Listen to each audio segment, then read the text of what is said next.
What's good, party people? So I said I was gonna go live at 9:40, so I jumped on a couple minutes early, just to hang out for a few minutes. I'm gonna do the official. I'm gonna do the official opening in a few minutes. Can y'all hear me okay? Y'all can hear me okay out there, right? Okay. So I'm gonna just wait a few minutes and then I'll do the official theme song and all that stuff. I'm excited. I think the show is gonna be dope. The show is gonna be dope. It's gonna be, I'm asking for a lot of crowd participation. Salute, Rich Boy. I see you. What's good? Sincere Wealth. What's good? I see you. Bodega Wi-Fi. What's good? Oh, it's 9:40. Let me do the intro. Hold on. It's 9:40. Let me do the.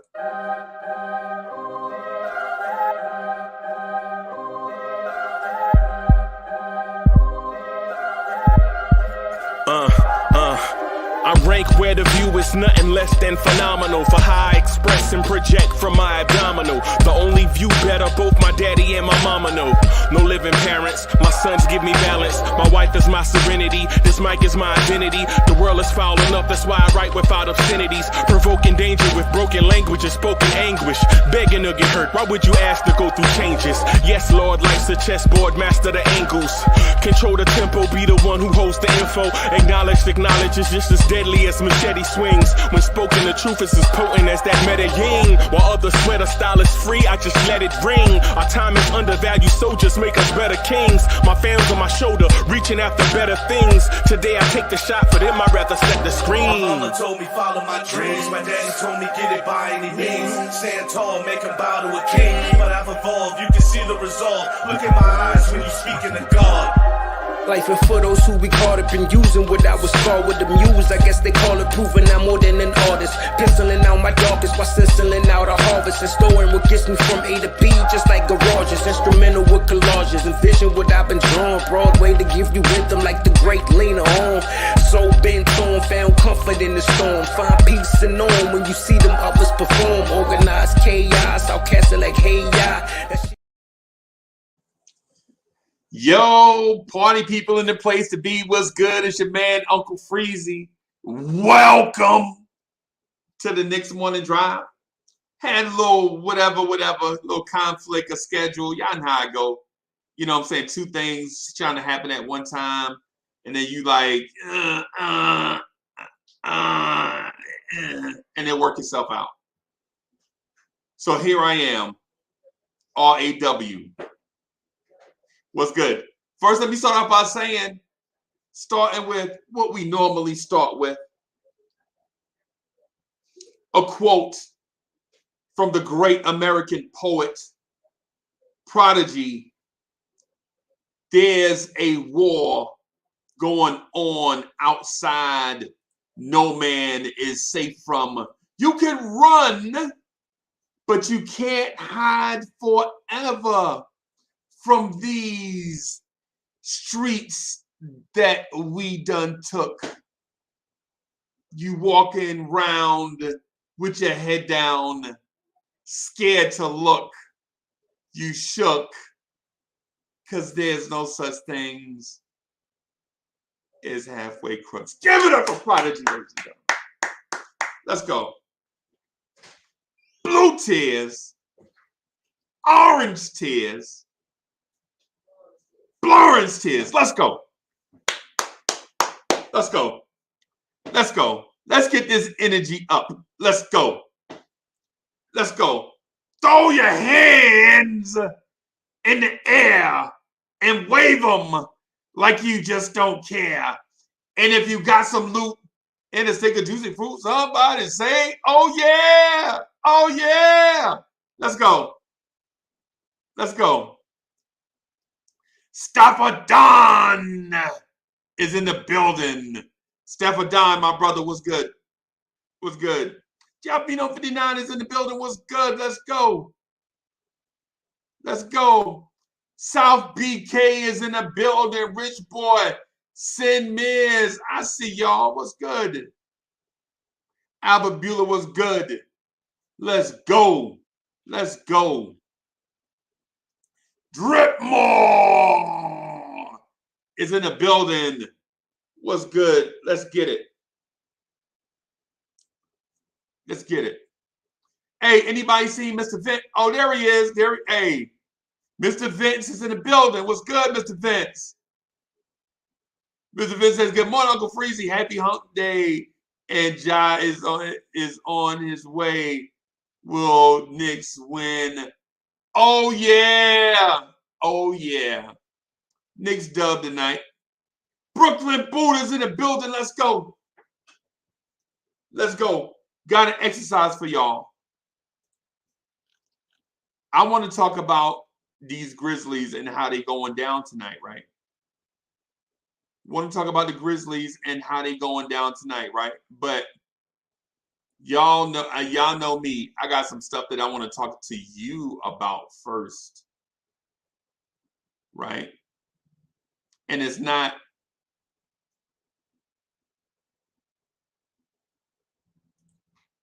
Super Randall, right? I don't want to talk to y'all about Super Randall, right?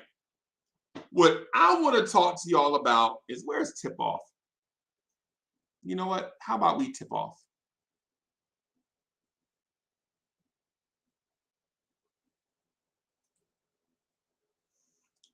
So, y'all have been coming at me from every angle imaginable, telling me that the Knicks front office is going to do something. And I ask you, what? What is that thing that the Knicks are going to do? And y'all can't tell me. So now I'm going to put y'all on the spot. Julian Blum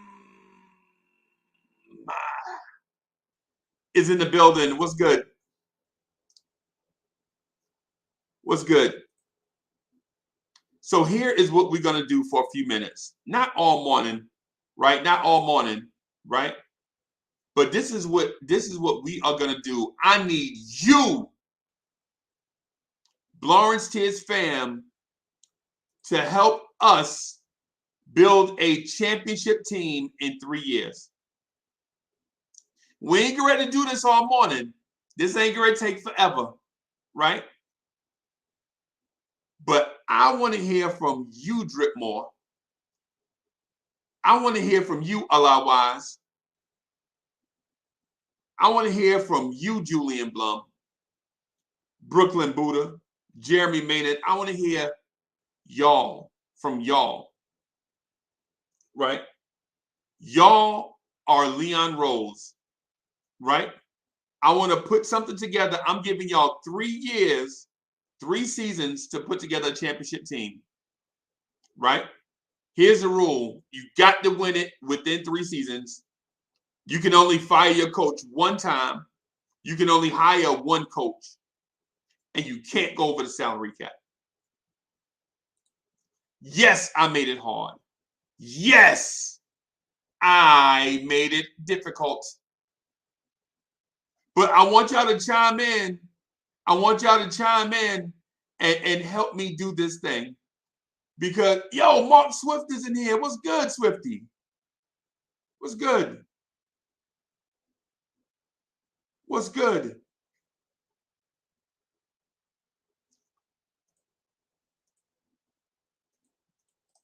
I'm going to put this in the chat, and I'm going to ask y'all some difficult questions.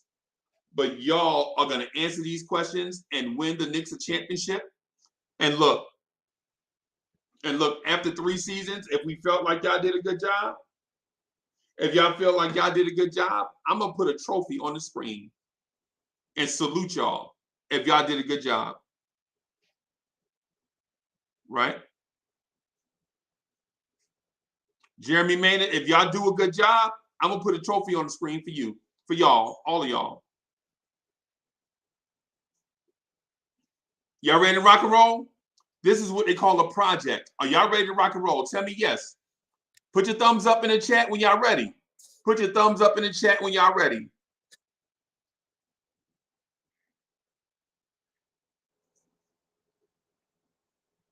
Put your thumbs up in the chat. I don't see no thumbs up, no thumbs in the chat that are up. Let's go.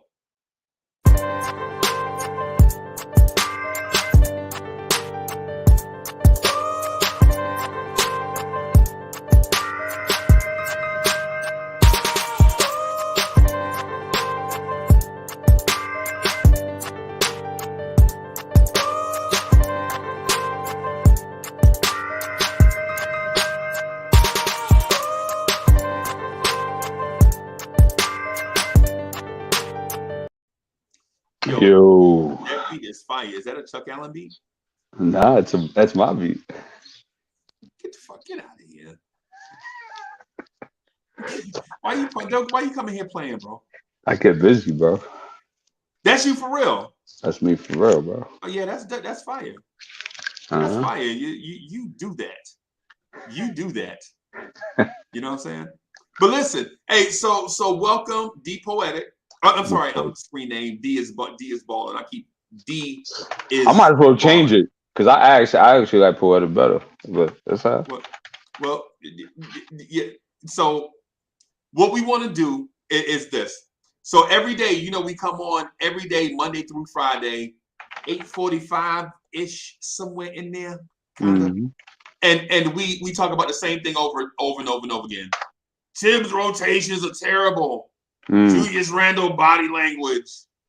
We talk about these. Play the kids. The front office got a deal coming. So we talk about the same thing every day. Today, before we regress back to the mean, what I want to do is a project with the loyal KMD viewers, listeners, everybody. Right, want to do a project with them. Want to do something different, right? Here's their challenge: win an NBA title in 3 seasons. Right? Here are the parameters. You can only fire and hire one coach. So you got to be careful when you fire your coach because it's got to be the guy that's going to sustain for those 3 years. Got it. Right. Here's the other thing. Got to stay under the salary cap. Right? Got to stay under the salary cap. And here's the thing, the most important thing. K&D fam, you got to win a championship within 3 years. Right? Julian Blum, you ready? You ready? Ron, y'all ready?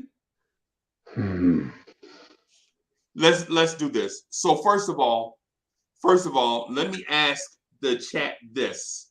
Can this team, as currently constructed, win an NBA title within 3 seasons? Chat, what do y'all say? Can this team, as currently constructed, win a championship within the next 3 years? Come on, y'all. Y'all got to participate. Come on, y'all. Come on, y'all. There's some crowd interaction stuff right now. Yeah, man. Come on, chat. No, yes, no. Let me count these no's and these yeses. Hold on. So we get some type of metric.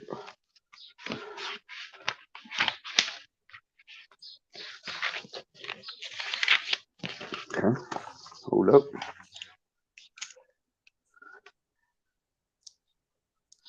Okay, so let me see so far. And the question that I asked you is, can this team, as currently constructed, win a championship within 3 seasons? Okay, so definitely not. Should we separate the category for it? Definitely not. Yeah, that person is passionate. Okay, so I got that. Okay, let's see who else. Okay, so we got a no here. We got a no. Ooh, a lot of no's, man. We should give a free T-shirt for the people that say yes because Yeah, because they deserve it. yeah, because it's so lopsided right now. Okay, so Bodega says no. Okay, what? I didn't see hell no. I didn't see heck no. So add that. Yeah, yeah. Oh, It's D'Angelo with no effing way. Okay, right. okay. Vaughn says no. Okay. Oh man. Okay. No, we Right, should just stop right here. right.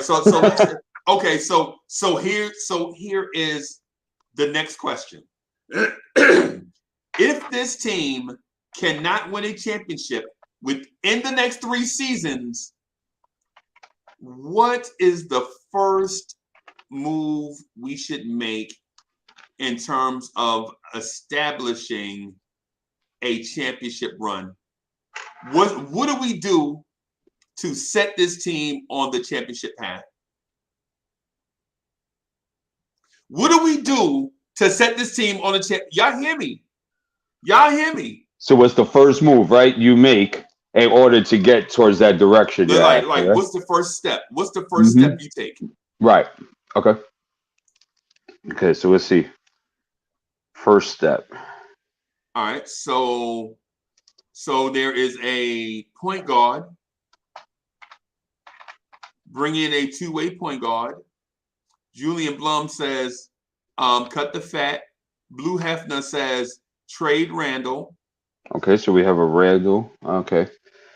So first step, trade Randall. I think that's going to come up a lot, so I'll keep that there. I know point guard's going to come up a lot, so I'll keep that there. Yep. Kidnap Dolan. That's an interesting one. Okay. But, unfortunately, we can't put that on the. Right. Kaiser Salse says, find a cornerstone player. Okay, so that's what would that be considered? Foundational piece, a build around foundational piece, maybe something like that. Right. Okay. Bodega says, get Ben. Oh, I like that one. You know I'm an advocate for that one. D'Angelo says, this is too complex. Nah, bro. Nah, D'Angelo, I'm asking you specifically, right? What do you do to get this team on the path to win a championship? What's the first move? Right? Yeah, because go ahead, please. No, go ahead. Because we talk about this every day. Every day. This channel is live every day in some way, some fashion, right? And all we talk about is how we're not doing it right. And now I'm asking you, how do we get it right? What's the first step? Right. Because every day we hear about what's wrong. You know, we're very good doctors into giving out the symptoms, right, of the issue, but we have to start becoming also problem solvers and solution makers as well. Right. So everybody's an MD. We don't have any surgeons. Today, nice. We need surgeons in the building. Let's go. Let's get it. Okay. Let's get it. Great idea, by the way. And so the ghetto intellect says, get a point guard. Yep. All right. Taryn Mosley says, and I'm sorry if I mispronounced your name, Teron. Get rid of Vets and Tibbs point blank. Now remember, if you fire a coach, you can only fire one coach in these 3 seasons. So that should be the next question. If we choose to fire, who do you replace that will be sustainable for 3 years? Right. So okay. So I think from what I'm looking at here, it's a thing between find a foundational piece, develop the youth, find a point guard. That's what it's looking like right now. Right. And so the foundational piece is listed in a different number of ways, like get a blue chipper. Right. Yeah. So which is a foundational piece, same thing. Yeah. So okay. Let me look again. Kidnap Dolan. Cut the fat. On trade Randall. I'm shocked I didn't see more trade Randalls. I'm a little surprised about that. Right. Let's see, winning point guard. Bill Culture. Okay, get a boot chipper. Okay, I see another trade Randall there. Okay, I see a third one there. Never mind. Right. So, and I see one. I see two. And two suggestions that can basically balance out each other. Can you trade Randall for a foundational point guard? That's a great question. Chat. Can you trade Julius Randle for a foundational piece, preferably a point guard? Can you do that? What are you willing to pay? Chat, what are you willing to pay, and for what player? See, I don't want to say anything because I don't want to sway people's minds. We want to stay interactive here right now. Right, and as the moderator / ghost commissioner, I'm very lenient. So if there is a trade that is close, I'll push it through for the sake of the exercise. Okay, so now Freezy, for example, now put up infamous New King's message right now. Infamous New King. Yeah, he just sent it. He just sent it. Yeah, he said yes, you can. Okay, good. Okay. All right. What can we get? What is available right now? Now remember, I'm the moderator / commissioner / guru person. So I'm not making any decisions. That's all on y'all. Word. Because my question is, they're kind of divided right now, right? So let's ask the question now. If yes, who? Because the question was foundational point guard, correct? Blue chipper, yeah. Yeah, right. Okay.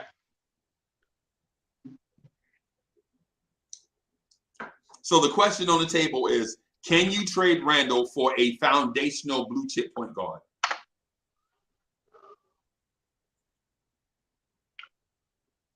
So Kaiser thinks that Anthony Simons is that guy. Okay. That's all right. It's all right. That's we're interacting right now. Yeah, we're interacting right now. Okay, so you see, I love when these questions go down, because now when we ask for the piece, okay, we got a DeJounte Murray there. Okay. I see that. Somebody said SGA. Okay. Right. Okay, but Vince, is Fox the foundational piece that guard or point guard that we get for what's his name, for Julius Randle?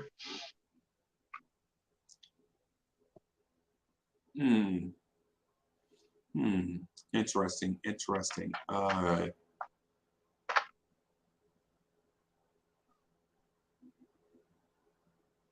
Okay, so Mark says Jalen Brunson. Okay. Jalen Brunson. I'm not trying to sway. Okay. Sincere says Ben. Got a Ben on the table. Okay, Crazy Eyes said that too. My fault. Okay. SGI. Okay. So we see there's not too many. Right.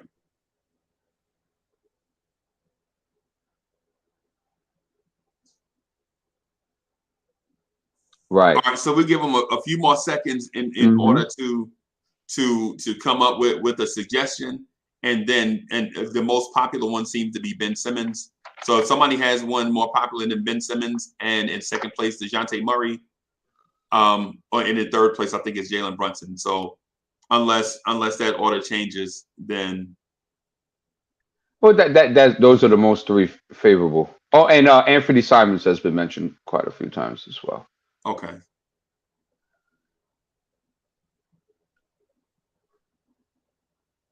All right, so there is another Ben Simmons. Okay. All right. Ron just gave us a whole laundry list. Yeah. Thank you, Ron. Yeah, appreciate that, Ron.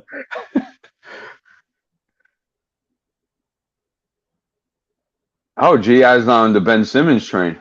I might have to have the talk with him. One. Okay. All right. So since you are Leon Rose or representing the people, what is the official Ben Simmons offer?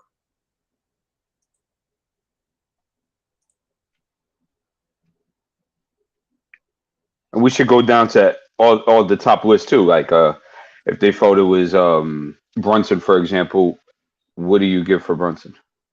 Right. But I wanted to do one at a time. Of course. No, that's what I was saying. Like we just continue one after another. Okay. But I think it would be more interesting if we put like SGA next or something like that. Okay. Yeah. All right. So I'm gonna put this on the screen so that everybody can see what it is that we're. All right. Okay, so we have one here. Danny Lee says Julius Randle, Burks, Walker for Ben Simmons. Okay. Okay. Let me see. All right. So 3 picks: Randle, Fournier, Kemba, Burks for Ben, Drummond, Matisse Thybulle, and Danny Green. Okay. All right. So I'm just gonna put this on the screen. Okay. So what is it that the Knicks get? The Knicks get Ben Simmons, right? The Knicks get Ben Simmons, and who else? What else? Is that it? Oh, okay. So you want to go over what people have said? No, I want your official offer. Oh, mine. Okay. Well, mine is all we get is Ben Simmons. Okay. Yeah. And Philly gets. Okay, and Philly gets Julius Randle, Evan Fournier, Emmanuel Quickly, Dallas's 2000. Okay, I'll wait. Dallas's 2023 pick and a 2027 first rounder. And 2027, you said? Yep. 2027 first, and that is owned by the Knicks, right? Correct. Okay. So now, because I'm going to help him move to Tobias, right?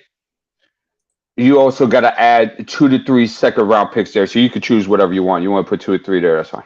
How about we do 2 2023 seconds, and then 2 2024 seconds. Okay, I'm with it. All right. So, chat, what do you think? Now, I'm gonna be honest with you. I am heavily leaning towards having this be official, but I also want to have you get your thoughts. What's your thoughts on this deal?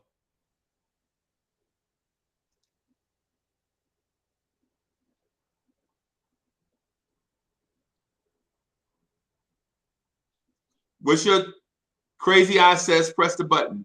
Fabian Williams says good trade. Our future media says that sounds about right. D'Angelo says not quickly, add Obi. Ron says, you know my thoughts? No. Ron knows the deal already. Yeah. Hey, one of our favorites. Hey, my man Cornerstone Kev says it's doable. So now, hold on. Let's answer Jeremy real quick. He says, why would Philly do that? Because Philly has asked twice in the last couple of months that they want a power forward in return. Yep. That's why. Yep. Chuck Allen says, I like it. So if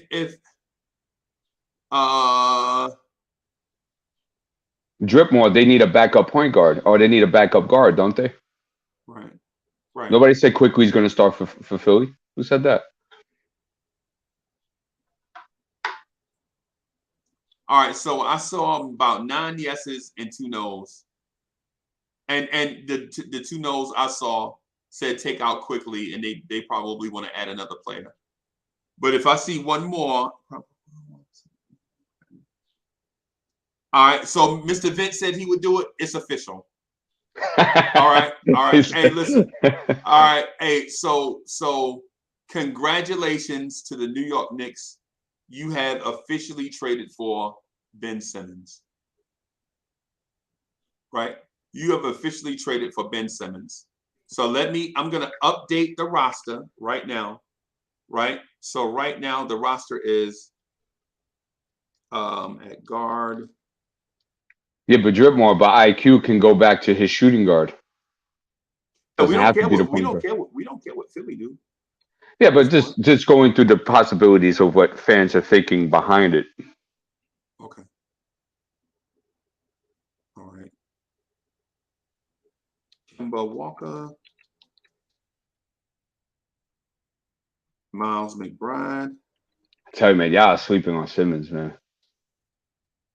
What other guards do we have? Kemba, Miles McBride, Quentin Grimes. RJ Barrett. All right. Cam Reddish. I you should just count them as wings. Okay. Just to make it simpler. All right. So you said Cam, Reddish, Obi Toppin. Who else we have at forward? Nobody. Oh, Rick, there is a third team because I gotta help him move Tobias Harris. That's why we gave up the second round picks. Right. That's why, yeah, all those second round picks were there. So Cam, Obi. Wow, we don't have any forwards. Taj. Yeah, we got Obi. Taj, Sims. Obi. Noel. Sims. Okay, so Jericho. Yeah, just like front court guys, right? Mitchell Robinson. Alec Burks, right? Alec Burks. Wow, the roster got thin fast. Nerlens.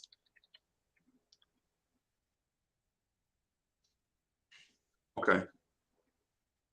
So that gives us how many players? That gives us 11 players. That's 5 plus. That gives us 12 players. Okay. Are we missing anybody? Let me see. I can't see your list too well.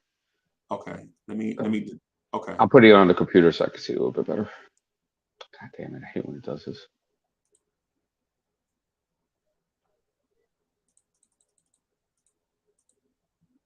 Okay, good.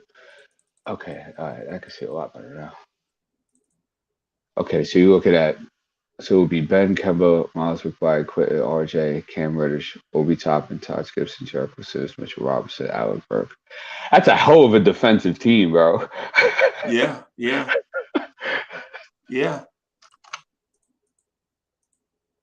That's yeah. But my question to you is, what are you going to do for offense? Oh, I know. All right, so congrats, everybody. You have a Ben Simmons, right? Right, that's your first step in making a championship contender, right? So, chat, here is what I pose to you. If this trade is done today, do you stand pat with this roster, right? Knowing that after this season, you only have 2 seasons left? Or do you push your chips all in to go get another player to see if you can make a run with this team? What do you do? Now that you have Ben Simmons, what are you going to do with it? How about Freezy? How about if we do it like this, right? What if we make this like this is a scenario, right? Let's go to somebody. Let's go to another scenario and see how that scenario would look. You talking about hypotheticals? Yeah. Yeah, because it's a hypothetical right now. Well, y'all said this deal was official. Can we do the hypothetical on the next one? Yeah, I said we do that. Let's explore because there are people that are indifferent to it. So let's work with their indifferences and see how that looks. Okay. All right. So just because we spent a lot of time on this, I just want to keep this one in place. And then whatever we do going forward, we'll do that. You okay with that? Or should we just erase all of this and then keep that. Keep that. Okay. Because then on online F or J or something like that, now we can have the next. Okay.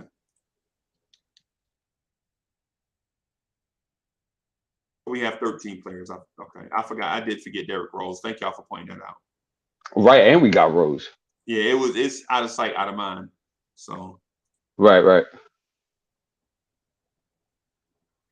I'm just saying, y'all crazy to think this is not a top 5 defensive team in the league, bro. Right. Forget about the points. So D, I'm gonna ask you this. Right. Just humor me on this, right? How comfortable are you explaining to Kemba Walker that he is no longer a starter? What I would do, you're saying? Yeah, how comfortable, like on a scale of 1 to 10, how comfortable are you revisiting the Kemba is out of the rotation conversation? I'm very comfortable. Okay. And so Chet, what do you do in this scenario? Do you take Kemba out of the rotation and take on the media storm, or do you trade Kemba for what you can get? And as a FYI, as just a side note, Ben Simmons does get injured occasionally. Mm-hmm. And if you don't have a Ben Simmons replacement, then and nobody replaces Ben Simmons, right, for what he brings. But what I mean is somebody has got to get point guard minutes if he's hurt. Yeah. But somebody asked, what would that 5 look like? So it will be Ben Simmons, R.J. Barrett, Cam Reddish, Obi Toppin, Mitchell Robinson. All right. I'm gonna put the starters on a separate page, right? Okay. So Ben Simmons, R.J. Barrett, Cam Reddish, Obi Toppin, Mitchell Robinson. And then your bench would be a hopefully healthy Derrick Rose. Yep. I would go, me personally, how my crazy mind would go, I would go with Miles McBride. Wow. Quentin Grimes. Right.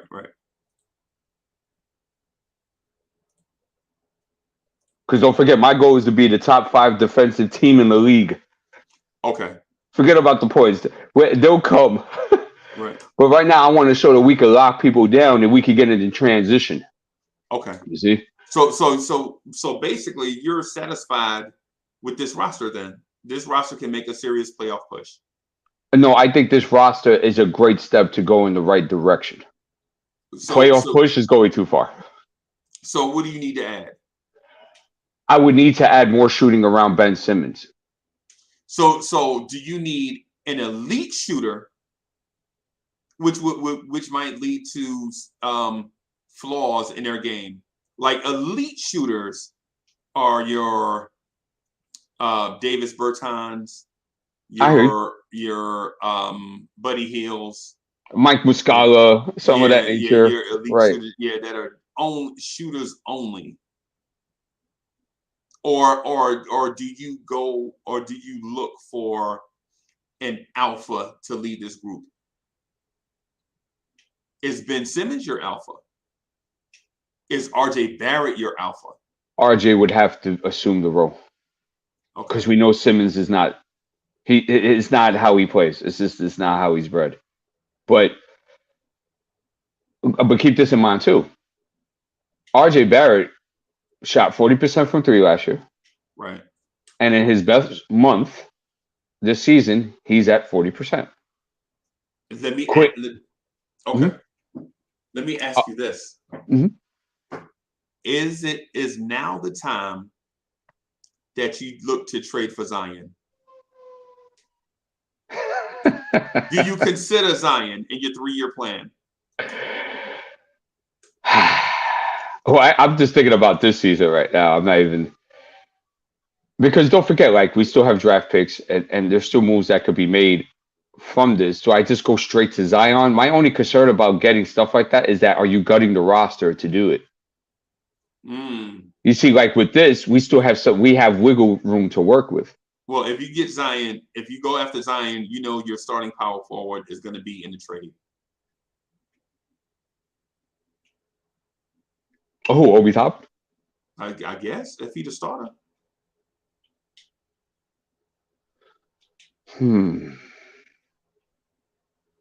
Okay, hold on. You went too far with Zion. Hold on a second.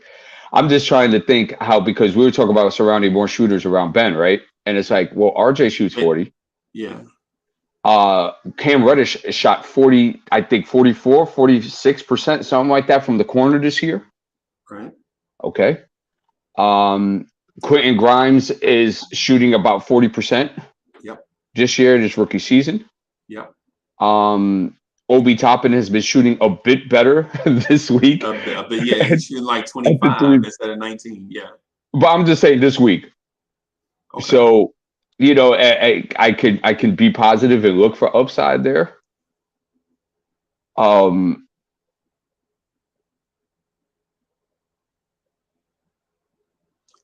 the trade, we're up against the trade deadline, so it's either we do something now or we rock with what we have. See, that's the whole thing. Like, you know, people are so quick. We'll bring out other names and people will be like, oh, man, nah. And it's like, but what in the hell do we have now? Because y'all talk about Ben Simmons is a head case, so is Julius Randle. Yeah. But I'll tell you what, Ben Simmons is way more efficient around the rim. Ben Simmons can guard 1 through 5. Ben Simmons can facilitate your offense. Ben Simmons is a walking triple-double. Yeah, pound for pound, Ben Simmons may be the best athlete in the league, pound for pound, when you consider he's 6'10", 240, and maybe one of the fastest people in the NBA. 40-inch vertical. You want to do the dexterous in action. Yeah.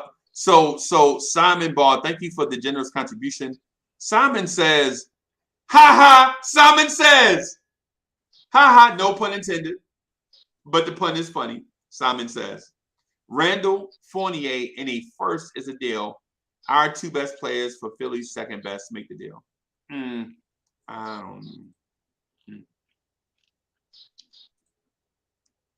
Heck Breezo says, closers could be Ben, Quentin Grimes, RJ Cam, Obi. Closer with Obi at center? Because Ben can play the center. And you could sit Quentin Grimes and Cam on those other wings. It works. Right. I would still rather play Mitch because Mitch is not a bad defender. No, he's not at all. Yeah, I mean, there's stuff that would definitely have to be done with the roster, but keep in mind that this is just for the rest of this season, which is what, 30 games? Right. 34, 35 if we make it to the playoffs. Right, but remember your window, though. So if you play out this season, that means you have 2 seasons left. And so you add extra pressure to your timeline. We're in a tough spot. Okay. Right. All right. So let's do this, Freezy. Let's go off Ben for now, right? I think we exhausted it. I think we got everybody's feedback, and you know, people that were indifferent or people that were with it. Okay. Let's go to another scenario that they were like. They said SGA. SGA. Right. Okay. So what are we giving up for SGA? So I say we interact with our chat first. Okay. And we see what packages would they have for SGA. You agree? Okay. I'm indifferent. Remember, I'm indifferent. I'm the commissioner / That's right. Sorry. Yeah. So I meant, do you agree y'all. just to go that route? I meant that's what I meant. To explore. Yeah. Okay. So SGA guys, you guys on the chat said you wanted him, right? And that was something we could realistically get, and that could be a foundational piece moving forward. So, what is the trade scenario? I agree with you, Bodega. That's exactly what they want, and we ain't got it. We ain't got it the way they want it. Right.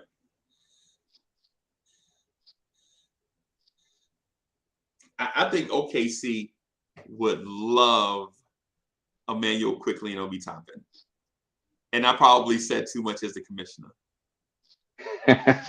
Sorry, guys. Now all of a sudden, all the trade proposals got Obi and IQ now. I'm human. I'm sorry. I should have just stayed. My bad. I agree with Andre Bryant. There is no package for SGA that the Knicks can do. Unless if they totally gut all their draft capital. But I don't think that OKC would be interested in that because they already have enough draft capital. They don't need more. Right. See, Jamie, you got to think. So put up Jamie's real quick. Jamie Peralta. I hope I said it right. Sorry if I chopped it up.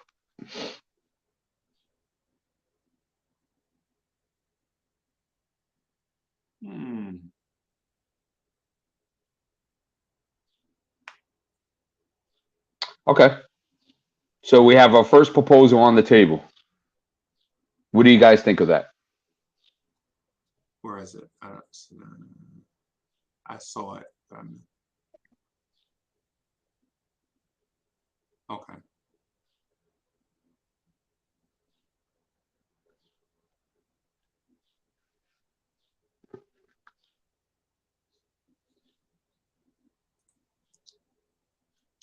I agree with you, Heck. So you see, SGA is not going really too far here. Right. Because we can't realistically do anything that will have them getting off their seat to get rid of their foundational piece. You see? We don't have a foundational piece in return that's young and full of life. And it's a 3-level scorer. They can facilitate the basketball. They can play defense.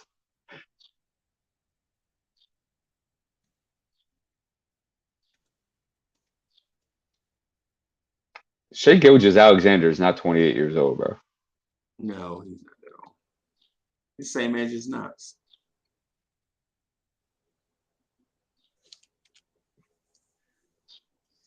Man, somebody hacked my account and put a trade proposal in the chat. God dog it. Somebody hacked my account. Which one was it? Somebody hacked my account, man, and put a trade proposal. Yo, man. This guy, bro. Man, you better talk to your hackers. I know. We can explore that, though. Yeah. So you see, guys, SGA is not going too far. Yeah. So who else? So chat, put your dream scenario out there for SGA so we can at least laugh. You know what I'm saying? At a bare minimum, we can at least get some S and G's out of this. You know what I'm saying? Because the thing is if we strike on a deal, we may be able to get Ben and SGA. If we strike on a deal, and then that way Ben Simmons can do some off-ball stuff, and SGA can play off-ball also.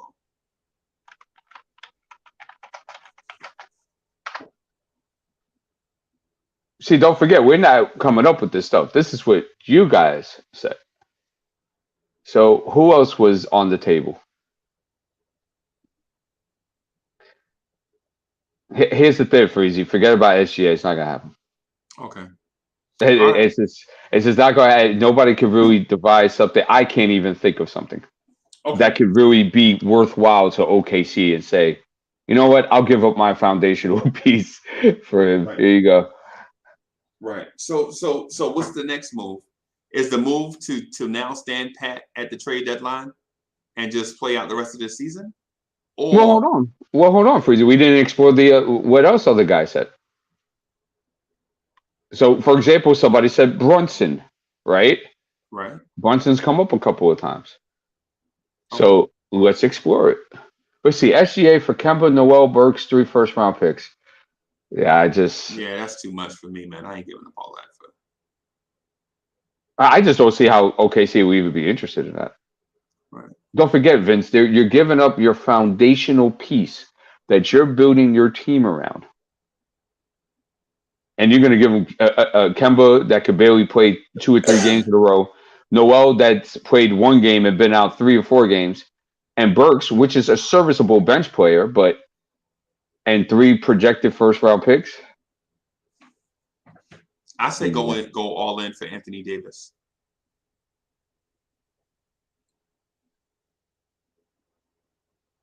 So go to state, Mitch. See, Jamie, that's realistic. There. He said go get Wiseman from Golden State for Mitch and a first-round pick. Say that again. So put it on the board. Jamie said that he would go get Wiseman from Golden State for Mitch and a first-round pick. The only thing is that here's my worry about Wiseman. He's a little injury bug too in his very short career, and I haven't seen enough of him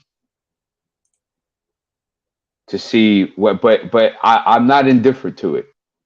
Okay. Because he does have a skill set that, you know, he can take you off the dribble. He's got a mid-range game. He's got a variety of moves in the post. He's a decent rim protector.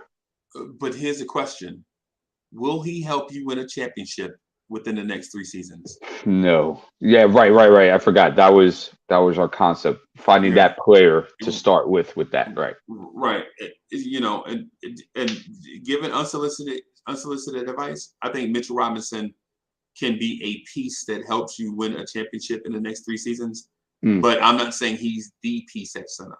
Correct. If I could upgrade, go get a starter and then bring Mitch off the bench, that tandem would be incredible.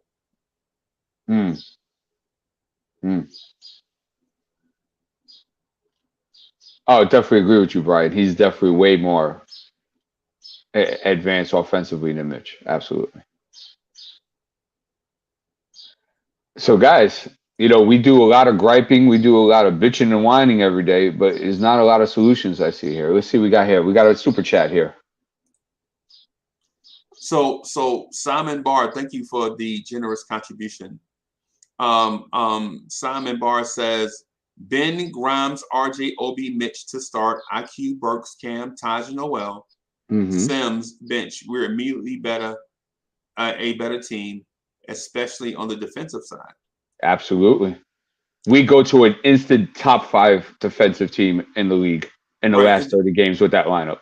Right. And so just for the record, this is a real life number. The Knicks went from the 27th best defense to inside the top 15 as a defense right now, this moment, right? So if you'd have kept your team intact, they would have continued to climb the ladder of the defensive rating because somewhere they figured out stuff defensively, right? But now they can't score or get consistent scoring. I'll put it that way.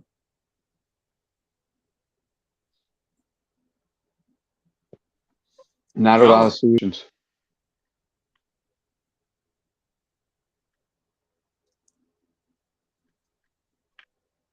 So I've seen DeAndre Ayton's name twice. The only thing, though, is would Phoenix trade away their starting center that helped them get to the NBA Finals to the Knicks? And if they do, the package has got to be so sweet that no GM would pass on it. Let me look at this contract real quick. A better lens here. He ain't making no money. He's making like 10 mil. He's making number one pick money. Yeah. And his rookie extension is eligible after this season. Yeah. Oh, well, actually, he could get it for this season too, right? No, starting next season. No, they're negotiating right now. Okay, all right, thank you. So it's a 25% cap max at a 5-year, $173 million, and year one salary would be 29.7. I don't see why Phoenix doesn't do that personally. Right. They already extended Mikal Bridges. Right. And Devin Booker. Right. Why would they not extend DeAndre? Yeah. And Cam Johnson. Yep. And especially if we bring him over here and give him that money, he would be a foundational piece per se, right? And we don't know if DeAndre, you can build around him because he's so predicated on elite guard play for him to be fully effective. I'm not saying he doesn't have a bag because DeAndre Ayton can actually do a lot more than what he's showing with Phoenix. Right. He does have a mid-range game. He's got a face-up game. He has a post-up game. He's got all that stuff. He's got hands too. Oh yeah. And that's very underrated with big man. A big man that can catch everything is very underrated.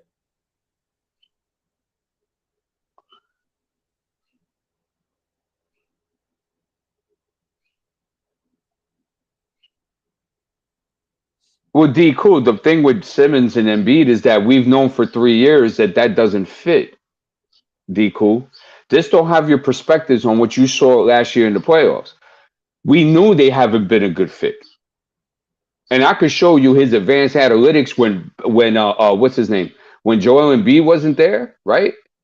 And that dude was playing out of his mind with his team in the first place in the Eastern Conference. So we got to put if we're gonna devise these guys, right, and put up an opinion on them, right, or an assessment, we got to put the whole picture together. We can't just put what we saw against the Atlanta Hawks last year. Right.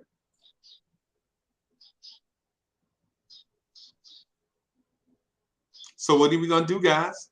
What are we gonna do? It seems like we're stumped. Seems like we're stumped after the Ben Simmons trade or the Ben Simmons scenario.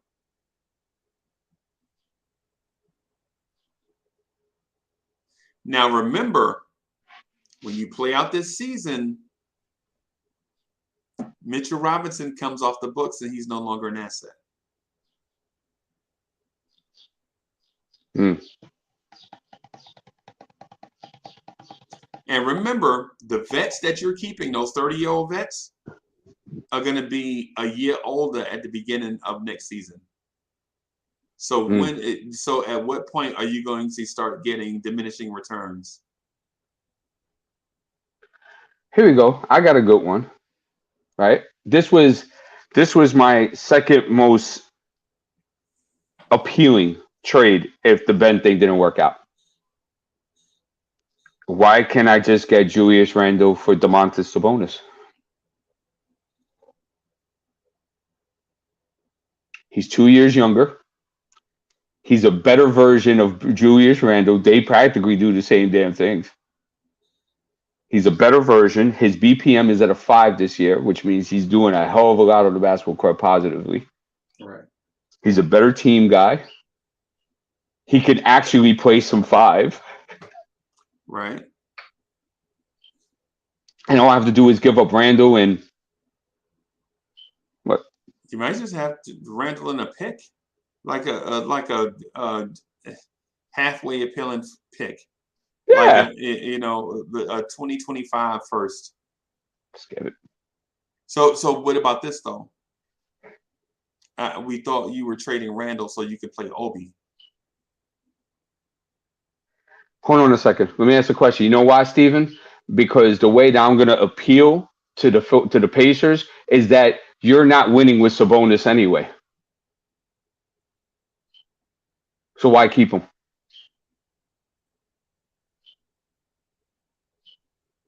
That's why they look at to blow it up. Yeah. Because they actually have a decent roster, but for some reason or another, whether it's the coaching staff, whether it's whatever it is, it's not working.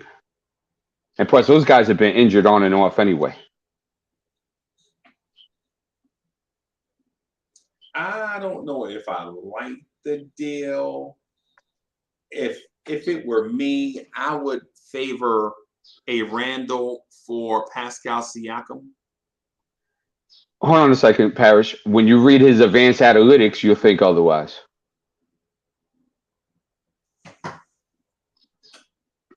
Julius Randle's BPM this year is at a 0.1. Sabonis is on a team that's been injury prone with a less winning record than them is at a 5.0. I'm sorry, man. Oh, Freezy, go ahead. So here's the question, because we have to move on. Mm-hmm. What are we gonna do at the trade deadline? Like we at this point we have to declare the Ben Simmons deal is official, or do another trade and make it official for the sake of time, and then make a decision on whether we make another move at this deadline. Mm-hmm.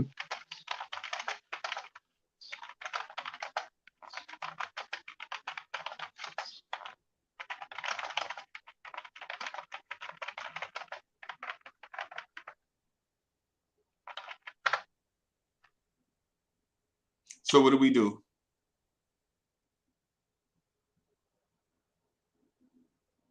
You're asking the chat, right? I'm asking you. Oh, you asked. I'm sorry. I thought you were asking the chat. No, go ahead. You represent the chat. Okay, ask the question again. I'm sorry, because I was typing. Okay. So we have to move on for the sake of time, right? This is just in for practical purposes, right? Yeah. So is the Ben Simmons deal official? And do you make another deal at the deadline, or do you go into the last 31 games knowing Mitchell Robinson will be a free agent and your veterans are aging? Taj, Derrick Rose, Alec Burks. What do you do with them? Get the chat on what they want to say too. And for the sake of the exercise, Derrick Rose is not hurt. Let's just say Derrick Rose is not hurt. Okay. You see, Freezy, it's a tricky question because you also have to keep in mind what is the direction of what our front office, where they want to go in, and do the coaching staff of them agree. So I personally don't think, right, that the front office would ever do something as big as a risk as you are the front office, though. Okay, but I'm the front office? Okay. You are the front. And remember, you have 3 years to win a chip. Yep. Right? And that's including this season. Yeah. So you are the front office. And you are being advised by the chat, who are your scouting department, developmental guys, salary cap people, all of them. Yeah. So ultimately, you're making the decision. I got you. Based on the feedback from the chat. Okay, I'll be rapid fire then, if that's the case. I would say that due to how our young guys are constructed, I noticed that we have a lot of young players that are pretty good perimeter defensive players. And they're young. So I imagine that only to get better as time goes on, of course, if they don't have any major injuries or anything of that nature. So I think the best move that I can do in order to feed on that movement and to have us going in the right direction, because I also keep in mind, right, as New York fans, what do we love? We love getting up and down the court, and we love our defense. We love getting in guys' grills. We love shutting down people. We love holding teams to under 100 points, 95 points, and doing it with style. Right. doing it with flair, seeing guys running up and down the court, alley loops in the air, dudes getting broken off the dribble. We love that stuff. I think the best way for us to get that energy, right? And for us, for our organization to represent that energy, to move forward in your 3-year plan to heading towards a championship or a championship contention in year 3, is that we got to go get Ben Simmons. I think he's our best possibility for that at the moment. Okay. So Ben Simmons is the move. I would go with that. All right. So it's officially official for the second time. All right. And so here's the thing. This is, I have to throw in a wild card. Like when we used to do this on the Knicks at Night podcast, this was a wild card that we were always throw in, right? Somebody on your roster, whether they are there right now or you acquired them, is going to become a superstar. You don't know who that person is yet, right? And I know who the person is, right? I'm going to pick them randomly, right? As an outside observer, I'm just going to pick a random person, right? You won't know who the person is, but somebody on your roster is going to become a superstar if they're not a superstar already, right? And in fairness to the exercise, I can't tell you who it is because you, as Leon Rose, has to continue to try to build a championship contender. Okay. All right.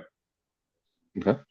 All right. So with that said, that won't happen until year 2, right? All right. So what you're saying right now is that what I think we're saying is that we're going to trade for Ben Simmons. The deal is already done. We're going to move forward with the team that we already have and try to do something in the playoffs with it. Absolutely. For this year, yeah. Okay. That's what I would do. All right.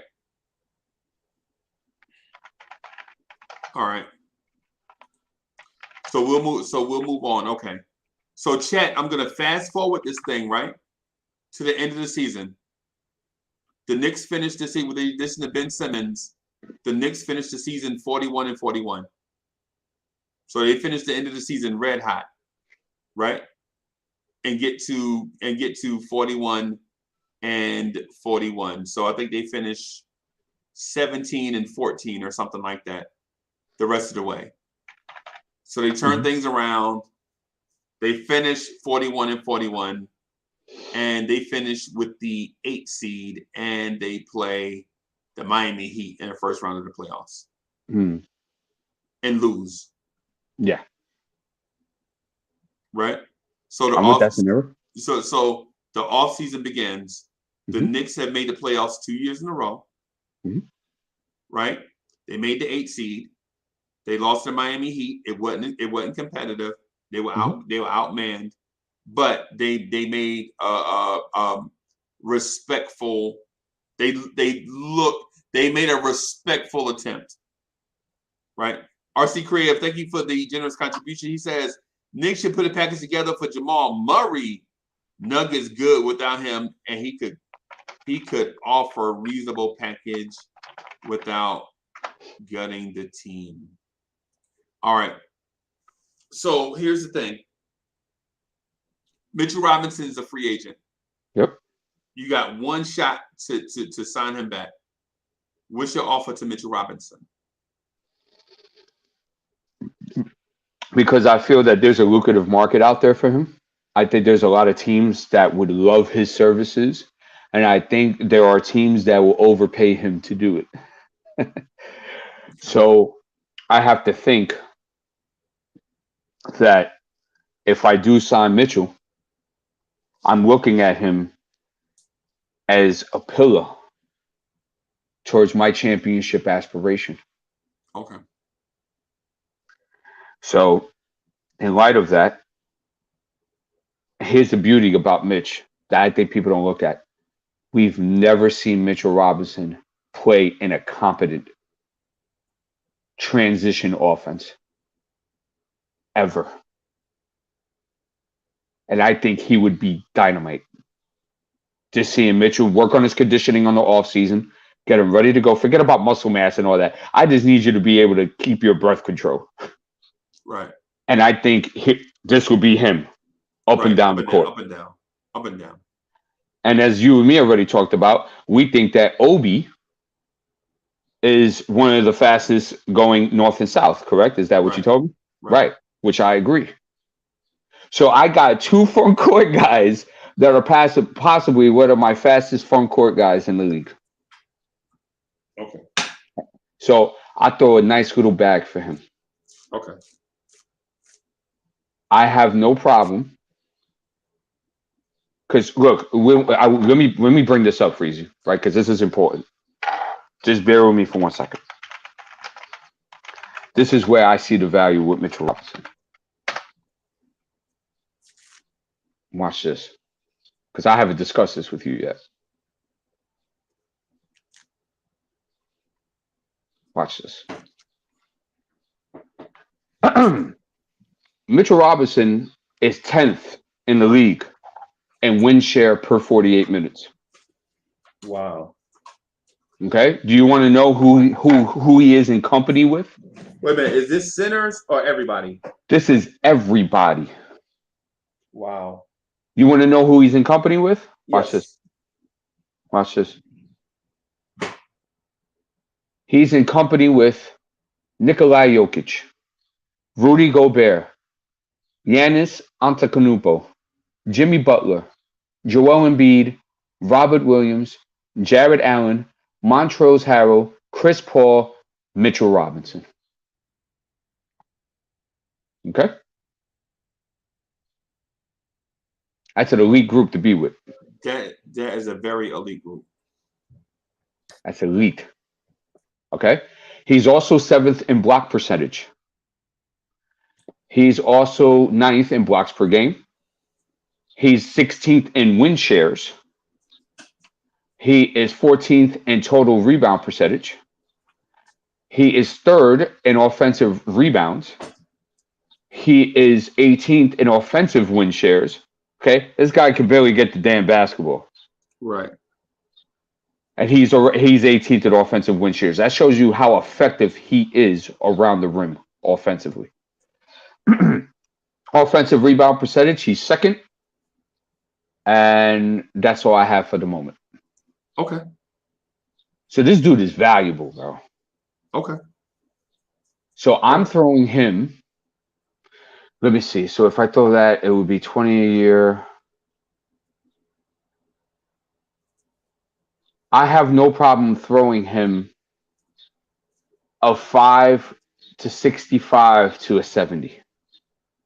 5 for 65? Yeah, 5 for 65, 5 or 70. How many? So 5 for 70 is 14 mil a year, right?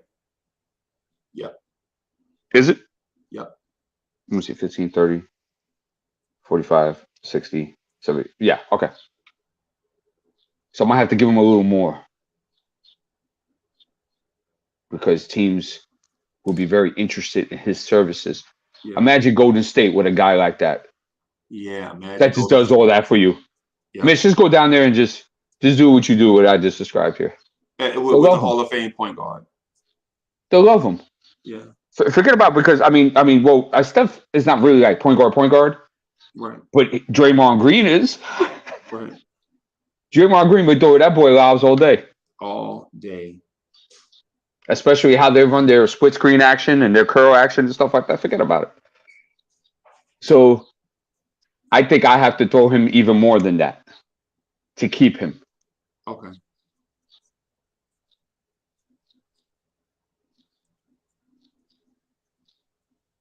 So I keep him. And I give him somewhere. So what did I say? 570, and you said that was 14 per? Yeah. It's gotta be a little bit more than that. Okay. It might have to be 580.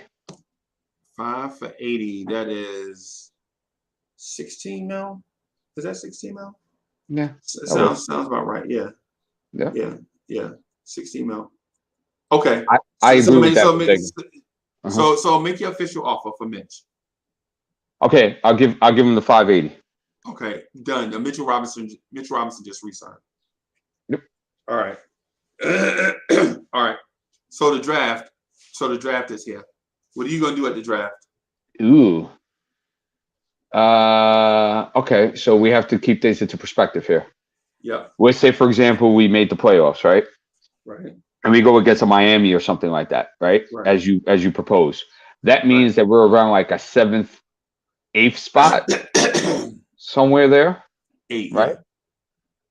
Yeah. Right. Okay, so we're looking at our draft pick to be what?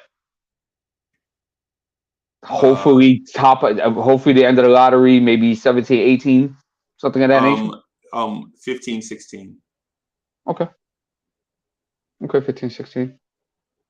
So let's just say 17, 18. I forgot about the play-in. Yeah. 17, 18. No, but Andre Bryant, keep in mind we have Ben Simmons as our point guard. Okay. Because he's thinking that you think we're gonna pay Mitch that we don't have a playmaker. Nah, no way. For that, we'll trade him. Right. But when I'm saying so, anyway, back.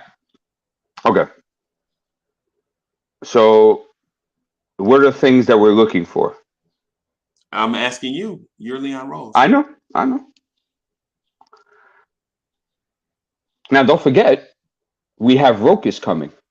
Right. Oh, hey, listen. But before we do that, I have 6 possibilities in the hat of the situation of the player that's going to become a superstar. Mm-hmm. Right. So it's 4 names and 2 draft picks. Right. And right here in front of you, I want you to see that I am picking this randomly. So I have the player right here. You see that, right? So I have the player right here. I'm not going to read it until you finish, until you do your draft. Okay. Right? So the Knicks, so based on Tankathon, the team picking 18 is going to draft Dyson Daniels. The team picking 18 picks Dyson Daniels. You know who Dyson Daniels is, right? Kinda, but not really. Okay, so he's out of that Australian crop. The G League, yeah. With Josh, no, not G League. He's part of that Australian crop with Josh Giddey. Okay. Oh man, who's that kid that plays for that small school? I can't think of his name right now. But he's like a small point guard. He's Australian too. He's almost averaging a triple-double in college, by the way. It's just that he doesn't play against a tough schedule, so he doesn't get that. Taron Armstrong. There you go. That's his name. Yeah. Okay. So he's with that group of guys. So he's a defensive-minded guy, has some passing ability, can't really create off the dribble, catch and shoot game and all that great, can't really shoot off the dribble, does have a floater game, finishes kind of decently. That's the type of guy you're looking at right now. Okay. All right. See, guys are not following the conversation here. What? Okay. So I can really see it. Anyway, I think this might be too deep, but that's fine. Now, so okay, go ahead, Bruce. Oh, what I was gonna say is what we need to do is keep a nice pace, because I think the pace that you on is good, right? Yeah. But we just need to keep them engaged. Like, what are they looking to do? We need their feedback, right? What's your feedback, chat? Chat, what is your feedback? You're in Leon Rose's front office. What are you gonna do? Well, what I find funny is that we gave him the opportunity to do so, and everything was mum. Right. Well, we'll keep a crisp pace then. Still, all right. So with the draft picks, right? So we'll pick 18 and 58, and we'll just go by what Tankathon says. Tankathon says at 18, Dyson Daniels is the pick. Dyson Daniels. And 48 is Matthew Mayer, a small forward out of Baylor. So those are the Knicks 2 picks. A 6'9" small forward and a 6'6" shooting guard. Yeah, that can't shoot. See, here's the whole thing. If we have Ben Simmons on the team, right? Because don't forget, we're working with that thinking, right? We need shooters this draft. Okay. We need guys that can. We're looking for three and D in particular, or we're looking for stretches. That's what we're looking for. Okay. Because now we want to build this team correctly. Now we need ample floor spacing now at all times. Okay. So that's the direction where we got to go. Okay. All right. So you ready for me to point out who your superstar is since we moved through the draft? Go ahead. All right. So your superstar. I wrote this on some soft tissue, and now it's not cooperating.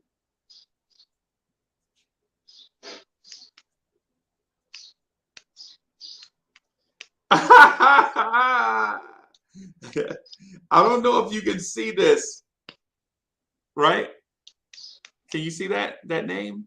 What the hell is that? No, I can't. The lights in the way. So just tell me. Your superstar is the dude that's going to become a megastar for the New York Knicks is Obi Toppin. Yo, I mean, if that defense is being played with that transition game going up and down, he may look fantastic. So your superstar is Obi Toppin. So the best player on the New York Knicks, based off this random tissue I pulled out of the hat, is Obi Toppin. I'm laughing, Julian, because it could be true under those circumstances. That's why I'm laughing, not because I think it's ludicrous that it won't happen. D'Angelo said he think I blew my nose on it. I wish, because I had no idea it was going to be Obi, bro. When I was writing Obi's name, I was like, oh, boy, what if this is Obi? G-Man for Life is going to throw a party if Obi is the pick. And Obi is the star. Right? So now going into the start of your second season, you have a perennial all-star in Obi Toppin, Ben Simmons, and so on and so forth. Said Obi Toppin was a perennial all-star. Yeah. I told you that. Why, because that little piece of paper says so? Nah, because I told you it was going to be a random person. See, right. It could have been your draft pick, right? It could have been Grimes, it could have been McBride, could have been IQ, could have been RJ, but Obi is the one that got randomly selected. That's hilarious. That's crazy though. That's yeah. I was hoping it to be one of your wing players, but randomness, bro. All right.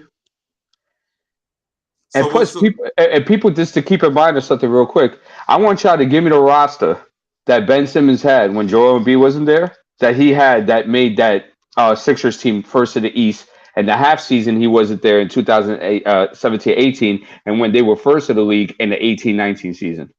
I want y'all to tell me that roster.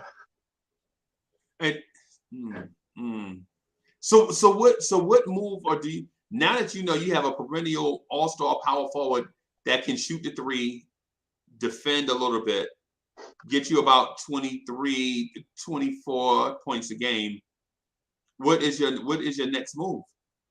Well, I told you I still gotta get shooters. Okay. I have to get a stretch, and I have to get a wing that's a 3-and-D prototype. I have to.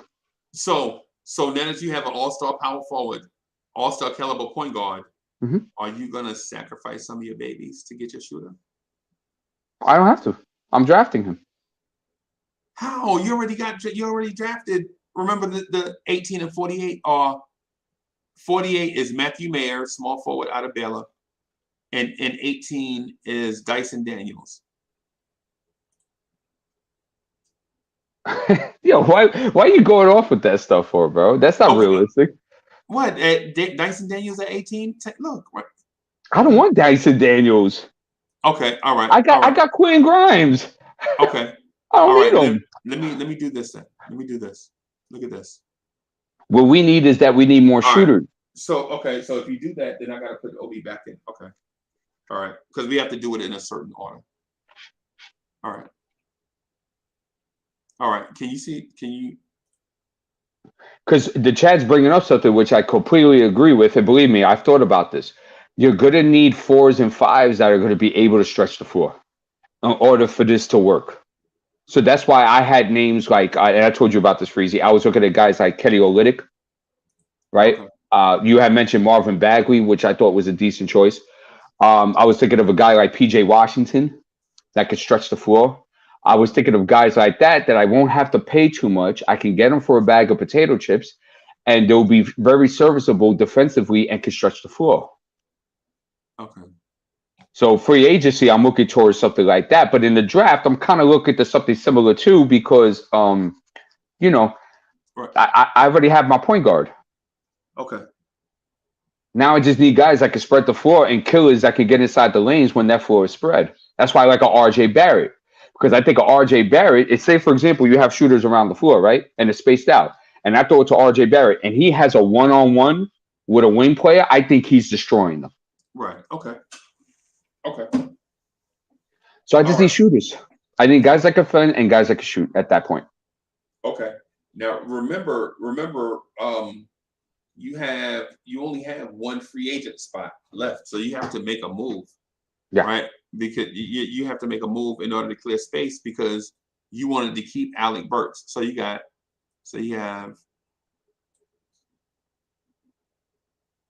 only have 2 free agent roster spots. What are you going to do with those?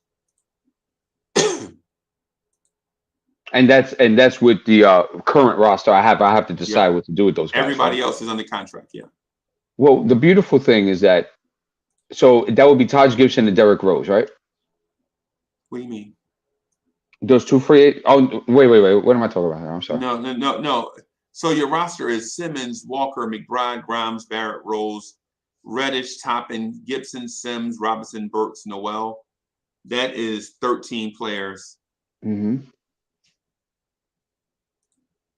Right. And now you can sign your Olynyk or whoever, or your Derrick Jones, whoever it was that you. Yeah. Right. Okay. So are you going to make that official? So is Kelly Olynyk official? I would prefer a PJ Washington. Is PJ Washington a free agent? I could check. Yeah, because then Freezy, that would require me to go ahead and look to see who's at free agency, and I would have to look through all that. I couldn't give you an answer to that right at this moment. So let's just acquire PJ Washington. Mm-hmm. You gonna do that? You gonna give them a second round pick for PJ Washington? Sure. All right. So PJ Washington is a Knick. Yeah, he's not even in a rotation there anymore. Right. And so what about Kelly Olynyk? Is Kelly Olynyk official?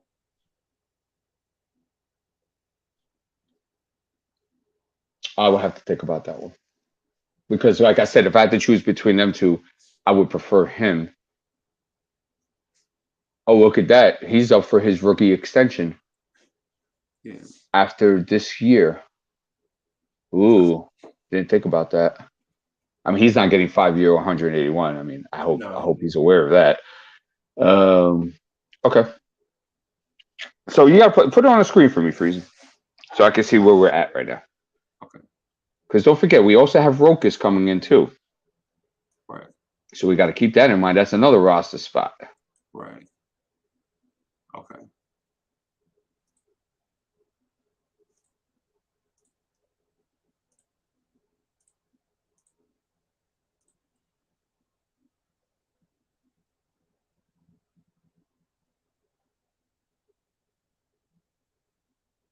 So do you want to bring Rokas over or no?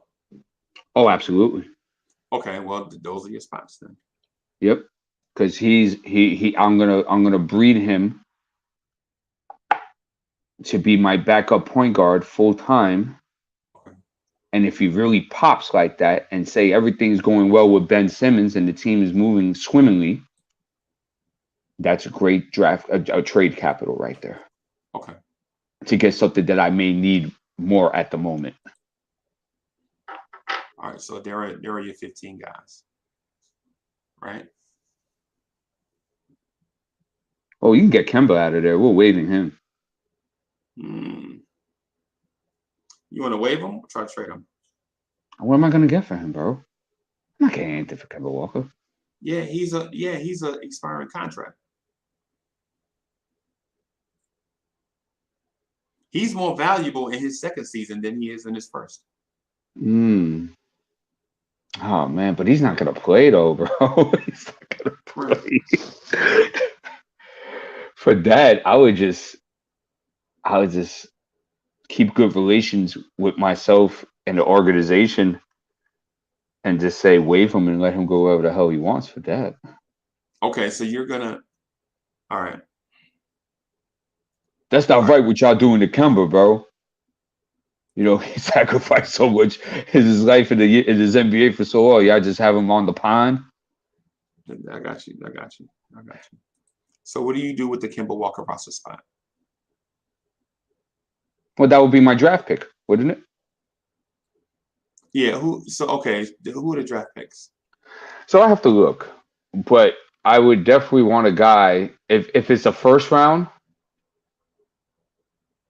I would definitely go between a stretch that could play defense or a wing that could shoot and play defense. So I actually do care about Kemba to waive him and let him go wherever he wants, by the way. And give him the option of where he wants to go. All right. So I think that's pretty much caring for him. I'll have to look at that for you.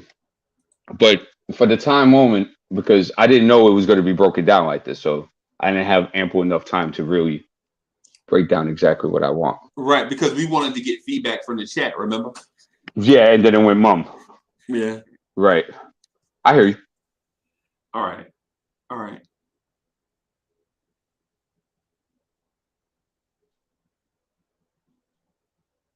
So you want a stretchy big. Oh, yeah.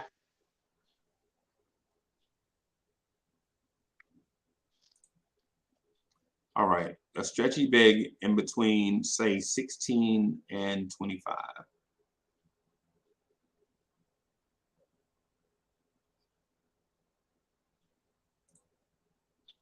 Yeah, it's a hypothetical show right now. We're just trying to give direction as to and something different. To the question was that if we were going to build in 3 years, right? Right. This is what it would look like. Right. But we know damn well that if we go ahead and do what y'all want as far as tanking and getting these young guys, 3 years is not going to happen. 3 years would be possible playoff picture.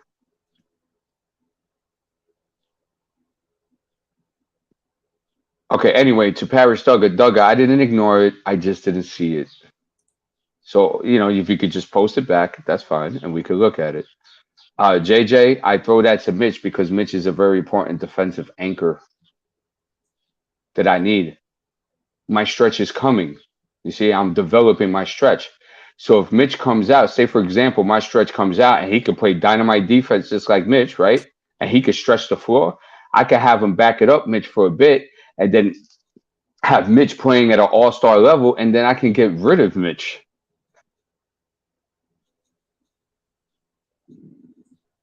It's a process, y'all. It takes time. We can't get all the shooting in 30 games in a season, bro. Yeah. It's not going to happen. Right. It takes time. And you got to make strategic moves. Right.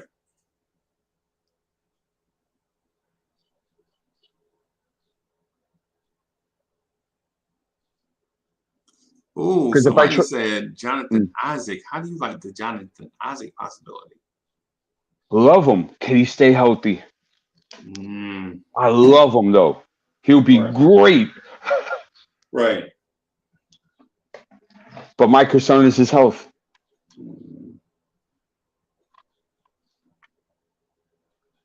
It's all right. James Dolan is a multi-billionaire with the most lucrative NBA franchise in the league. Who cares if we're being cap hell? We're going towards a championship. Yeah. So and we got younger. So what about the draft picks, though? Yeah, I have to get back to you with that. Yeah. Because I have to. So just for the sake of time, just so that we can move on, I would much rather just take the slotted players, and then and then that way we can just. So say for instance we don't do 17 or 18. Let me see. Standings 10, 8, 16, and 17. Hey, yo, 124 watching, 55 likes. Let's get those likes up. Yeah. Please, y'all, support the platform. All right. So let's do Dyson Daniels and the other guy we said, just for the sake of time. Okay, yeah, that's fine. Dyson Daniels, and so now we have to do the lucky whoever is going to become a superstar. Or do you want to keep since we got the same draft pick, should we just keep OB? This one is on you. This one is on you. Repick, redo the hat, or keep OB? Redo the pick or keep OB? Redo it. Or pick OB. I keep OB because I think he'll be very exciting under this type of defense and transitional offense. OB's name is still in here now. I put OB's name back in here. I think OB will be very exciting. Okay. All right. Okay. All right. So let me update the roster. Dyson Daniels.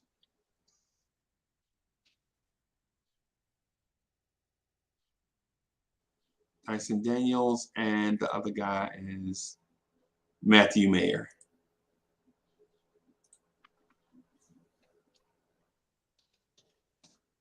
We'll do what, Bodega, the whole thing?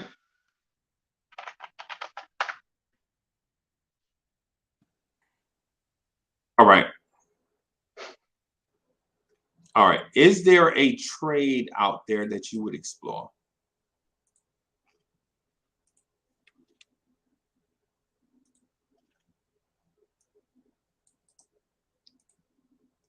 Or do you go into year 2 with this roster? This roster just got thumped in the playoffs by the Miami Heat. Let me see the list. The names? The roster? Yeah, the roster list. All right.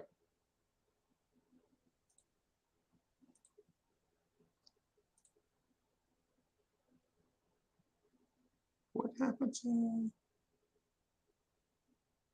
Okay. Put up the super chat of Pierre whenever you have the chance. All right. Let me do that real quick.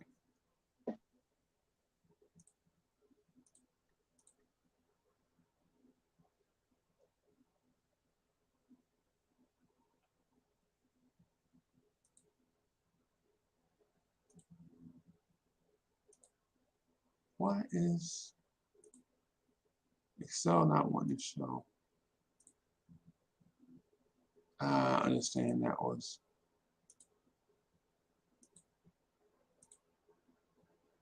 For some reason, it's not wanting to show.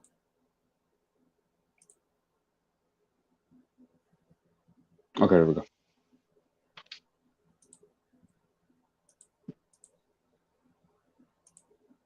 It's not wanting to show for some reason, man. I don't know what's going on. That's fine. That's fine. I'll read the super chat while you figure that out. Pierre Moise, right? Thank you for the generous contribution. He says, all these if this and if that. Don't make any trades till summer so we won't get fleeced. Release Kemba for space and stay the course. What course is that exactly?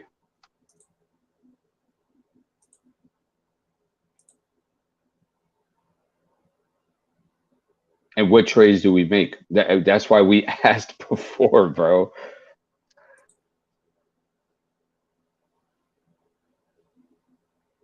Okay, so Parrish, that was what you were saying, trade off Noel, Burks, Rose, and Kemba and sign Brunson. So for just Jalen Brunson, you'll give up Noel, Burks, Rose, and Kemba? Wow. Yeah, I think really highly of Jalen Brunson, bro.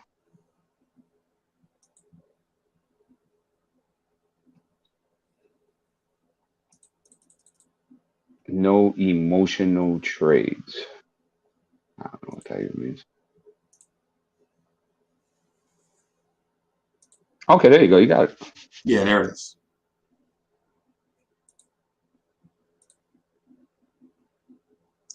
No emotional trades. I'm not trading no one. Okay, but you realize that this present roster is not going anywhere, right? And you see how flawed this roster is from top to bottom, right? Hey, the front office put us in this position because if you think about it, Jay Boogie brought up the other day, which was a great point by his part, right? He said that why the hell will we go and sign all these vets to these contracts that we gave them this off season, right? When we had a whole bunch of young guys on the team that we probably had to sign the following year. So we're trying to like make sense out of the nonsense that's been going on. And why the team's 24-27 and is outside of even a play-in berth at this moment in time. Right.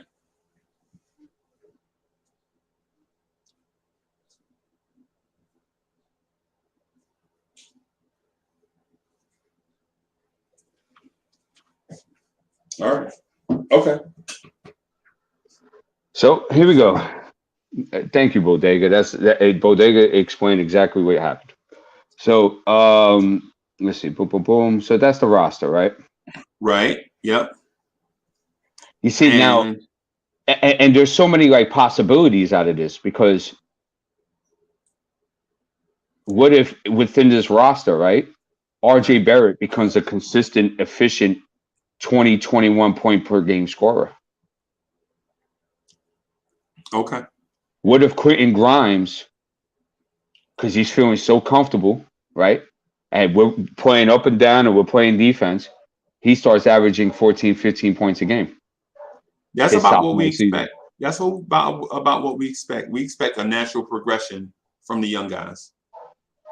Now, let me ask you a question because I do need, I would like some help in certain ways here, right? Because, I'm not a one-man enterprise. No one man can run an enterprise by themselves. Do you keep Cam Reddish? Do you sign him? Yes. Why? Because he offers you things that are not easily found on the open market. Okay. 6'8" scorer, athlete, that has defending upside, just needs to be coached well. Okay. I don't think he was coached well with Lloyd Pierce or Nate McMillan. And you think he'll be coached well? We're not even going to get into coach right now. That's a whole other discussion. Right. But my point to you is that, do you think that he has motor issues? No. You People. Don't? No, that's a lazy take. A lot of times, people that don't watch a player or may see a player may watch the Christmas Day game, and they make a grand assumption on what they see after 1 or 2 games. Okay. And so I watched Cam Reddish since high school, bro. I've never seen motor issues. I think people confuse smooth with slow. Right. Or lack of motor. Right.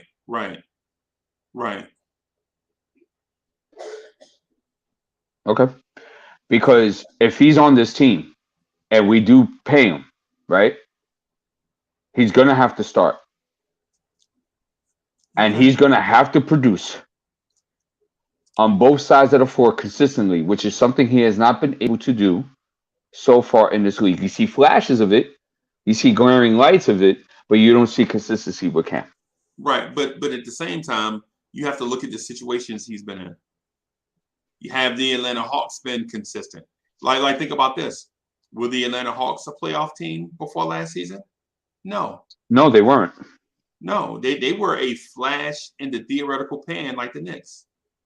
Are the Atlanta Hawks struggling this season? Yes. Does it appear that they've turned it around? Yes. But for the most part this season, they've struggled also. Yeah, so we can't just say do paint with the broad stroke like Atlanta is the Hawks are a Milwaukee Bucks type franchise. No, they're not. Can they get this? Yeah, possibly. But whatever. Not right now. I would say I would offer you this. I think this team that you put together is a second round exit team. Right.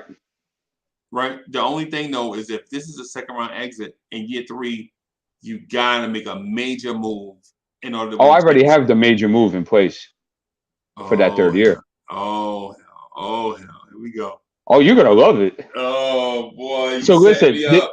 this only works, right, if we're a top 5, top 10 defensive team in the league, which I think we will be with this roster. Okay. It only works if R.J. Barrett takes it to another level. Right. He will. And I think he will, personally. Right. It only works if Quentin Grimes takes it up a notch, which I think he will as well. Right. This only works if Obi Toppin can take it to another notch, which I think he will as well. Obi Toppin is a superstar in this scenario. Well, he's a perennial all-star, not a superstar. Okay. Yeah. I think Mitchell Robinson will be playing the basketball of his life. Because he has a point guard. That, and he's able to run up and down the court and actually be seen. Right. And Ben Simmons is a great perimeter defender that will guide shooters to Mitchell Robinson. So you'll see him, instead of Mitch having to evacuate his area to go to the perimeter, you can see Mitch use his athleticism and instincts in his space. Right. These people are funny, bro. Anyway, they don't listen to what things are said. Okay. So, and also keep in mind, Freezy, what you just said, also, Ben Simmons in his sleep is 17, 16, 9, and 9. Right. Okay. That's in his sleep. Right. Okay. So what's your next move? I could definitely see a second round exit here, right? Right. And we had a fun season. All right. So you're not making any moves now. Remember, you have 16 people on your roster. So somebody has to go. I don't even know who Matthew Jericho Mayer is. Sims is a two-way player, so never mind. Jericho Sims is a two-way player. Okay. That's fine. All right. So would you want to fast forward to the trade deadline? Yeah, I mean, I think with this lineup, if you're looking at second round, right? Right. We're definitely around like what? Anywhere between the 4th and 5th seed? Yeah. Possibly around that time. Right. So I mean, if RJ Barrett has brought it up a notch, and Quentin Grimes has brought it up a notch, and Obi Toppin's brought it up a notch, and we're getting this steady play from Cam Reddish that you're saying, right? Right. Do I really have to make a move? No, and I have young shooters, and I have a stretch, and right. I don't think I really have to make a move, and if I do, I think it will be a minor one. Okay, so we'll fast forward to the trade deadline. The Knicks are 26 and 15. Mm-hmm. So that means so they're 11 games over 500. Yep. The projection is second round exit. Yep. Would you like to make a move here? At the end of the year? No, we're at the trade deadline. Oh yeah, I said no. I think we're good. Okay. All right. So because don't forget, these are still puppies. RJ's still a puppy. Obi's still a puppy. Quentin is still a puppy. Cam Reddish is still a puppy. Okay. All right. Mitchell is still a puppy. Okay. So we'll fast forward to the end of the season, and this Knicks team finishes 51 and 31, 20 games over 500. That's a good season. Right. Haven't had too many of those. Right. So 51 and 31 is it, y'all. 51 and 31, and they finished as the I'll say a tie and lose a tiebreaker. They finished as the 4th seed. They have the same record as the 3 seed, but finish in 4th. Let's just throw a little monkey wrench in there and have some fun. Right. They beat the Atlanta Hawks in the playoffs. The Atlanta Hawks were the 6th seed. And now they play the Brooklyn Nets in the second round of the playoffs. Yep.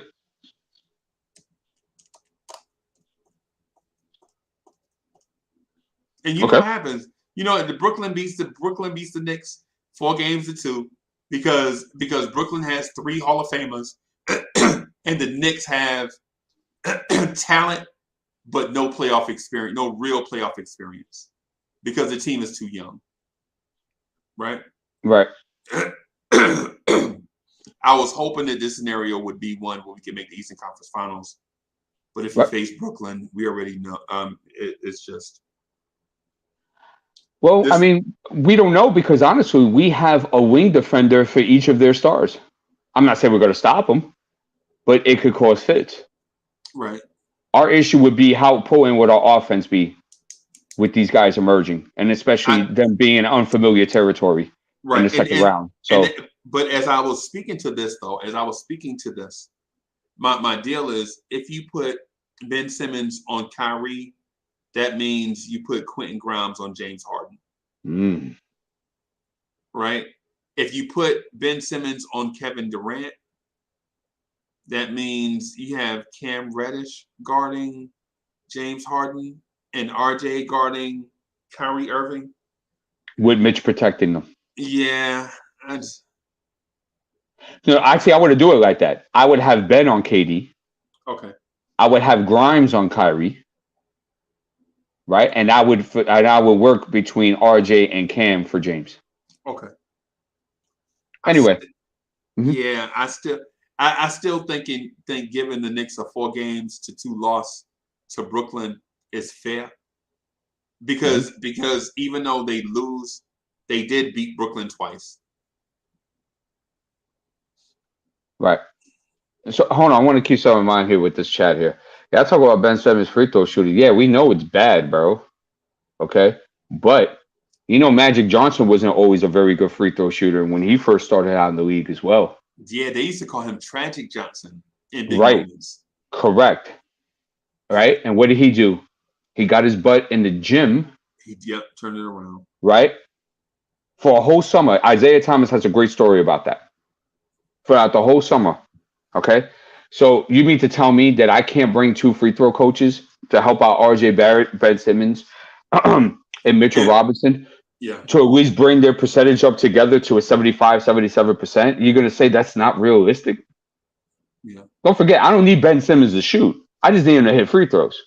Right. And then plus the Knicks got a terrible matchup in the playoffs. Right. Right. So they got a terrible matchup in the playoffs. If they had met up with Philly or somebody or Miami or somebody like that, I think you could probably see an upset. But running into Brooklyn is just unfortunate.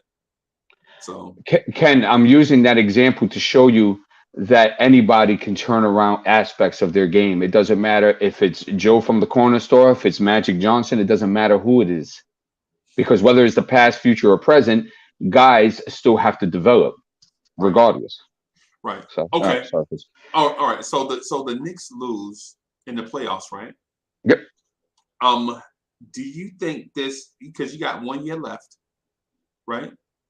You got 1 year left to win it all or get fired. Right? Is there a major move out there to help Obi and Ben Simmons win a championship? I got him. Okay. And he'll come too.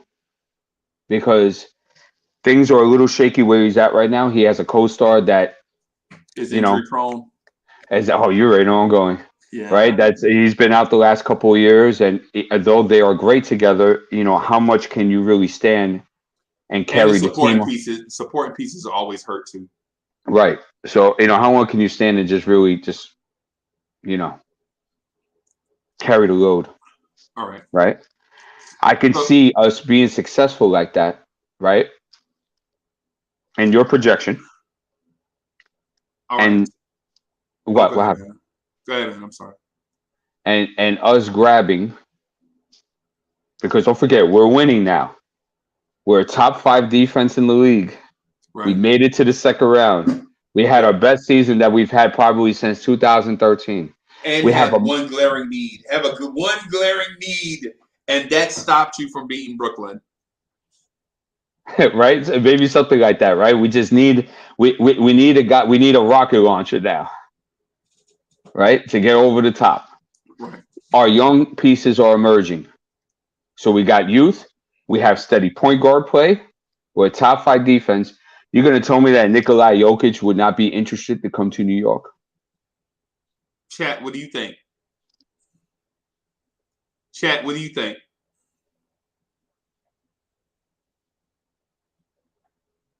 What do you think, chat? Tell us what you think.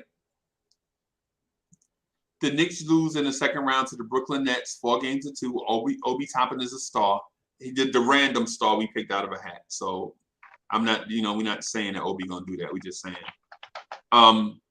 Ben Simmons, RJ, and all the young kids take a step, and we'll take another step in year 3. Do you think the Knicks will be able to sign Nikola Jokic?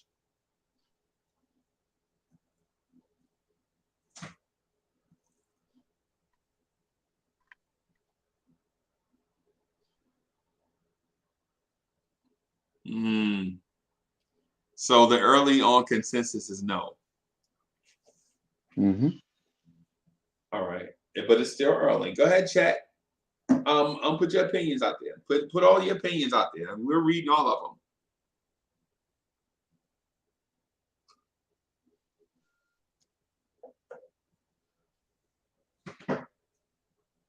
And another thing about Magic Johnson, too, y'all not looking at playoff stats. And what the story was referring to was the year when he shot 65% from the free throw line in the playoffs. And then he went back to the gym and he went ahead and worked that out. And I believe also, too, there was another playoff series where he shot abysmal for that series. And he went into the gym and he worked on it all summer. I think it was 82. And that's the year that everything was going wrong for Magic, not just free throws, but he kept turning the ball over in crucial situations too. And that's why they called him Tragic Johnson. Thank you, Freezy. So, John, I believe Jokic is a free agent after that season that we're projecting. So D Poetic, here's the thing too that we have to take into account. That summer, the contract extensions of RJ Barrett and Cam Reddish kick in.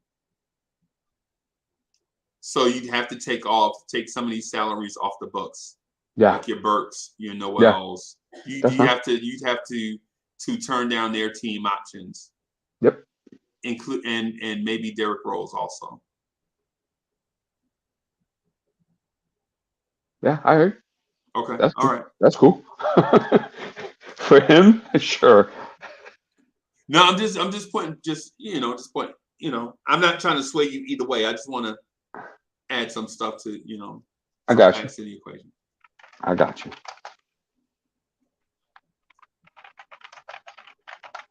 So what do you think? So what are you thinking? I'll tell you what. Chat. If we get 3 yeses to Nikola Jokic in the chat, if we get 3, it will be officially, it'll be done. If there's 3 people in the chat that says Jokic will come to a second round exit team in the Eastern Conference, mm-hmm. with emerging stars Ben Simmons and Obi Toppin, RJ Barrett, then we'll make it official. Pierre Moise, thank you for the generous contribution. Okay, Ben Simmons went to the playoffs, lost. What he do for the summer is demand a trade instead of working on his defaults. I don't know.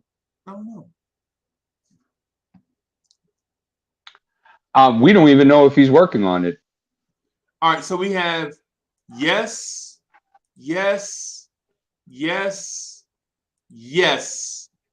So Nikola Jokic is officially a New York Knick. Mm-hmm. Bim. But so we have to update the roster. So Burks is gone. By Noel is gone. Taj is gone. And probably Noel would have been gone a little bit earlier anyway, because I definitely want my stretch in there. Well, but it's 2 seasons. Well, okay. Yeah. I mean, we just fast forward a lot of parts of the process just to get to the point here. Okay. All right. So Derrick Rose is gone, but you do have Nikola Jokic.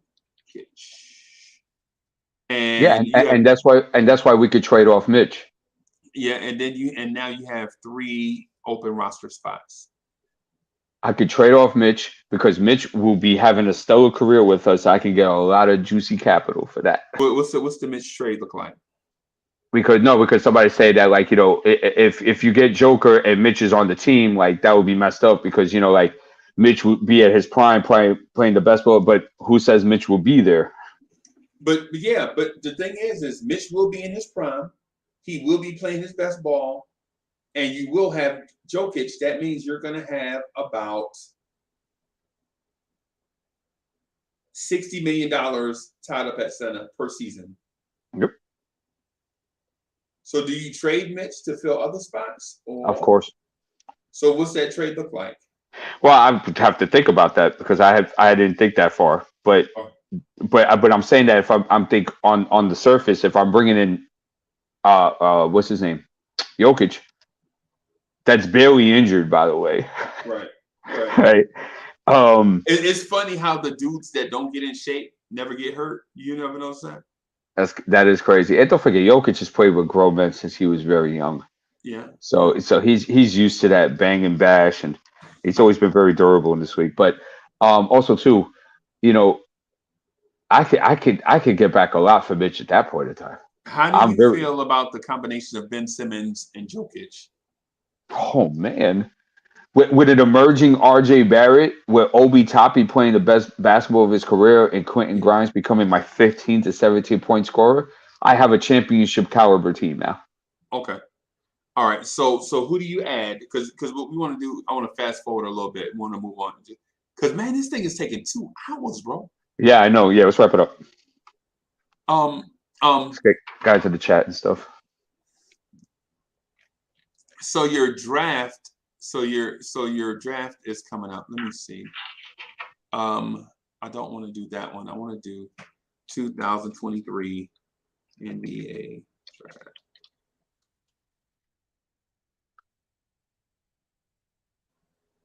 All right. So what do you want to do here? Mm-hmm.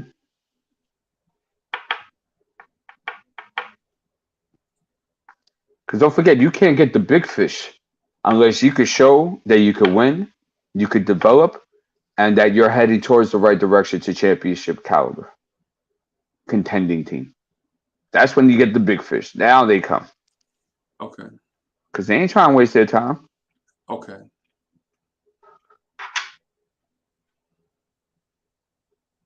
Yeah, we'll get into Memphis.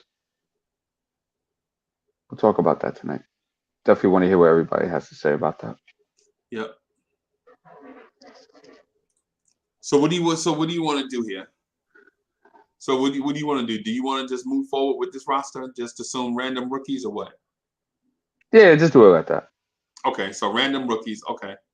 All right. Because I if I knew we were doing this, I would have definitely prepared that. Yeah, and the thing about it is we thought we were going to get more crowd, but okay. All right. So you're gonna fast forward into the season? You excited about Ben Simmons, Obi Toppin, and Nikola Jokic, RJ Barrett, Quentin Grimes? That squad with everything we're projecting goes right. That's a 55-60 win team, man. Okay. Easily. So you want to fast forward to the trade deadline? I mean, I really, that's 3 years, man. I don't know.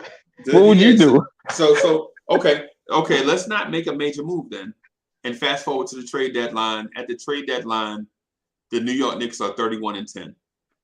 Ooh. You okay with that? Oh, hell yeah. Jokic is looking like an MVP candidate, but so is Obi Toppin. Wow. All right. So what do you want to do at this trade deadline? Oh, yeah, good idea, Bodega. We should do that. I mean, 31-10, Freezy. What is there to do? I think we just, if we're gonna make a minor move, it would be probably to fill a roster spot with something a little bit better than that roster spot or something like that. So here's the wrench that I've been saving. You hadn't addressed the major injury that's coming. Okay, what's that? So you hadn't made a move to address the major injury that's coming. So I got a major injury that's coming, and I have some names in the hat over here. I like that. I like how you just throw that monkey wrench in there with it. Yeah. So what do you want to do? A major injury is coming, and I'm about to pull one of the names out of the hat. Right?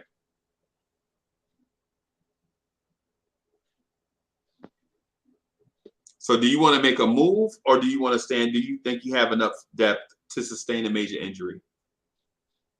Remember, you still have Mitchell Robinson coming off your bench. I think I would have moved him by then, especially if I got Jokic. I don't want no problems with that. I'd rather get stuff back for him. But you see, it's like, those trade proposals. How would you do that? That's a whole other story. Okay. So you ready for the major injury? You ready for me to? Please, if this has been Simmons, bro, if this has been Simmons, this whole 2 hours was a waste. I hope it's not. Oh, you're doing the hat thing with this? Yep. Okay, that's hilarious. Go. Yeah. All right. So I'm gonna pull the major injury, and that means out for the season. Oh shit. Shoot, right. My bad. All right. So here's your major injury. Your major injury is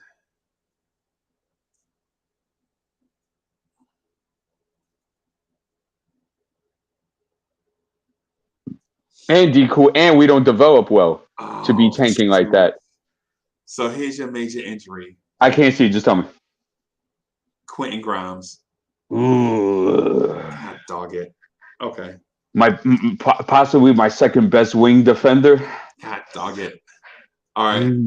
So God, dog it, man. See, but you see, Freezy, you see, without even knowing that, that's why I was thinking that when we draft, right, we get our 3-and-D wings. Right. You see, because just in case something does like that happen, we have a serviceable backups that can fill in that role. It may not be as potent, but it could still be serviceable because we still do have a lot of defense on the team. Yeah. That I don't think that injury is as devastating as what it feels like. Mm-hmm. Because you still have Reddish, RJ, Simmons, McBride, and Dyson. Remember Dyson, your rookie from last year. Right. And don't forget too, even if it was Ben, right? I still have Rokas. Right. Throughout his rookie contract. Right. And damn well, if I'm the front office of this team, we're prioritizing development. So these guys will be ready to go. All right. So what do you want to do? Do you want to do a major move here, or just rock with what we got? Is Grimes out the season?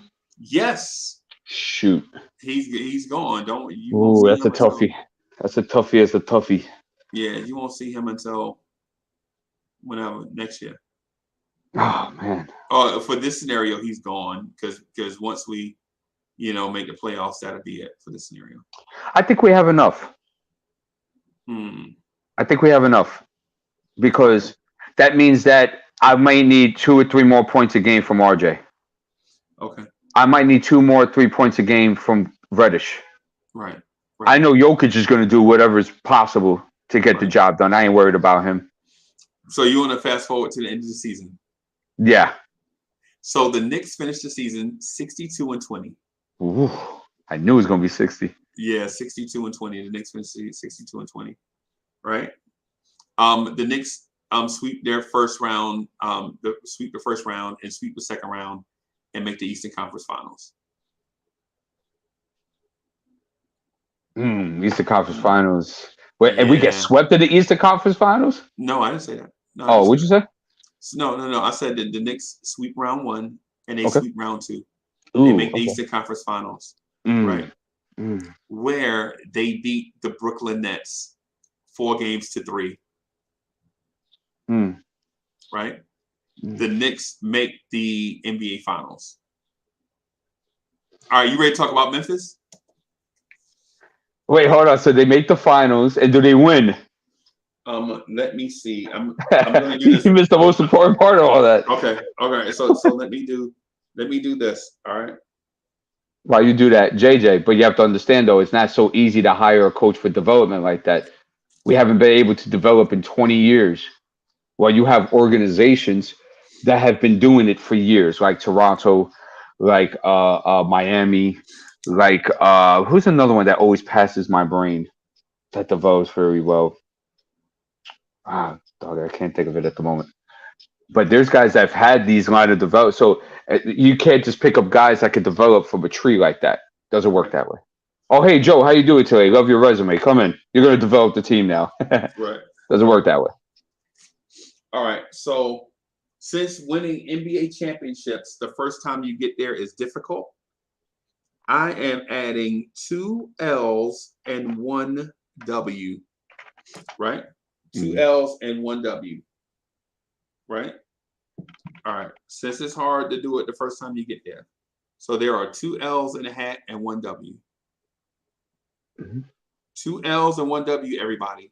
So if the Knicks win, that means you guys did an excellent job. And if not, if the simulation had gone on further, you may win it in year 4 when everybody's healthy. You get that championship experience. And in year 4, you probably win it. But you accomplished the goal of even being mentioned in the conversation in year 3. Yeah. So I'm tumbling the hat right now, y'all. All right. So the Knicks go to Game 7 of the NBA Finals against the Houston Rockets. What the hell? Right? Oh my God! Get out of here! The Knicks go to Game 7 versus the Houston Rockets, and they. Can you see that? Yeah, it's a W, right? And they win it. I stacked the odds against D Poetic in the NBA Finals, and fortune favors the hard workers. Ladies and gentlemen, congratulations to your 2024 NBA champion, New York Knicks. We'll party the whole damn weekend if that happens. Oh, yes. I'll talk about from Friday morning to Monday morning. Right. I can, and so here's the thing. I stacked the odds against you the whole way, being unfair in some things, like a random injury and all, right? And the Knicks win the 2024 NBA Finals. Great job, everybody. Hey, chat, great job, man. Great job. That was fun. That was fun. I stacked the odds. I stacked it the whole way so everybody can see how difficult it is to build a championship contender. And then I put 2 L's in the hat versus 1 W. And tumbled it 3 or 4 times and pulled out the W. Look at that. That is crazy. Congratulations, Knicks fans. So Freeze, you wanna bring in the chat for a bit, and we'll kick it. But now back to reality. I don't think the front office has the balls to do what we just did right now. Any of those moves. They too scared, bro. Yep. They too worried about what people would think. Yep. Especially that price for Ben Simmons. Oh yeah. And then if our future scenario is true, you go back and think, you know what? That was a pretty small price to pay for all that to happen.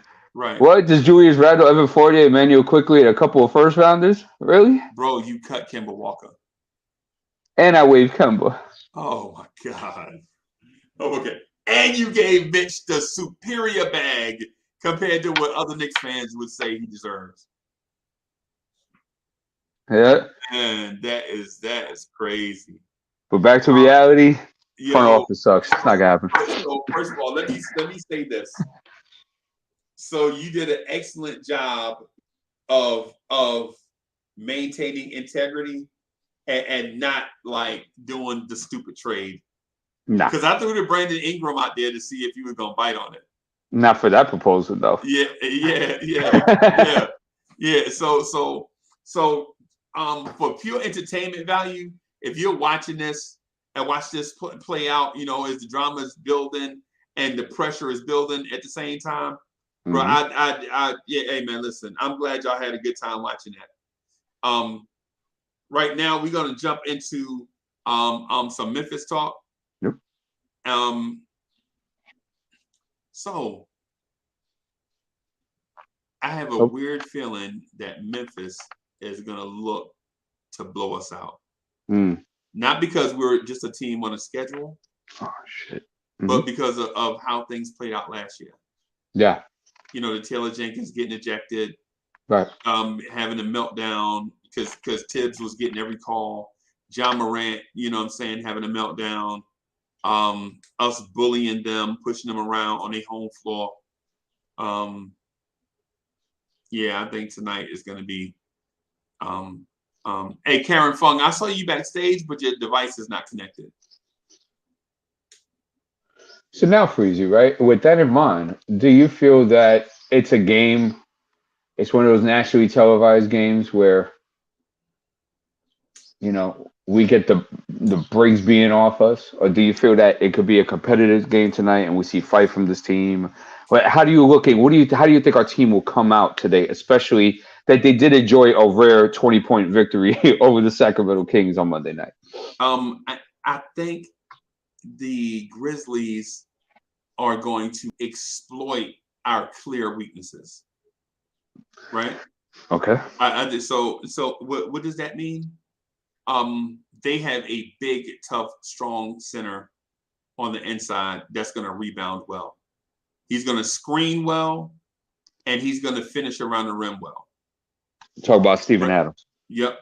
Mm-hmm. I think their skill players are going to show off the difference between guys with skills and guys without skills, and it's going to be embarrassing for us. Desmond Bane is RJ Barrett's size, but he's going to look like the Hulk compared to RJ, and he's going to be able to dribble, pass, and shoot. Right, and defend. And defend multiple positions, right? I think if we roll out there with Kemba Walker starting, you are going to see the evolution of today's point guard versus the point guard of 10 years ago. You know what I'm saying? You're going to see a dude with like a 45-inch vertical, blazing fast, streaky shooter, just exploit Kemba Walker all night long, unless they put Grimes in the game, which then means Alec Burks plays point guard, which plays to our weakness, another weakness. I'm sorry about that. No. Let me. I gotta bring in Sam. So check this out, Freeze. Right? Well, do his intro, of course.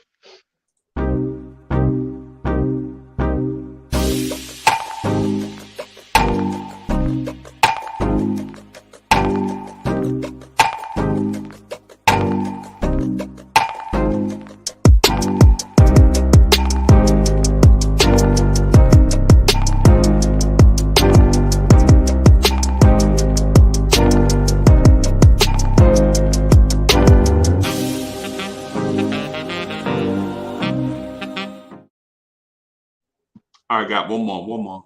No doubt.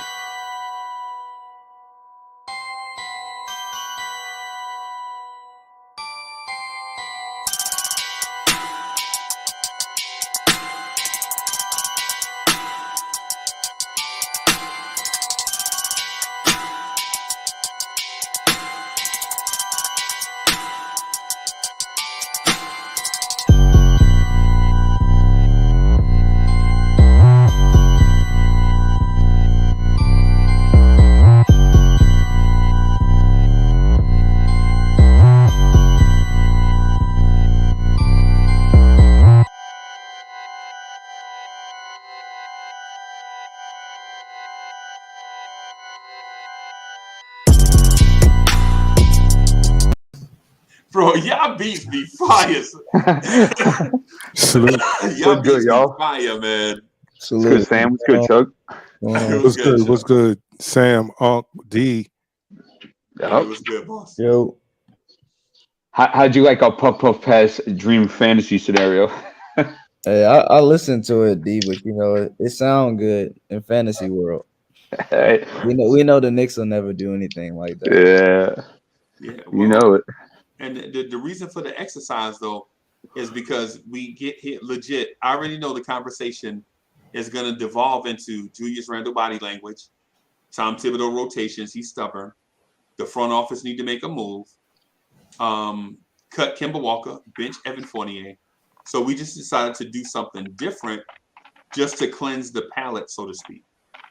You know what I'm saying? Because we know where the conversations are going to go. We need some good juju. I agree. We need some. Yeah, correct. And so we just want to cleanse the palate because we already know that the Knicks are passionate about those topics because they don't just talk about them here. They talk about it on every Knicks content creator. Everybody's show. We talk about the same thing. So. But I did want to bring this up though, Unc, since you just mentioned y'all was just talking about Steven Adams. Is a possibility that he won't play tonight, and y'all know that Dylan Brooks is already out. Right. Okay. Yeah, they're still at full strength though. They still got a lot of guys there, and Xavier Tillman's no bum. And Jaren Jackson, he's an underrated defensive player of the year candidate as well. And also too, Brandon Clark coming off the bench, high energy, very physical. So if you look at it, D, they're first in the league in steals, blocks, and rebounds. That's correct, sir. And also a fast break point. All right. And points in the paint. So they have our kryptonite and everything with athleticism and just being able to bang in general. Yeah. And naming all of those things, Sam, makes it imperative for us to be playing optimal basketball because it will get out of hand very quickly. And I was like, Ja could easily go off for 40 points because it's in the Garden tonight, right? Yeah, we're in. Yeah, we're in MSG. So and it's on ESPN tonight, Chuck. Right. Okay, and so also expect someone that hasn't been named that probably just signed today to come out and have a big game against the Knicks at home. You know how it goes, Chuck. It's always like I've been saying. It's always the guy who we're not worried about that lights us up. It's not the Ja Morant. It's going to be a guy like, let's say, Zaire Williams tonight. Tonight could be his night very well. I think Ja is a phenomenal talent. So it's like he's a superstar in my eyes in this league. But I'm looking for Desmond Bane. And I want to try to limitate him as much as possible. He had 34 points against Philadelphia the other night, which I believe is his career high. He's averaging 18 this season, shooting 42% for the three on 7 attempts. Okay, 47% from the field at almost 15 attempts. He's also grabbing you 4.5 rebounds and 2.5 assists. Guy's not joking around. He's my most improved player this year so far, by the way. Yeah, and they're a deep team too, so it's not even like they're just top heavy. They got guys throughout the roster. Yeah, some guys on their bench aren't as talented, but for the most part, this is a deep team. So I would, if it were me, there's no way Kemba Walker starts this game. Chuck, I agree. He's starting the game though. Yeah, go ahead, Chuck, but you know what's going to happen. But see, that's the problem that I have is because if you start him, it's going to get out of hand real quick. Tibbs is not going to make an adjustment until it's too late by bringing in the second unit to try to run with these guys. And the second unit is going to have only but so much gas to keep bringing us back in the game tonight. That's how I see it tonight. Because, yes, like D, you always say when it comes to young, athletic, bouncy teams, they give us extreme headaches. Yeah. And with the talent of a Baines and Ja and Jared Jackson, is he playing? Yeah. Jackson's good. Everybody is really good to go besides Dylan Brooks, and they're saying Adams might not play, but I'm pretty sure he'll find a way. I'm pretty sure they will too because they are fighting for that third spot and they are trying to get a couple of games up on there, especially that Utah's hurt right now. So yeah, what's up, G Money? Salute. Yeah, salute. Yeah, and also that Utah's also lost 5 in a row, and they're playing Denver also on ESPN. So yeah, I mean, I know Steven Adams is out, but like I said, Memphis is a deep team. So even if they're banged up, again, they're a deep team. We got to watch out for guys like Tyus Jones, Conchar, Zaire Williams, DeAndre Melton, though, because he can hit the 3.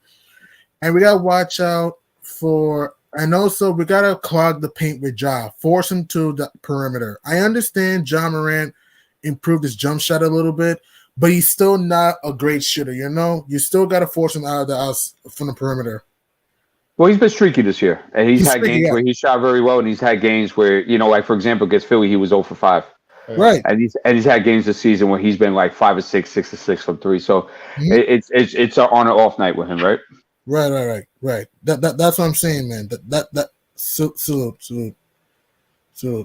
Julian Bloom. Salute everyone in the chat, everyone in the panel. Just wanted to just give my take. So that's what I'm saying. It's gonna be a close game. I have a feeling it's gonna be a close, hard-nosed game. But if this game is close, it might favor Memphis. Because here's the thing: do you have a closer in Ja Morant? Who's gonna be our closer if the game is close? We don't have a prototypical closer. Don't have one. It depends. That's the thing. Yeah. It depends on who's hot, really. If they get the ball, if not, then you know who the 2 guys he'll probably run a play for. Right. You also got to watch out for Desmond Bain. He's had a phenomenal year too. I just called that out. And you know what the problem about it is, G Money, which is why we're saying you can't start Kemba. Is the same thing we've been saying, you know, for weeks in a row now. Is you can't afford to have both of those liabilities on the court at the same time, especially in tonight's sense, where we have 2 like elite, almost this is an elite backcourt in the league right now at this point with Morant and Bain, and we can't afford to have Kemba and Fournier out there at the same time. Right, because Ja and the Grizzlies will kill us on pick and rolls, drop covers, drives, get to the line, etc. So I think Steven Adams will play today to match with Mitch. I think he'll play. I have a real feeling he'll play.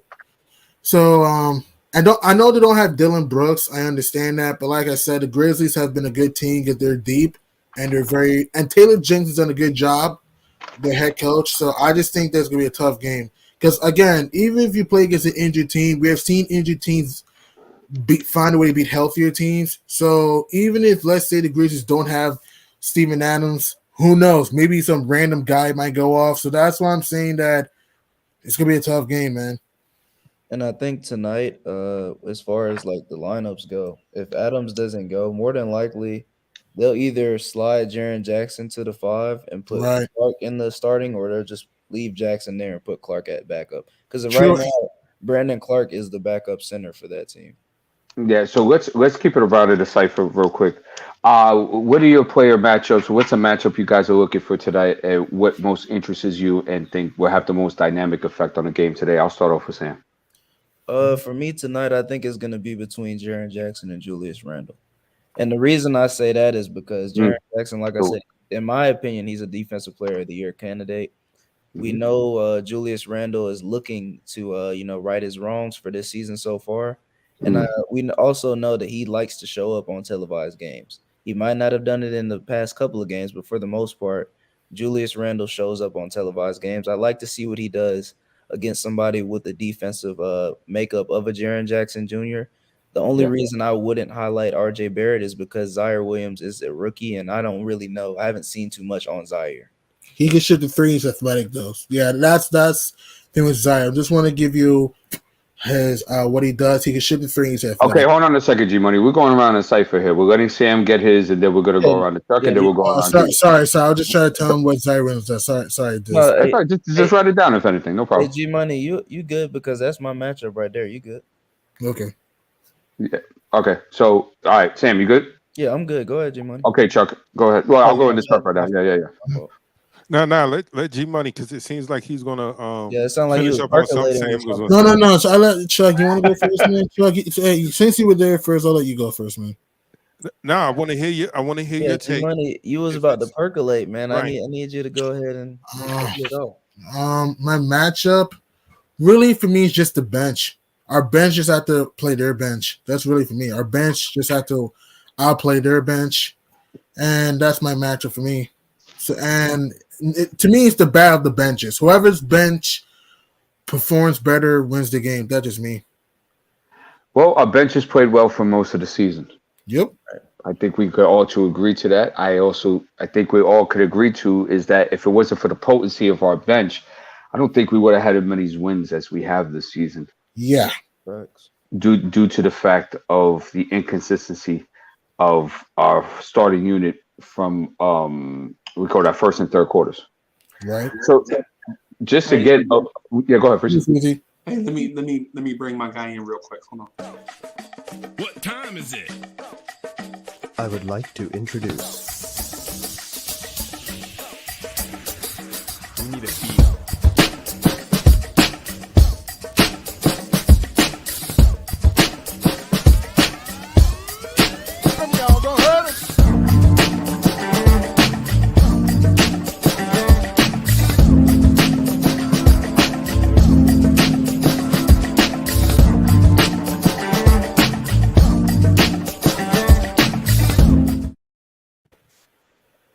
Blessed love, blessed love. What's up, Staff? How you doing, bro? Good. Everything is good. Blessed love, everyone. Yes, sir. Cool. We'll kick it around because I want to hear Chuck's, and then Steph, I'll get to you, right? Cool. Sure. Okay, cool. All right, Chuck. What's the matchup you're looking for tonight? Quentin Grimes on John Morant. It has to happen soon in the game, but that's the matchup. Is if he can slow him down and make the matchup really about what Sam said about Jarrett Jackson Jr. and Julius Randle, because we can't have all three of those guys, those young guys, doing what the heck they want, because it'll be a long day, especially when it comes to G Money's take about the bench. The bench can't overcome the starters' lack of effort, plus dealing with a team that benches as deep as yours. You understand what I'm saying? Like you're really asking the bench to do a lot. So I'm thinking, how fast will Tibbs get John Morant on? I mean, not John Morant, but get Quentin Grimes on John Morant. Is he going to mess around and try to play Alec Burks on him first to try to slow him down? Like G Money said, I think if you can make him a jump shooter, it gives us a better chance. And I think Quentin Grimes has a game tonight where he's able to get significant playing time by being able to force John Morant to shoot jumpers, because he's not slow-footed. He moves side to side very well, and he fights over screens. So making him a jump shooter tonight by Quentin Grimes is my matchup to look for. It's very interesting, Chuck, that you say that, because what you're saying is that you feel that the potency of the backcourt between Bane and Morant will force Tibbs to come with Grimes earlier than expected, because Evan and and Walker are going to be dusted early if he goes with that starting lineup. Is that what you're getting at? That's exactly what I'm saying, D. Thank you. Very interesting. So just real quick, I need to do something, man, to a brother that we love and a supporter of the show. Of course. Let me just do this real quick.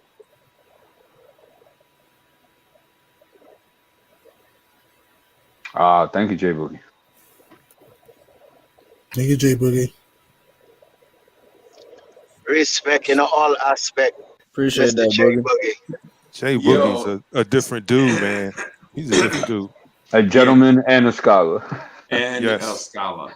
And so for those that don't know, that the bread that we receive to help support the channel is like, I just use that to do the graphic that you just saw, things like that. So whenever you make a contribution to the channel, it goes into stuff like the Photoshop, the StreamYard, all the stuff that we use to put on the production. So I just jumped off the screen just now when I saw what happened. Immediately wanted to do the animation so we can show Jay Boogie the love, to reciprocate the love that he showed us. So for everybody that support the channel, thank y'all, man, for everything that y'all do.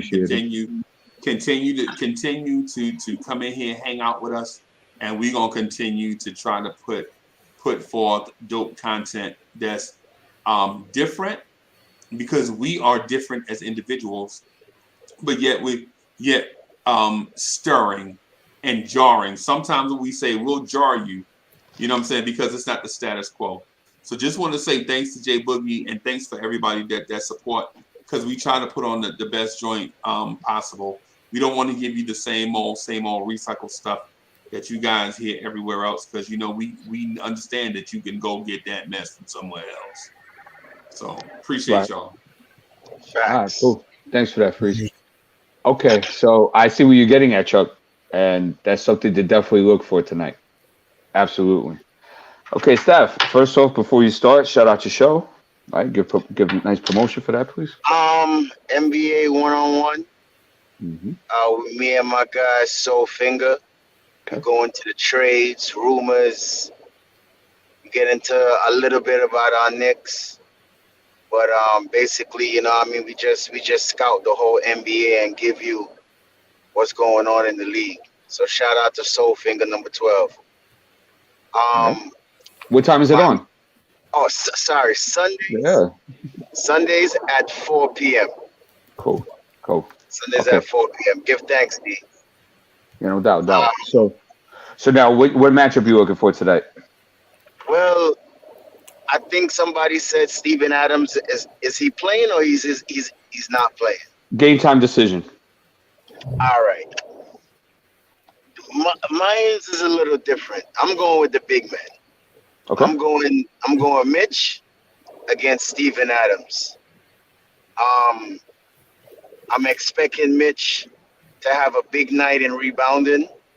I'm expecting him to have at least 2 blocks, because we got to protect the paint from John Morant penetrating in there. And I agree with G Money and Chuck's point. We gotta make John Morant a jump shooter. So we got to get offensive rebounds and defensive rebounds. I think that's a key of the game also too, because Jared Jackson and Steve Adams is 2 big men.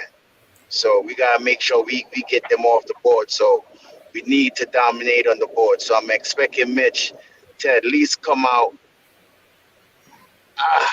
I'm gonna say about 8 points and about 10 plus rebounds and about 2 blocks. So I'm looking for Mitch to have a big game. Yeah. Okay. So your matchup is the big man. You talk about Mitch and Steven Adams is there. That's what you're looking for. Right, and regardless if Steven Adams is not there, I'm still looking for him to dominate whoever is his backup. Okay. I want you to keep Steven Adams backup. Yeah. I want you to keep 2 things in mind. One, Memphis is number 1 in the league in total rebounds. They rebound the basketball very well.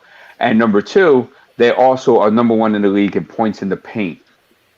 So Mitch is going to have his work cut out for him tonight. Yeah, that's what I'm saying. So, I'm expecting him to have a big game, show and prove. Because if you really want that bag, you understand what I'm saying, that we were speaking earlier, right? And I agree with you, D. 14 mil a year for Mitch. I think that's decent, right? And and if he really wants to be a centerpiece of the Knicks and show the league that he's here to stay, he needs to show up tonight also too. Not only tonight, but in all games. I hear you, but there's one thing to keep in mind, staff, when it comes to Mitch. Don't forget that Mitch does have a that Mitch does have a ball usage percentage. I think what was it like, Freezy, like 8-9% or something? Yeah. Right. So he barely gets the basketball. So just imagine, Steph, you're working your job, right? And you're doing all the dirty work, right? But your job don't want to give you a check. Imagine how that feels. But you know you have to work, right? So I feel for Mitch in a sense where most of his shots, if you see, it comes from offensive rebounds. It's the only time he can get the basketball. Indeed. Keep in Or mind his production. lobs. Keep in mind Mitch's production that he's been giving us these past couple seasons and what he's been making. He's been making nothing, essentially, for the past couple of seasons. So what you want to do also is you have to reward him at least some for the production that he's given you already. True. Hey, can you just get a look on the fast break one time? You know, stuff like that. You know, so keep that in mind, Steph, when it comes to Mitch, that the money thing we were talking about earlier with him was more on a potential.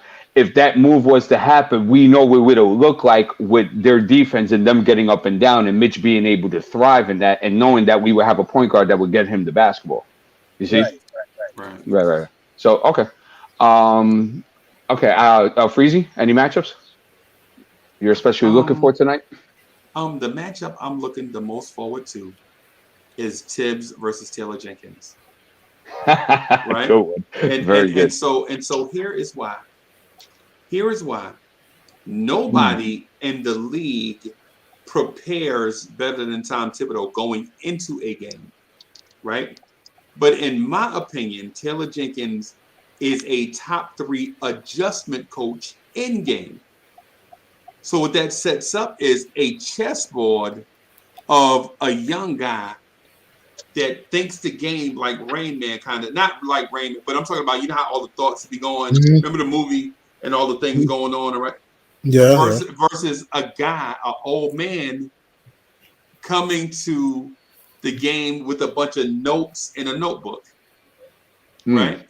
And so what it does is the cat and mouse game begins with Taylor Jenkins knowing that the Knicks has scouted them the last 5 games, right? Knowing Tibbs is going to game plan for the last 5 games. Now, does Taylor Jenkins throw in a wrinkle that throws off Tibbs' preparation in the beginning? Or does Taylor Jenkins continue to go with what has been working, knowing that they've been hot running, you know what I'm saying, whatever they've been running in the last 12 or 13 games, right? But do you throw in a wrinkle just to throw Tibbs off because you understand that he is a genius at preparation and his players are going to be prepared, right? And so the cat and mouse game. Does the cat and mouse game start at tip-off, or does Tibbs come in with his game plan? Taylor Jenkins come in with the game plan that has his team playing well, and then they make adjustments after they see what's working.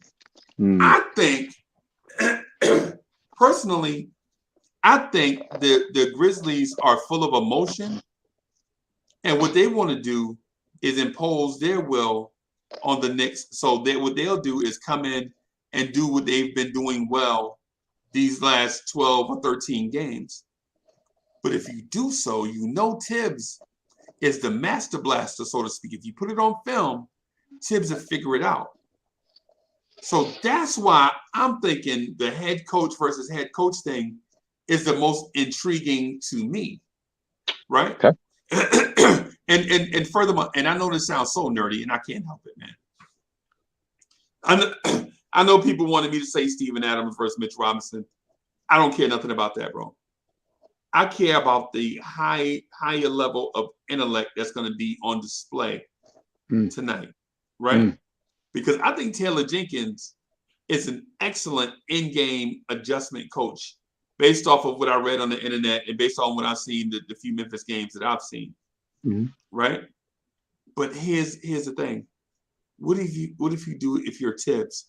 Is this a trap, Tibbs? Does Taylor Jenkins know you're gonna be stuck in your ways and go by what you saw in film?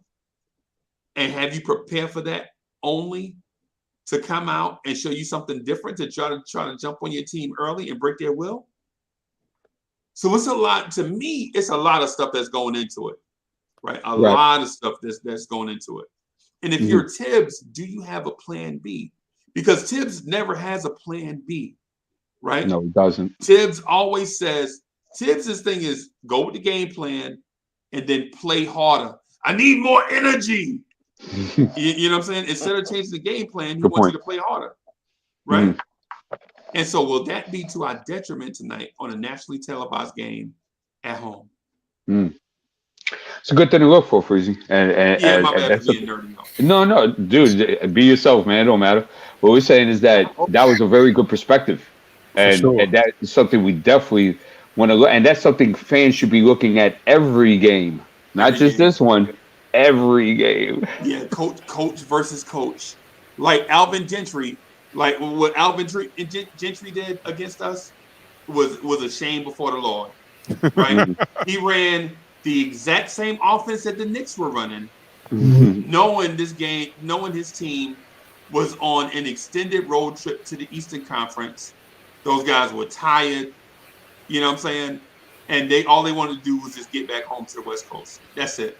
And so he just threw out a basic offense with no third. It had second options in it, like, you know, if the dribble penetration is not there, kick out to the corner for three. But there were no back actions. There was no lob threat. There was no back screening. None of that. It looked as if Tibbs was coaching against himself on offense anyway. Right. Gotcha. Taylor Jenkins, on the other hand, I think what they're going to do offensively is look to exploit the Kemba Walker matchup, right? Ja on Kemba, we know that's a mismatch. Right. We know that's a mismatch from go, right? And I believe, and I think D Poetic believes this as well. I believe that the Desmond Bane, RJ Barrett matchup is going to be a wash. Maybe lean towards them. You know what I'm saying? So Tibbs, what are you going to do now? It's got to play the youth. Yeah. All right. I'm gonna get out of the way. So that was insightful. Thank you, Freezy. Even when I think that Taylor Jenkins could beat the brakes off Tom Thibodeau if they have to get into an adjustment game. But it is something to look at, and it is something for fans to definitely get more of a knowledge up on, and see how that goes from game to game, quarter to quarter. Very interesting. Right. Oh, I'm sorry. I was gonna just mention this one thing. If the Grizzlies go with the screen and roll at the top of the key as opposed to the side screen and rolls, like start off from the wing, bring your guy over, you know, have a guy in the short corner, and the reason why you start on one side is because most sides, weak side defender has to guard two people, right? It just makes sense. Why would you have one guy just guarding one guy when you can double in a smaller space and make them make the perfect pass across court to a guy that's open? The only guys that I've seen do that consistently, Magic Johnson, Chris Paul, maybe LeBron James and John Stockton, that can consistently make you pay on that cross court pass. And y'all know the one I'm talking about. When instead of the screener facing the corner, he faces half court. So the pick and roll ball handler goes around and dribbles around the wing. There's a short corner three. There's a guy on the box, a man on the top of the key, at the top of the key, waiting for an outlet, and a guy in the deep side corner, right? And only Chris Paul can consistently make that pass. And you've seen RJ Barrett threw that pass the other day and threw the pass out of bounds over Evan Fournier's head by like 10 feet almost, or it seemed like. You know what I'm saying? When your momentum is going one way, to throw that pass accurately into a shooter's pocket, you got to be a special type passer. So if Memphis comes out and does that wing pick and roll where Jock, man, look for Desmond Bane to score 30. He did it against Philly. Just so he can go to the basket too. Don't forget about that. Bane is more than just a shooter. He can also go to the basket. He could work the three. He could work the P and R. He makes his quarter passes off it very well. He's a complete package, almost, that guy. Right. So let me give you my matchups real quick. My matchup tonight to look for is not a player to player. It's how effective can our half court be against their transition? Right. And I say that because in order for us to have a puncher's chance tonight, we're going to have to be able to execute in the half court because we do not run or neither do we gun. Right. So when we play against these type of teams, we cannot run up and down with them. Everybody agrees with that. Yep. So our best bet is to execute in the half court. So that would be my matchup for tonight. Let me jump topic here because I actually came across something very interesting in the last couple of days.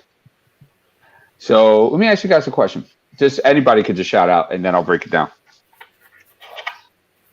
That starting lineup that we ache so much at Kemba Walker, Evan Fournier, RJ Barrett, Julius Randle, and Mitchell Robinson. What do y'all think their record is as a starting lineup?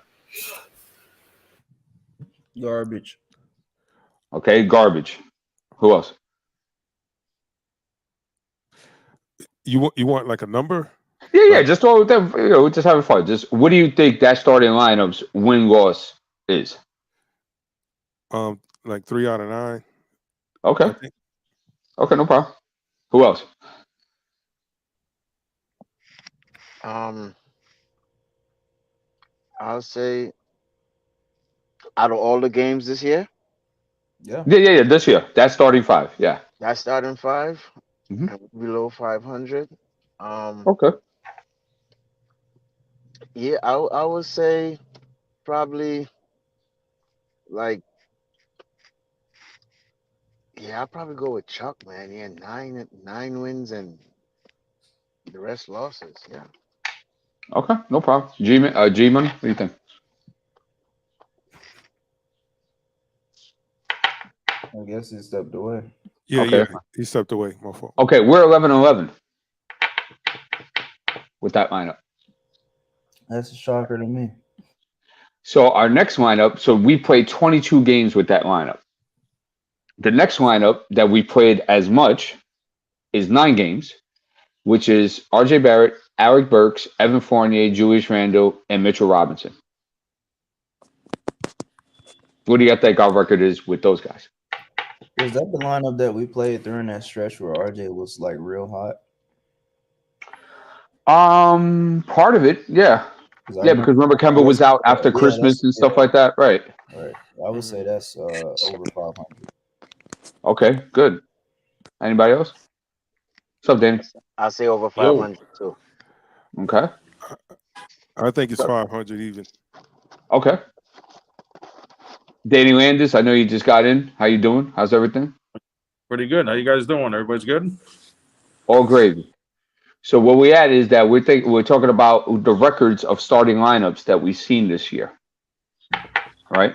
So what do you think is the record of RJ Barrett, Alec Burks, Evan Fournier, Julius Randle, Mitchell Robinson? Do you think they're in above 500 or below 500? I say below. Okay. In 9 games, they're 6-3. Oh, interesting. Damn, I was wrong. Ain't that interesting? Wow. And what are we gonna try out? So I could go down the list, but I'll just go to this one just for time's sake. So in 4 games, which is the 3rd highest that a lineup has played together, has been Kemba Walker, Julius Randle, Nerlens Noel, Evan Fournier, RJ Barrett. So keep in mind, it's only 4 games they played together. So would you think that's 500 or below? Below. That's below. Again? I'll say the lineup again. Yeah. RJ Barrett, Evan Fournier, Nerlens Noel, Julius Randle, Kemba Walker. Yeah, I'm gonna definitely say that's not below. Good. Okay, below. Everybody says below. No bueno. Yeah. Okay, 2-2. Okay. Wow. And that's out of 4 games, so that's solid. I guess. Yeah. That's a happy meal sample size, right? So now I started looking at this. Right, check this out. And I said, well, how does the lineup productivity is? I saw their record, right? And I said, well, how's their lineup? Like, as far as numbers wise, right? So we already know what that lineup is, right? Hold on, let me get to the right thing here. Okay, I just gotta wait for the website to do it. Okay, here we go. Okay, perfect. So remember that one that played the most games at 22 games was 11-11, right? They've also played the most minutes. So they played 789 minutes, which is pretty much 800 minutes, right? And the next closest to him, the one that played at 9, right, is at 328 minutes. So this lineup has played twice as much as any other lineup that they've implemented this season, right? Okay. Mm-hmm. So that 11-11 lineup is a minus 15. And they're bottom 12th in the league. And what's the second one? What's their I'll get to that in a second. Oh, okay. Because don't forget, that's only 9 games, so it could be skewed. So I wanted to focus on the most that they've gone with and the results that they had, right? So points per possession, they are bottom 17th at 103. Effective field goal percentage, they are bottom 17th at 50%. What's this stat here? I'm sorry. So this is all offense here. Yeah, right. So what percentage of the team's possessions ended in a turnover, right? So that's turnover percentage, right? They're bottom 36 at 14.3. Offensive rebounding, they're bottom 45, and that's only because of Mitchell Robinson. And the free throw rate, they're at the bottom 31. They don't get there too often. Defense, points per possession, they're at the bottom 18 at 118. So keep that in mind. They're bottom 17th in offensive, and now they're bottom 18 in defensive, right? 118. Effective field goal percentage defensively, they're bottom 14. So they're 17th offensively and bottom 14th defensively. Turnover percentage, they're 24th, bottom 24. They will get a lot of turnovers. They give up a lot of offensive rebounds. They're like in the middle of the pack. And free throw rate, I believe they're 49. So in that metric, that means that a lot of teams go to the foul line. So that's that starting lineup. So I beg the question. And I'll go one at a time.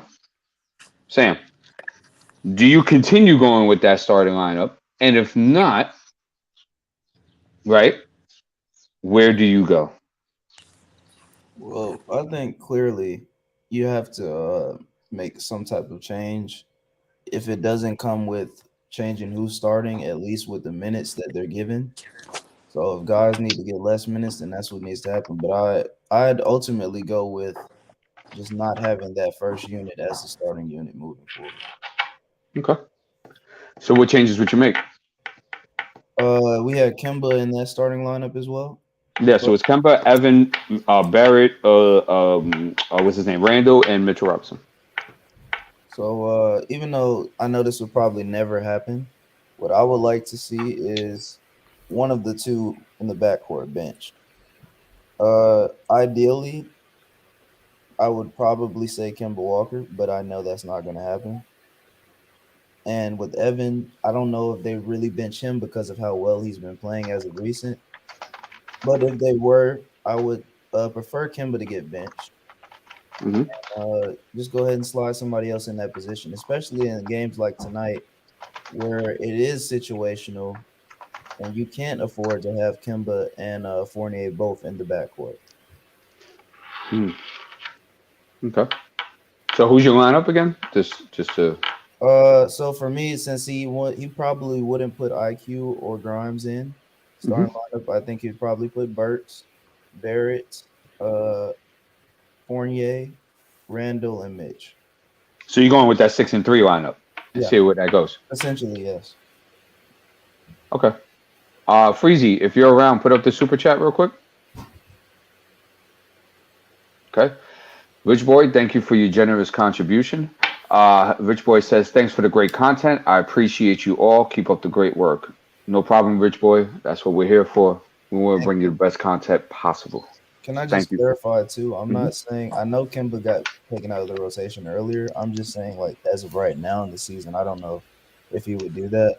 But when I say Burks starting in the lineup, I would also stagger Burks' minutes. I wouldn't have him play 40 or even over 30 minutes a game.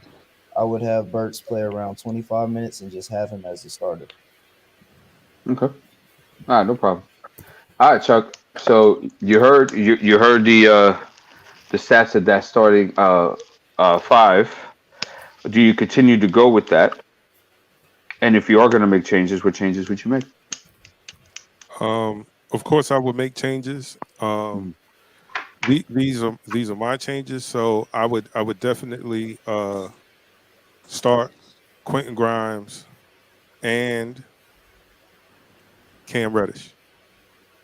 Okay. I would allow Quentin Grimes to guard Ja on offense. I mean, when we're on defense, RJ Barrett runs the point, having the ball in his hands. And you have Quentin Grimes who can knock down shots.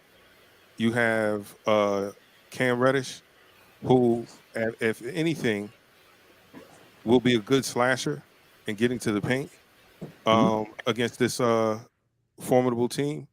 Well, forget about Memphis, Chuck. We're just talking about just moving forward. Just moving forward. Okay. Yeah. So I like where you're going so far. I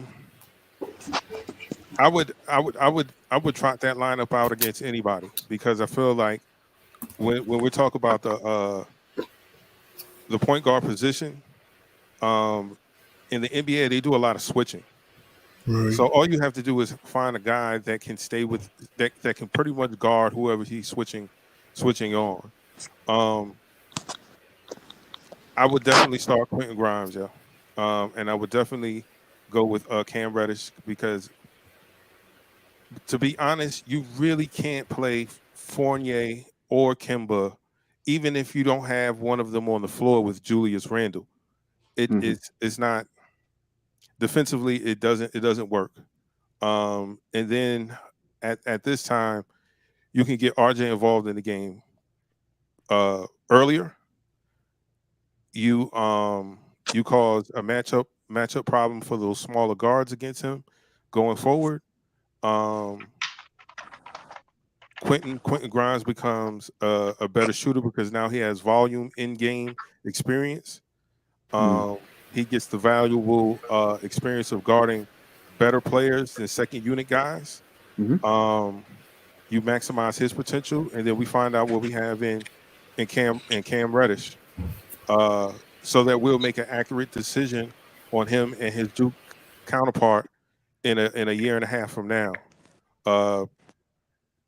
Keep Randall where he's at. Now you know that the ball will at least be a little more secure with it in RJ's hands, starting off with RJ and Mitchell Robinson rounding things off, getting that much needed experience and allowing us to see if he's the guy that we're going to have to pay in the offseason. Got you. Okay, so just before I said it somewhere else, what was your starting five again? My starting five would be RJ Barrett, Quentin Grimes, Cam Reddish, Julius Randle, and Mitchell Robinson. That's nice. Okay. All right. Thanks, guys. G-Money. So do you keep that lineup for the rest of the year, or do you make any changes? And if you do, what changes do you make? Let's see. You guys made some good points. I would start Quentin Grimes at maybe. For me, I would. Man, this is tough. I would put Randall at the 4, Mitch at the 5. Randall at the 4, Mitch at the 5. I want to break it down because the first 3 are kind of tough. I don't see Fournier lasting long because I think he might be traded. But as of right now, maybe you'll probably keep Fournier. Maybe I'll put Cam Reddish at the 3. I'll try Cam to start because you need some defense. I'll probably start Cam a little bit. You need some defense, and he can get to the rack. Maybe you can start Grimes at the 2 and put RJ at the 1. Well, put RJ at the 1, or this is tough. Or you could put McBride at the 1 and put RJ at the 2 and put Grimes at the bench. So it's kind of tough. To me, it kind of depends on the game, to be honest. To me, it kind of depends on the game.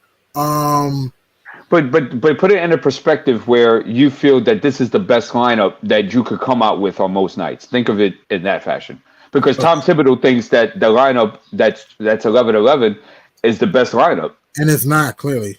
It's not. Right, because they double in minutes, right? Right. And they also double in games played together. So right. Okay, so if I had to choose a 5, I would probably say, if I had to choose a 5, I would have to say, this is just me, McBride at the 1, RJ at the 2, Cam at the 3, maybe Randall at the 4, Mitch at the 5. I'll let McBride start because it's more of a point. Quigley can shoot, but I don't think Quigley's a point guard. He's more of a 2. Same thing with Burks. Burks, he's more of a 2/3. I don't think Burks is a true point. So I'll put McBride at the 1. I like Kemba Walker, but I just don't think Kemba, with the age, man, I just don't think Kemba fits on this team. So to me, my starting 5 would be McBride at the 1, RJ at the 2, Cam at the 3, Randall at the 4, Mitch at the 5. Yeah. okay, cool. I like that. So it's McBride, RJ, Cam, Randall, Mitch. Got it. Right. Yes. Cool. All right. Thanks, guys. Steph, do you keep the lineup? And if you make changes, what changes would you make? I'm making 2 changes. Okay. And I agree with Chuck. Right. Okay. He took everything that I was meditating in my brain when you said that, right? So I like RJ at the 1, Grimes at the 2. Like he said, they switch a lot. So, you know what I mean? You can't get no better than that, right? With the wingspan and the defense. And then you're going to have Cam at the 3. Same thing with the same switching. You know what I'm saying? Between him and Grimes or him and RJ, it don't matter. That defense going to be elite no matter how you look at it because of the wingspan and the guys could play defense. And of course, I'm going with my power forward, Randall, and I'm going with the big man, Mitch. That's how I'm rolling for the rest of the season. And Got you. I believe we could come out victorious like that. And I'm bringing McBride off the bench. Quickly Burks, Obi, and Noel. Got you. Okay, so what was the starting 5 again? Just to keep it fresh. RJ, Grimes, Cam, Randall, and Mitch. Okay, so you went the same route as Chuck. Okay. Yeah. Yeah, I have. That's that might be one of the best ones considering our situation. Okay, Danny, you keep the lineup, make changes, and if you do, what changes? I like what G Money said. I like that lineup of McBride, Barrett, Reddish, Randall, and Big Money Mitch. I like McBride. I don't know if you guys have been watching his highlights. Did you see what he had last night? Almost a triple-double. I know it's the G League, but still, the guy, I watch his moves. The guy's got the moves like Jagger, bro. He should be playing, man.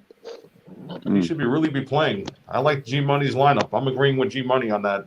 Or even the other lineup. But it's not about agreement or disagreement. It's more of just your thoughts and what you feel will work best. I like the G Money's lineup. Okay. No I'm problem. gonna roll with that. Okay. Now keep in mind, guys, Derrick Rose comes back in a couple of weeks. Oh wow. Say Derrick Rose. Forgot about that. Shout out to Rick V for pointing that out. So, hey Chuck. Yeah, but I'm still bringing him off the bench, though. I'm still bringing Derrick off the bench, regardless. Yeah, I agree, especially at the ankle injury. I agree. Chuck, Yeah, I just want to say, Chuck, you really persuade me, and I kind of like the Grimes at point because of the simple fact that he wouldn't really be running point, and if we've seen RJ at point, RJ. No, I think Chuck said Grimes, didn't you, Chuck? yes, he did. Yeah, it was G Money who said who went with Deuce. Yeah, Deuce. Deuce at 1. I'll put Deuce at 1. Yeah. So because of the fact that I don't think that Deuce will be there yet, even though I like seeing him play, I think the Grimes at point is good because of the simple fact that you won't be having him with the ball in his hands much. RJ will be the guy who will really have the ball in his hands. So I kind of like that lineup. Sam, I Yeah, kind of disagree. I kind of disagree with the Grimes at the point. He needs to improve on his ball handling. That's why you switch it and you put RJ at the point and but he Grimes. just said Grimes would be handling the basketball. Think about it. Think about it. Just like when we have Burks at point guard, he's essentially still. I don't think his ball handling is that great. That's just my opinion on Grimes. Oh, I see what you mean. You understand what I'm No, saying? it's true. Grimes is not I a don't great ball think his So handler. you mean so you want Grimes to initiate your offense? Is that where you're getting at? Oh, you talking me or Sam? No, Sam. I said Sam. Sam. You will want Grimes to initiate your offense. I would still like RJ to have the ball in his hands. I'm just saying it would be good to have Grimes there instead of Burks. Right, at a wing, not at point guard, because a point guard usually would initiate your offense. Like when Burks plays point guard, it's because he initiates the offense. Yeah, you got me. Oh, okay, all right. So, yeah, I agree with you. I definitely will not want Grimes initiating my offense. I think what's his name? RJ, Cam, and Randall will have to share that responsibility. Unfortunately, because we don't have a true offensive initiator out there, and this gives us our best defensive lineup. Because you see, that's the thing. Like, and we have to focus on that when we think about these things. Like,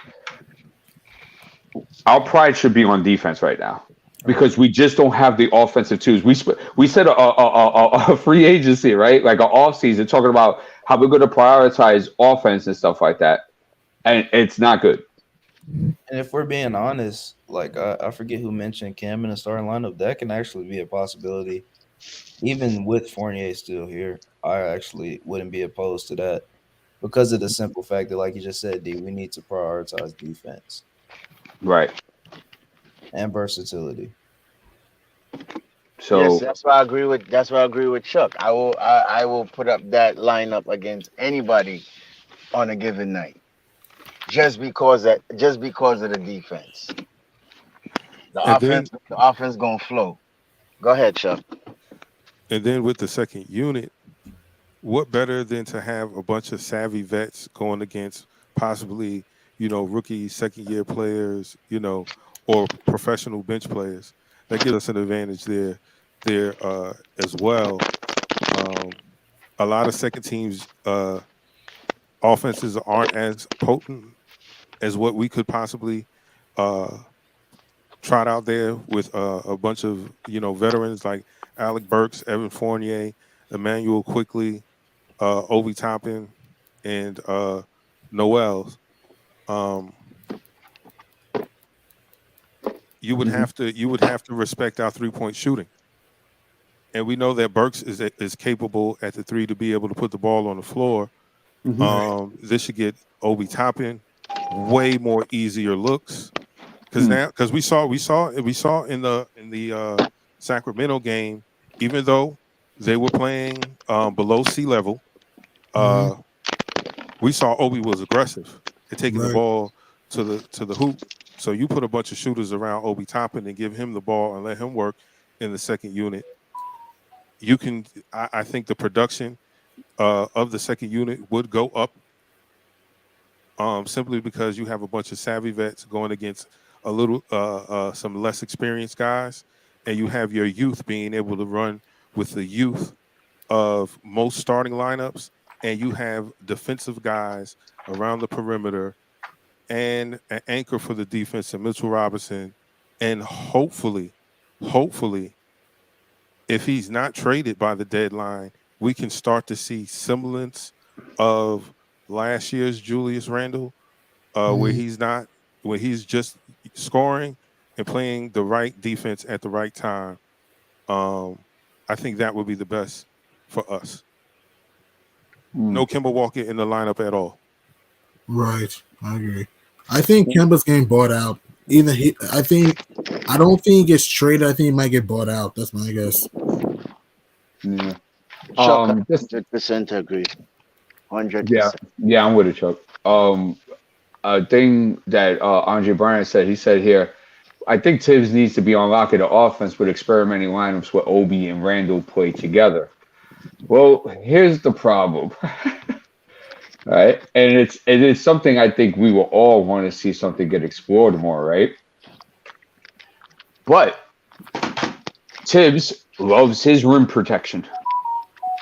And Tibbs loves these big centers, and no matter what the lineup on the other team is, he loves these big rim protecting centers to always be in the game. So let me show you for an example. Julius Randle has only played 8% of his minutes this year as a center. Obi Toppin has only played 3% this year of all his minutes as a center. Mitchell Robinson has played 100% at that position. Taj Gibson has played 90% at that position, at only 10% at power forward. And Nerlens Noel has played 100% at that position. And when Jericho Sims has played with his limited minutes, he's played 95% at that position. So unfortunately, I just don't think Tibbs would ever experiment with something like that, even against a small lineup, because his value on the defensive end is always having that rim protection there 24/7 as much as possible. So, sorry, D. I didn't mean to cut you off, my brother. No. I was good. I was done. But you don't have to have that type of rim protection when you have those three guys that I just said should be starting on your perimeter. Why? Because you can stop it at the point of attack. Obi Toppin just has to be decent. He doesn't have to be a world stopper or anything. Randall has to be decent. That's it. That's it. They just have to be decent. When you have the perimeter players that are able to switch, that are able to stay in front of their man, now there's no attack. Then kick it to a guy for open layup or alley oop or anything like that, where you would have to guard against the rim like that. Everybody's not a dominant defensive center in the league that has one on their roster that is in the top 10. True. So long as you have, but if you have those perimeter players, if you have those guys up front to stop that, I think you could be okay. I think you can live with a lineup like that.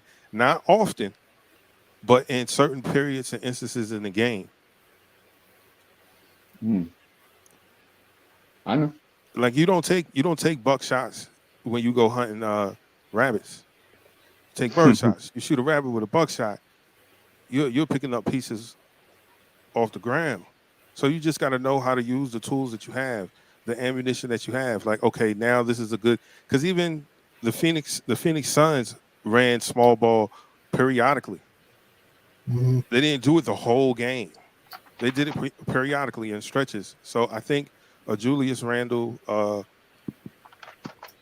Obi Toppin lineup is worth exploring, especially going down the stretch like now.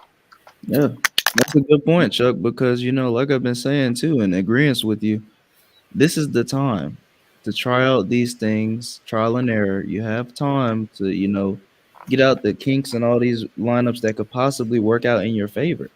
That way you have them at your disposal when you need them, more importantly than now. If we do make the play-in or playoffs or just making a push for either one in general, you want to have those different lineups at your disposal so you're not a one-trick pony. You would think. You would think, but like I said, I don't have much faith in Mr. Cobblepot. I'm only optimistic. I'm only optimistic because I am a Knicks fan and I want the best for the team.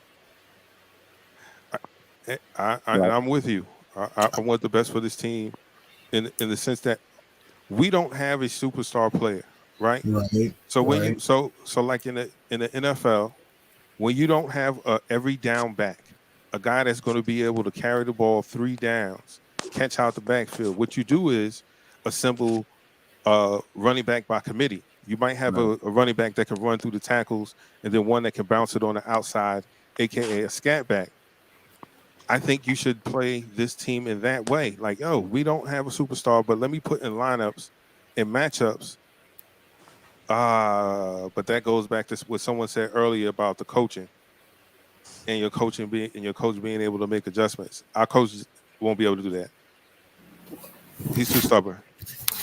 Right. I just don't see Phibbs making those moves, like you said, Chuck. I just think Phibbs, to me, is I want the best for the team too, but I just, like you said, Chuck, I just don't see Thibodeau willing to make the right adjustments, like you said. I just don't see it. He trusts his veterans too much. Yeah, I think we all know that these scenarios or what we talked about in these type of lineups probably won't be explored. There's a very high percentage of that, and that's just the reality we unfortunately have to live with at this moment. But we got to keep doing our job and enforcing it to be put out there, because I'm in a very firm belief that these dudes listen. Yeah, somebody's giving you a message, right? Yeah, exactly. Some kid in a junior position, something on the media team, somebody. That is say, hey man, these guys are talking about this. Did you guys think of this or explore this or But also too, a lot of our suggestions, right, and our lineups actually go against the grain of what Tom does, as well. Like for example, when we want smaller ball lineups out there, it's not going to happen. It's not happen. He needs Mitch, he needs Knox, or he needs Taj out there at all times. He needs some version of a bruiser out there. He can't afford to go small ball in his mind. Mm-hmm. Freezy, what you think about everything we've been talking about? I missed the last little bit because of audio issues. Okay. We yapped about I gave up the lineups of what our most played lineups record is. Right, I heard that part, yeah. Okay, fine. You heard all that. And then we got into everybody's different lineups, if they would change it, how they would change it. I think we universally agreed on Grimes, RJ, Cam, Julius, Randall, and then we also had Deuce, RJ, Cam, Julius, Mitchell. Am I correct, guys? What about trade all the kids to get Julius Randle some help? Yeah, what was I'll let y'all tackle this. Trade all the kids for Bradley Beal. Chuck, don't fall for it. I like Bradley Beal, but I'm not gonna trade all. I like Bradley Beal, but I don't want to trade all our young. You don't like 30-point per game scorers. But you want to blow up almost half our team for one player that might get hurt. What guy on your team can score 30 points a game? I never said. And if you name them, I'll keep them. I never said yes. We never said yes. Superstars. Name one of them kids. Name one of these kids that you think can average 20 points a game in consecutive seasons. 20 points per game in consecutive seasons that has the potential to do that. Yep. Grimes. Maybe Quigley. I say maybe at best Quigley. Y'all reaching, bro. See, y'all allow for him to shoot the grenade launcher what? in different areas. Sam. He attacked y'all after he shot the grenade launcher in different areas, and now y'all are just blowing it up. Yeah. You can't allow Freezy to do that to you. You gotta do. No, Beal is nice, but at the same time, where's Beal carry the Wizards to? What is Quentin Grimes carried the Knicks to? I'm not. We never said Grimes was a superstar. We're not saying that, but you're acting as if Beal's a superstar. He's not. Beal is not a superstar. Okay. What is he? I'm asking you. He's an all-star. I'll give him. He's an all-star. But my only I want Bradley Beal. Don't get me wrong. Come here, help them. My only thing is that I don't want to trade all our young guys for one player. That's what I'm saying. What? I don't think we had the same standpoint. That's so you wouldn't say for instance today. I'm just asking this in general, just to push the conversation forward. Today, you wouldn't trade those young players for LeBron James. LeBron James says he's not coming here because of James Dolan. Freezy. Can I ask you a question, sir? Sure. I got a lot of respect for you, sir. You're a top notch individual. Are you really trying to push the conversation forward or off the rails? Because this is. I don't think this is coming from a a legit place, man, because there's no way. Chuck, you are the one that said trade for Russell Westbrook. But Uncle, it ain't all of our young guys. It ain't because I wanted to trade all of the veterans to make space so that the rookies, that the young guys can get a chance to play, and you have after the end of next year, because Russell Westbrook is going to take his player option. We have him for the rest of the year. He ain't no fool. Right. And then we have probably up to 50, almost $60 million in cap space again. Our young guys have gotten real game experience, and we'll be able to add more guys to the roster through that 2023 draft. And possibly if something shake loose between now and then, as far as a superstar, we have the assets to make that move without gutting our whole team. Without gutting your whole team, right? Bradley Beal will be a free agent the summer after next. So you want a Melo 2.0 situation? Right. Hold on. Let me bring my guy. Hold on. Stop. Let me bring my guy in here real quick.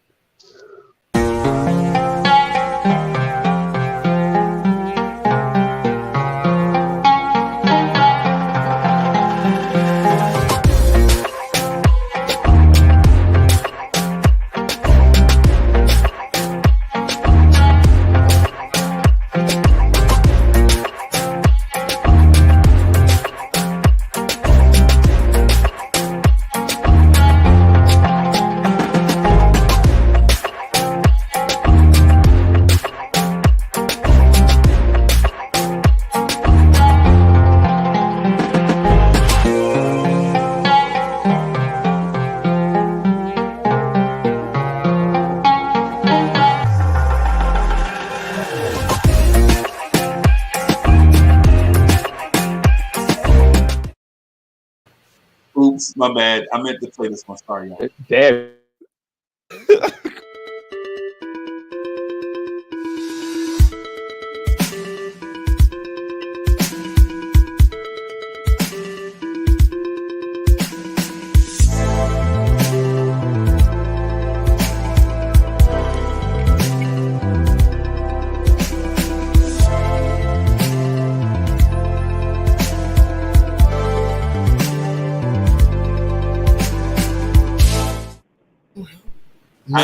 Yo, what's up, guys? What's up, man? That Danny Landis one is wow. Yeah, I was about to say. Yeah, I like Danny's too. Hey, Danny, you didn't even see it. Fire. No. Danny, let me replay Danny. Let me replay Danny. Hey, but Freezy, before you do that, Freezy, I gotta go, y'all. So y'all be good. I'll be listening. Okay. Peace out. And we get a win. Yeah, man. Right. Hopefully we get a win tonight, man. Hopefully. I hope so. Take care. All right, bless. All right, take care. Danny, this is what I've been working on, and I've been tweaking it. I've been trying to tweak it, man, but I'm just gonna let it rock, bro.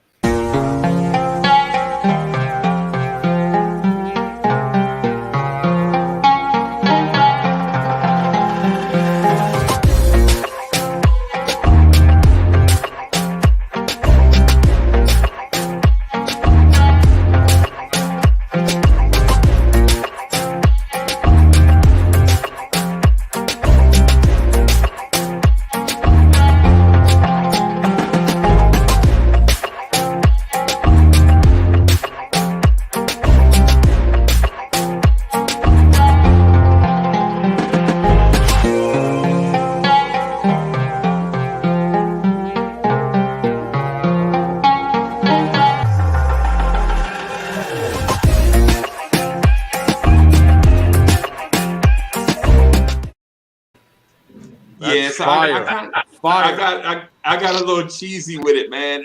I just couldn't find the right music though. Danny, you got to move your hips to that one, man. I know. I'm going to try. Not here, but when I go home, maybe.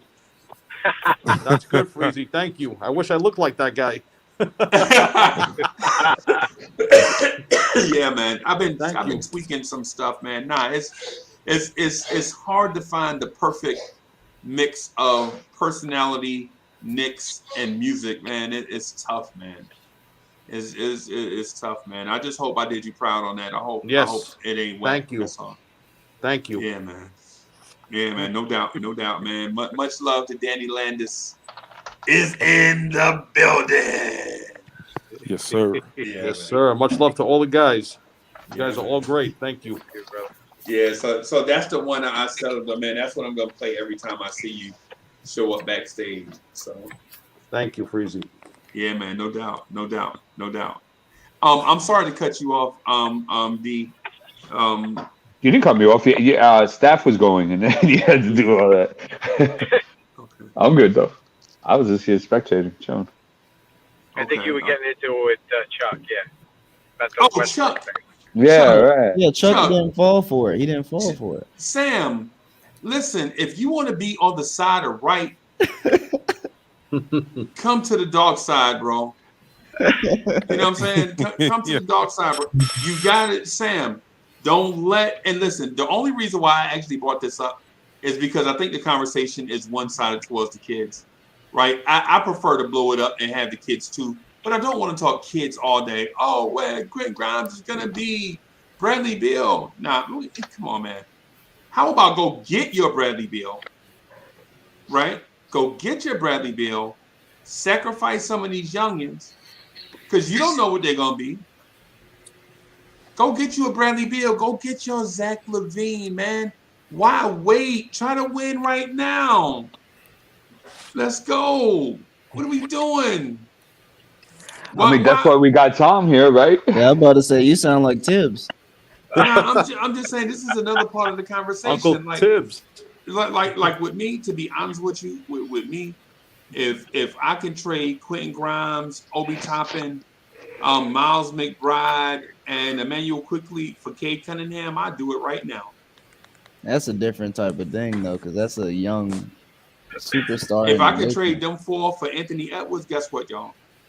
I ain't even giving them a ticket out of town. I'm just telling them they off my team. Wow. Let's give it. Wow. Damn. That's cold-blooded. Didn't even develop them. For Anthony Edwards, though, bro? They didn't develop him, D, but he's willing to develop Anthony Edwards. Anthony Edwards is that's the whole thing, because the mentality is that they're so good, you don't have to do too much to them. Right. You see, they like that. They like that. Yeah, they don't want. How do we use that evil, nasty word, development? I'm saying just hey Chuck, when's the last time your team won a championship? I already know the answer. It's not even a trick question. When my dad was 25 years old. Something. Yeah, I don't even know if my dad was 1973. Bro, 1973. I was a shorty with a book bag, bro. Steve, a bionic man, a metal bionic man lunchbox, taking it to school, bro. Hey, Freeze, let me ask you a question. How did that championship team come together? Organically, they drafted and then they traded for David. They did what? They traded for Earl Pearl the year before and knew that they could win with him. But what was the thing before that though? Something he said, D. I thought before that. What did he say, D? I heard they drafted them. It grew organically. Oh. Mm-hmm. So that means they must have developed during that time. Right. But here's the thing, Curtis. So to quote the great American poet, Curtis Blow, don't be talking all that jive about things that happened before I was alive. This ain't 1970. You know what I'm saying? Come on, bro. I mean, think about it. Just because it worked once doesn't mean it'll work again. Everything else we tried hasn't worked. Everything else we tried hasn't worked. So you might as well go back to it. It's so sad to see how long it's been since the last championship. So check this out, Freezy, right? I want you to do this, right? So the Knicks won a championship in '73, right? So let's not go too far because it might be too old for a lot of the guys right now, right? Let's start off with '80. Oh, right? We drafted Mike Woodson in the first round in 1980. Y'all ever heard that name, Mike Woodson? That was the New York Knicks first round pick in 1980. No, wow, that's crazy. But I didn't even know that. But I'm talking about championship. Lakers, how they acquired the talent. You mean how did they acquire talent? Yeah, how did they acquire their roster? That was a championship roster. They acquired Kareem Abdul-Jabbar in 1974. Right. Right. And, They traded for him. You don't know the double-sided coin story. Tell me the double-sided coin story for the audience purpose. This is right in my wheelhouse. So Kareem Abdul-Jabbar wins the championship with the Milwaukee Bucks, but he says to them, "Listen, I'm a big," and tell me if this sounds familiar. "I'm a big fish in a small pond. I want to go to a big market team. I want to go play for the Knicks with Clyde Frazier and them boys." Right? Larry O'Brien was like, whoa. Wait a minute. We can't do that because if you go to the Knicks, that means the Knicks will win the next 10 championships. Right? How about we do this? How about we bring a second team into the fold, give you a second choice? How about the Lakers? Do you like the Lakers? He's like, "No, I don't like the Lakers, but how about Los Angeles? You went to school out there, right?" He was like, "Yo, I love UCLA. I love my years at UCLA, man. I had the time of my life. Greatest years of my life at UCLA." So Larry O'Brien says this: "I tell you what, let's not pick. Let's let fate decide." So Larry O'Brien brings his homeboy over, a lawyer from New York City, like the deputy commissioner, a dude named David Stern, right? He says, "Listen, David has a coin in his pocket, right? Heads or tails, LA or New York, right?" Kareem is like, I don't want to call it, man. I'll let y'all call it, right? David Stern takes the coin out of his pocket, shows Kareem the coin, right? It's on heads. He flips the coin, right? Larry O'Brien calls heads in the air, and the coin lands on the hotel room carpet. And Kareem looks at it, and his heads. Kareem Abdul-Jabbar is headed to Los Angeles. But 5 years later, somebody in some goofball and the NBA front office tells the Knicks that David Stern and Larry O'Brien came into that meeting with the double-sided coin, heads on both sides. And Kareem didn't check to see if the coin, to check their integrity, right? And so behind the scenes, the Knicks are complaining. You gypped us out of Kareem Abdul-Jabbar and probably 5 championships. You owe us, or this thing might go public. And so what Larry O'Brien and David Stern do is, like, at the first annual NBA draft, the team with the 9th best odds gets the #1 pick in the draft, and his name is Patrick Ewing. Really. The owners of the Knicks were legit about to blow up the NBA about the double-sided coin thing because they gypped the Knicks out of Kareem Abdul-Jabbar. And how they repaid the Knicks. And this is a story, right? I don't know exactly how true it is, but parts of it are so true that the entire thing might be true, right? Larry O'Brien gyps the Knicks out of Kareem Abdul-Jabbar, and the Knicks owners were so mad once they found out that they made them, basically not made them, but the NBA front office had to repay the Knicks. And that's how the Knicks and the NBA have had a 50-year grudge against each other the entire time. And so what happened is, I didn't believe it at first, but then I looked back at every opportunity the NBA front office had to stick it to the Knicks. Guess what they did? They stuck it to the Knicks. Like, y'all remember the Knicks were up 3-2 against Miami, and the NBA front office suspended 7 Knicks players, and the Knicks wound up losing the series. Yeah, 97. Yeah, they would have made the championship that year. 3-1 in fact, they're up 3-1. In fact. Yep.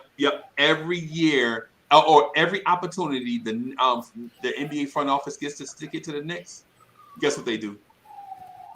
They give you R.J. Barrett instead of Zion Williamson.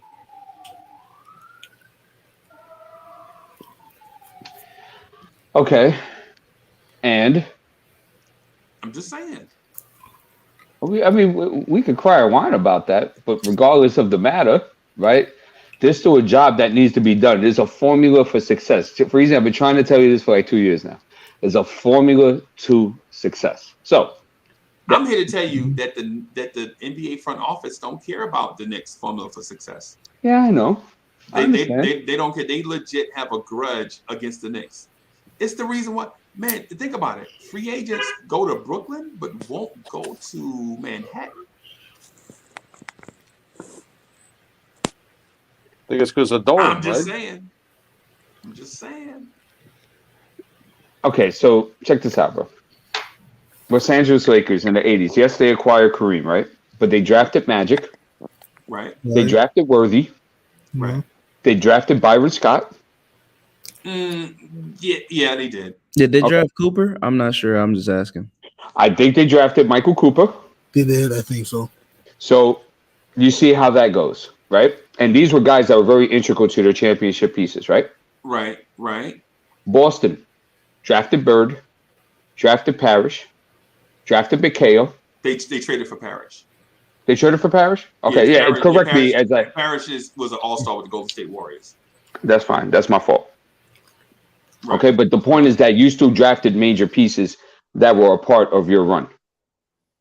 Okay. Right. Detroit Pistons drafted Isaiah Thomas, drafted Joe Dumars, drafted Dennis Rodman, drafted Bill Laimbeer, right? So that's like their whole starting five. John Sally. They got John Sally and Rodman in the same draft. The Pistons, that was a good draft. That you mentioned. That Pistons team that you mentioned should be the blueprint for your point, because they already had dudes like Kelly Tripucka. Right. But what they did with Kelly Tripucka was Evan Fournier, basically. Right. and he's from Kelly Tripucka is from my neighborhood in Jersey City, by the way. Is he from Jersey City? I didn't know that. Yeah, man. I went to St. Anthony's, a school named St. Anthony's. Used to be Hurley coached him? Was that Hurley? Was Hurley coaching at that time? He might be before Hurley. He might be before Hurley now. But okay. But here's the thing. Detroit drafted Isaiah, right? And it was Isaiah and Kelly Tripucka. And then they drafted Joe Dumars. And then the next year they drafted Sally and Rodman in the same draft. Right? But what was happening is, and tell me if you heard this before. The Pistons were soft, and they needed an enforcer to come in and keep guys off of their guards, right? So they trade for a dude named Bill Laimbeer from the Cleveland Cavaliers. Yeah, all Bill Laimbeer, he wasn't drafted. Yeah, all Bill Laimbeer wanted to do was play as physical as possible and get under your skin. He wanted to push you as far as he could go without getting kicked out the game. Right? And then they also bring in, I'll never forget, they trade for a dude named Rick Mahorn. Rick Mahorn, yeah. And I was like, that fat. Yeah, I was like, what are they gonna do with Rick Mahorn? What is it? What is he gonna win the sack race? Because he can't play basketball because he's out of shape. But they wind up getting him. They acquire Adrian Dantley. They wound up trading him from Mark Aguirre or whatever, vice versa, whatever. The blueprint for building the championship should be the 80s Detroit Pistons. Didn't they have James Edwards, Freezy? Yeah, they had James Edwards. Once upon a time. Yeah. They had and Chuck Nevitt. Remember Chuck Nevitt? Yeah. The 7-foot dude with the mustache. Over 7 feet, right? Yeah, he was. So he's a shot blocker, but he was so clumsy. Yeah. God. So here's the point, Freezy. I don't want to be too long with it, right? It's just a point that I'm making. So like with Chicago, right? I'll be quick. It'll be Jordan, Pippen, Horace Grant, B.J. Armstrong. I believe they drafted John Paxson, if I'm not mistaken. Right. Stuff of that nature. Then you have that, right? And not even let's not even get into the teams that were contending, because they also drafted from the bottom up too, and were able to go into championship contention, right? Los Angeles had Kobe Bryant. What's his name? Derek Fisher. Later on, Andrew Bynum. Stuff of that nature. Golden State, we already know the story with that. And so you have teams like Boston, for example, right? Which Paul Pierce was their draft piece, right? Right. But they had to build around it. Mm-hmm. You see? So they have their championship and they have their 2 appearances, stuff like that, right? Then you have who's another team? Detroit Pistons, right? They were on that 2-year run and they didn't draft none of them dudes, right? So it's a very rare anomaly. You rarely see that. Here's my point. They drafted Darko. Yeah, but he was kind of a bum. Darko, come on, he was a bum. Kind of bum. He was a bum. That was very nice of you to say. Hey, Darko retired. Darko retired as a Knick. Once a Knick, always a Knick. Damn, really? Is that true? Yeah, it is. Yeah. So anyway, here's my point, Freezy. Your scenario of getting Julius Randle help. We need to get Bradley Beal. I'll give up all the young youth. Right. It doesn't work to the testament of time. It's hardly worked. It's only worked one time, and that was your Detroit Pistons. And that was because those guys were together. And all they needed was a Rasheed Wallace, and that was the topping on the cake, and those guys were conjoined together. That's not completely true. That team, only thing they needed was a floor general point guard. And so when they acquired Chauncey Billups, is when all of that came together. No, but Rasheed came mid-season. He turned their defense up to a totally different spectrum than what it was, though. Right. But they were not winners, though. They would not. Remember, the best team in the Eastern Conference was the Indiana Pacers with Jermaine O'Neal, Steven Jackson, all of them dudes. Ron Artest. Ron Artest, Reggie Miller. Yeah, they were the best team in the East. And what happened is, for some reason, every year, something happened. Whether Ron Artest would have a meltdown, or somebody would get injured. But for like that 4-year stretch, the Indiana Pacers were the best team. And remember Jamal Tinsley? Yeah. Oh yeah. Yeah, Jamal Tinsley. And he's around this way. Yep. So I get what you're saying about the Pistons, but the only thing the Pistons needed was a floor general to bring everybody together. And Chauncey Billups clicked in Detroit. I wonder who's in need of that. So anyway, my point is that it doesn't work. Okay? But you used 2 Detroit examples. No, I used one Detroit example because the other one they drafted. No, you used the Detroit Pistons example, and they won a championship, right? Yeah. And then you brought all the veterans together at once on a team, and they won a championship. Whoa. Detroit with Chauncey Billups only won 1 championship, bro. But they went to the finals twice. I understand that. But my point being is that it doesn't last long unless you have that foundational piece to build around, which you draft. Okay, so I just wanted to clarify that 04 Pistons team was not Cinderella.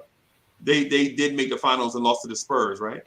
No. What I was saying was that they're an anomaly to the narrative of the timeline of drafting. Okay. And having success, right, and winning championships. You're right. So besides them, that's it. So that tells me that the formula for success is that you get your foundational piece, right? And 90% of the time, 95% of the time, you're drafting it, right? And then you have to go ahead, develop that, and then you have to build around that. Sam, that's what leads to championship contention. Sam, jump in on my side, bro.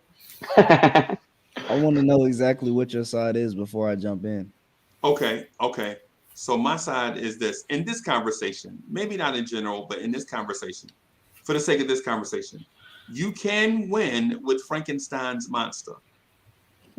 Right? You can win a championship with Frankenstein's monster.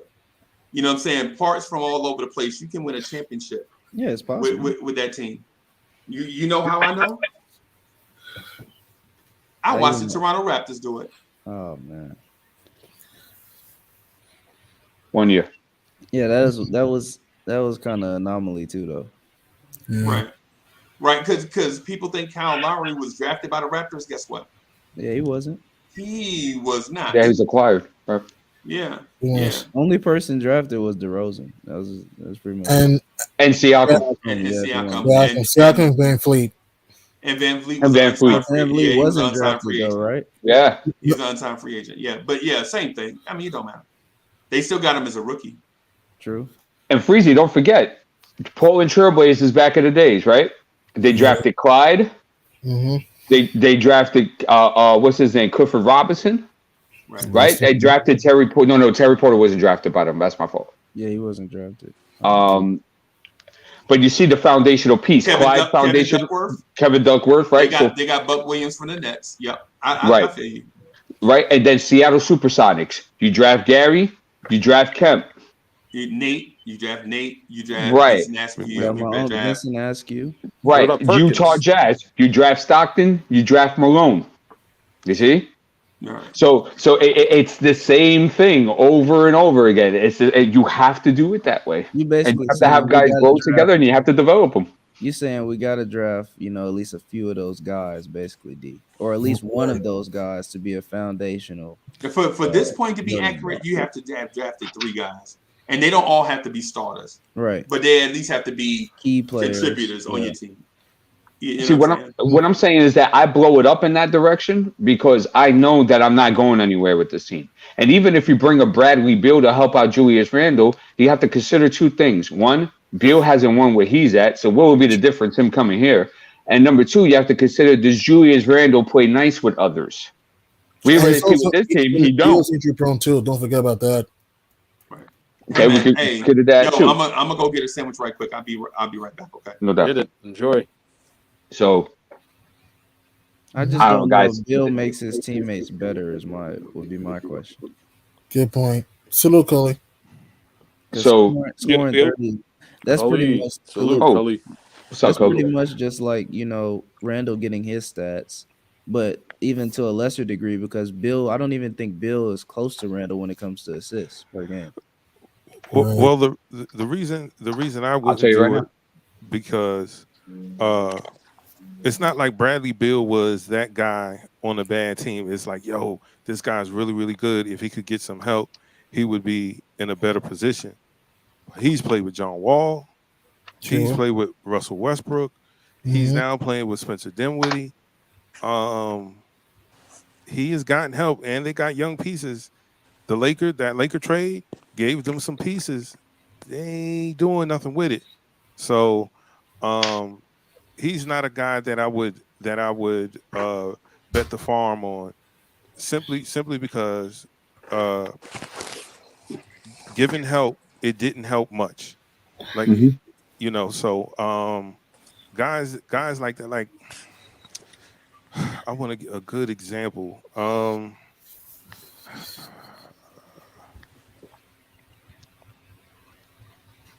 I don't have a good example. I was going to say Bill's stats real quick this season, right? So he's 23 points a game. He's almost 7 assists a game. Off 3.4 turnovers. He's shooting 45% for the field, an abysmal 30% from 3 on almost 5.5 attempts. 83% for the free throw line. He's almost grabbing you 5 rebounds as well. And I'm going to look at his his BPM real quick. Nothing too fantastic. He's at a 0.8 BPM. He's also at a win share of only 1.9. I ain't throwing away my stuff for that. Yeah, bro. I was about to say I don't know. I don't think that's selling me. That's not selling me. I'm sorry. Yeah, I give very little to get that because my thing was like, well, dude, and he's bad defensively, as Justin just mentioned. Right. I was about to say that. Yeah, and just to go real quick to his defensive BPM, he is at a negative 1.4. He is not playing defense. What's Fournier's compared to? Oh, Fournier's around there. Right, so you're trading for a more expensive Fournier. Gotcha. Well, at least he could break down the defense and do something with it. Yeah, but I'm not doing that. I hear what you're saying, though. So, like, another guy that Freezy loves to mention, right? Brandon Ingram. Right, I ain't giving up the farm for this guy, bro. But let's go through it. I just don't see these scenarios working unless you already have something built and you're just looking for a piece. That's different, but we're not there. So Ingram is at 22.5. So we'll give him 23. 6 rebounds, 5 assists, 2.6 turnovers. He's shooting 44% for the field. 35% from 3, 82% for the free throw line. And his advanced analytics, he's only a 1.6 BPM. His defensive BPM is at a negative 1.0, so he ain't playing much defense either. Interesting. So he ain't, I ain't giving up the farm for this. No. Let me ask y'all this though. How would y'all feel? I know it would probably be like very hard to ever imagine the Celtics trading with us, but how would you feel as though Jaylen Brown's already spoken out? He said, pretty much if the team does not perform, he's going to request a trade. How would you feel about the Knicks possibly trying to get Jaylen Brown? Yes. I would like Jaylen Brown. Yes. I wouldn't give up the farm for him. Yes. Brown's a good player, athletic, can shoot the three, hit the mid-range. Brown, if you put Brown, he's a good hard-nosed defender, athletic, can get into transition, and he's a bloodhound on defense. Yes. Oh, Tibbs will love that part. Oh yeah. But he's not a superstar that you got your team for. So check this out. He's a perennial all-star, but yeah, he's a all-star. What does he have? Right. So I'm going to go through it. So he's at 24 a game. Mm-hmm. He's at about almost 7 rebounds at 6.6. He's at 3 assists with 2.8 turnovers. He's at a steal. He's shooting 46% for the field. He's shooting 36% from 3. He's shooting about 79% for the free throw line. And just to peep at his advance real quick, he is a box BPM of 2.8. He is a defensive BPM at 0.1. And he does have a win share of 3.1. So if we were to go to the route of like throwing out a farm for somebody, he would be a better choice than the previous two we just mentioned. Yes. And he's only 25 years old. Okay. Let me ask you this, D, because I see you got the advanced stats up in front of you, right? What's up? What is RJ Barrett's advanced analytics? You're not gonna like it. You're not gonna like it. I've been through this. Go ahead. I got you though. Okay. Rich Boy has a good point. The only thing I have to concern about Jaylen Brown today, he is injury prone. That is absolutely true. I had highlighted that shows ago about how he can't play over like something like 60 games or something like that. Okay, here we go. So RJ Barrett, I'll go over his yearly stats and then I'll get into his advance. So yearly, he's at 17. He's at 5.7 rebounds, so we'll give him 6 for that. He's at 2.5 assists, but 2.0 turnovers. He's at 41% for the field, 35% from 3, 69% for the free throw line. And his advance is his BPM is a negative 1.5. His defensive BPM is a negative 1.2. And his win share is only a 1.5. Thanks for blowing up my argument. Don't have anything. You blew that problem, bro. The thing, but I will keep this in mind with what is his name, with Barrett, with some of the stats, is that it also does matter who you play with as well. Even when those are individual stats, like for example, like his defensive BPM could be low like that because 1, he's not playing defense, and 2, the team ain't playing defense either. So you got to keep that in mind too when you go over these stats. So like for example, Jaylen Brown having a negative, a 0.1 defensive BPM is kind of justifiable because he does play with very good perimeter defenders, and he does have Robert Williams protecting him. Mm-hmm. So if anything, it actually should be a little bit higher, considering that you have Marcus Smart there with you, you have Jason Tatum, and you have Robert Williams protected. So something to keep in mind when you look at those advanced analytics. Because my argument was going to be, so you get Jaylen Brown, and obviously you're going to have to trade RJ Barrett. My argument was going to be, isn't Jaylen Brown just a more expensive RJ Barrett that's polished? I would say no. And advanced analytics says that as well. Yeah. Because I was going to throw in, well, he's 4 years younger. When he gets 25, Jaylen Brown's going to be 29, and he's just entering his prime. Right. You know what's the big difference too, Chuck? And I think besides defense, you know what's another glaring difference too? Jaylen Brown can get his own shot at any time.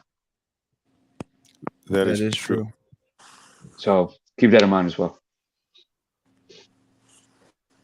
So, I mean, any other big free agents you guys are looking for, so we could just get this crap out of the water now?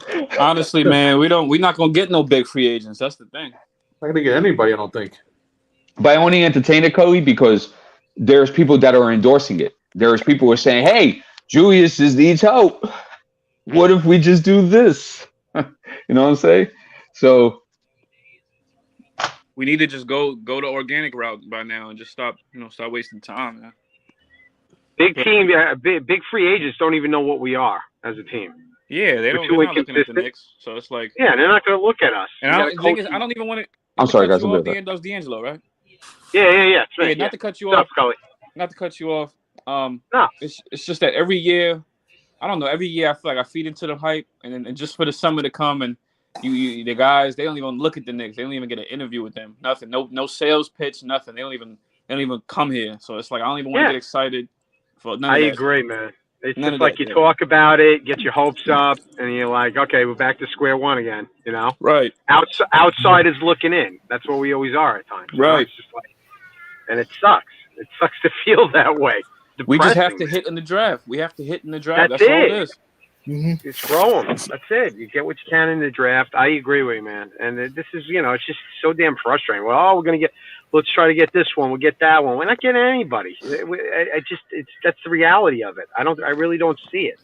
It's good fun to talk about, but the front office got to understand, man. We're okay. There's fans that are okay with a rebuild because when you sell us these win now dreams, just for you to not win now, it's like, come on, man. Let's just start over. Absolutely, man. 100%, man. Seriously. But understand, Cody, that if we do that, we have to keep in mind that we need a developmental staff in order to build the young guys. Right. It doesn't matter. We could blow it up 100 times. If you don't have it and nobody is matriculating from the process, what's the point? You might as well just go win now if that's what's going to happen. See, that's the only thing. That's where we're stuck between a rock and a hard place because we have these win now. We have the win now. Like how do I say it? Aspirations. Yeah. We have the win now direction and all this stuff, but we don't. Thing is, we don't win. So it's like we're stuck. We're stuck somewhere, and then we don't have the development staff for the youngins. That's the way we should build. Like I always say, I'm gonna stand by this. Aging superstars, I feel like, should be brought in to help the young superstars, not the other way around. Because why would an aging superstar want a young superstar's help? They want other aging superstars just like them. That's why they team up. Look at LA. They want all the guys above their 30s. They don't want no young superstar. They wouldn't be calling for Randall to come help them. Randall's only 20. They wouldn't be calling for, you know what I'm saying? They wouldn't be calling for RJ to come help them. RJ could be a young star one day, but they wouldn't be calling for them. And another example of that is when Clyde Drexler went to the Rockets, where he was like an aging superstar and he was around younger talent and stuff like that, and he actually helped them get over the hump to win those 2 championships. So, right? No, actually one championship. He wasn't there for the first one. My bad. Who was the first one, against us or the Magic? First one was against us, and then was the Magic. Then it was the Magic. And Clyde came in that second season. Came in the second season. That's right. Mm-hmm. Right. You see what I'm saying? That's what I'm saying. Aging superstars, they don't want to be bothered with the young superstars, man. They want guys on their caliber or how they feel. Not necessarily, because you got to look. You got to look at Chris Paul. Mm-hmm. Chris Paul is. That's the example I use, Chuck. Right. Okay. Oh yeah. So basically, it rarely happens, is what you're saying, Cody. No, go ahead, Chuck. No, because that's the example I use. That's the funny part. I say that with the Suns situation, Devin Booker was a young superstar. You know what I'm saying? Young all-star, whatever you want to call it. Chris Paul might have been that final piece. And that was a trade. That wasn't even free agency. He signed the free agency. He signed with them this past free agency. He decided, okay, I'm gonna stay here. This was the first time he made it to the finals in his life. So he's like, why would I change that? Why would I go anywhere else?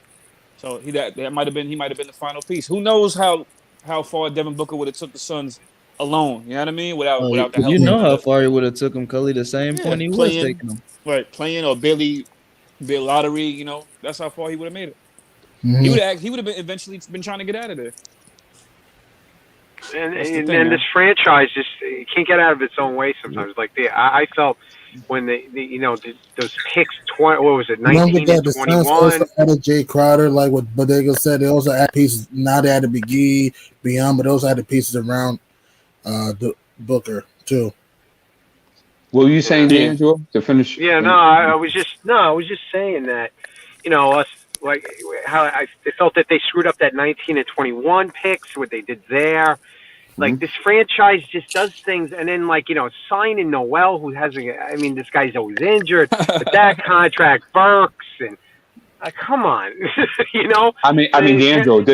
Recently, it's not the first time this has all happened. Yeah, you've seen. This has been through a 20-year span before, D'Angelo. Yeah, it's just the frustration level that you get to the point, with the Right. team, and I'm just so. I know. You know what I'm saying? So Yeah, it's just you I'm get not to a that fan point. of Mr. Twig, and you know how I feel about Mr. Cobblepot. Yeah, I mean, you hate to, and I hate to throw eggs at Tibbs, but just the frustration of his coaching ways, and it really is. It's just a so many frustrations. And tonight, like I said, I'm Debbie Downer with this one tonight. I don't feel we're gonna win this game tonight. It's just like, oh, we had a good win the last win. We played a scrub team. Right. So I know you're going to build off of something, but I'm not going to build off of Sacramento, with that win. So anyway. Hey man, you get them however they come. No, I got you, man. I completely. I'm smart enough to know That's that. a good point. Absolutely. We do struggle against great teams. We're 10 and 20 against great teams this year. That's true. And that's the thing. The reality sets in tonight. We play a better team. This is not Sacramento. And Memphis is going to be hungry. Remember, they lost a heartbreaker to Philadelphia. So, right. And John missed a big free throw at the end, so they're going to look for vengeance tonight. What were you trying to say, Cully? No, I was just going to say no. I was going to say no. I was just going to say that this is not Sacramento. The Grizzlies is not Sacramento. This is when reality sets back in, and I'm not looking for a W tonight from the Knicks, man. I'm looking for maybe a fight, but not a W. Cully, what's up? Why wouldn't we be competitive in this game? Why wouldn't we? Yeah. Why wouldn't we be? Have you seen how many games in are we? 40, 41, 42? 51. 51. All right. Have you seen the last 50 games? It's been up and down, up and down. You haven't seen those? Thank you, last Colin. games? Because it's been what and down? It's been what and down? Up and down, up and down. So you're saying there's no chance for us to be up in this game? I don't know. With this team, I don't know. I can't. You don't have faith in Grimes. Of course I do. You don't have faith in the kids. What is what? Oh my Lord! Came That's back not what he's saying. No, He Freezy loves came the to troll. kids. It's all good. It's all good. Yeah, I love the kids. There's Yeah. the pot.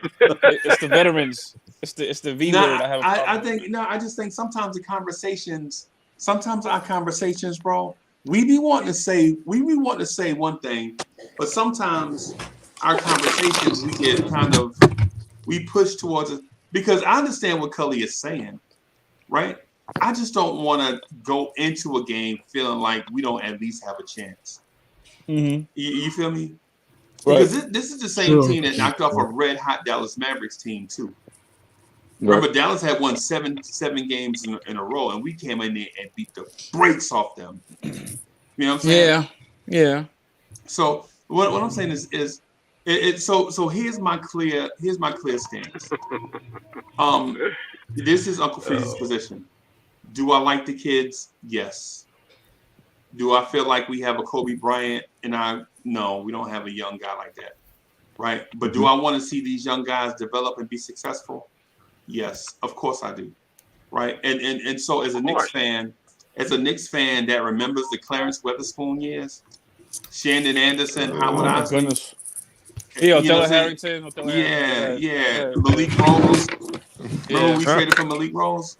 Yeah. Man, as a Knicks fan that been through all of that stuff, I want to at least say, yo, give these young fellas a chance, man. We need to believe in them. Now, even when we believe in them, it don't mean that they're going to win. Right. What I'm saying is that at least have faith that they're going to come out there and compete. Because y'all know for years, dudes just showed up and put the Knicks jersey on and got his check. You know what I'm saying? Y'all remember these dudes? Y'all remember the Jalen Rose? Remember Jalen Rose was a neck. I forgot he was one time. His knees were horrible. Yeah, and he sat on the and he was at the end of a terrible contract, right? Jalen Rose was like getting paid like a top 100 player, and at the time he was washed. Y'all remember Tracy McGrady as a Knick wearing number 3? Yeah, back in I actually like the back braces. Oh my god, that's one guy I like this Knick though. I always So like I had Anthony Hardaway in a similar situation. Steve Francis. Steve Francis. Bro, Katino Mobley. Katino Mobley. Did y'all know Katino Mobley is still in litigation with the Knicks?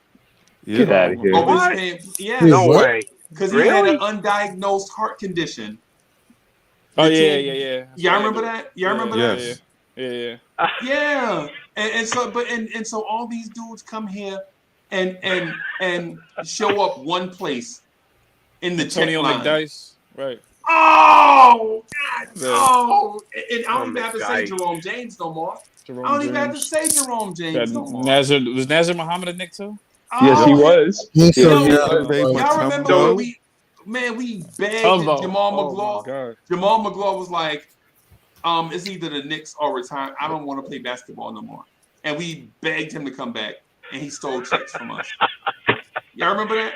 Yo, yo! And it's not even players. Executives did it to us too.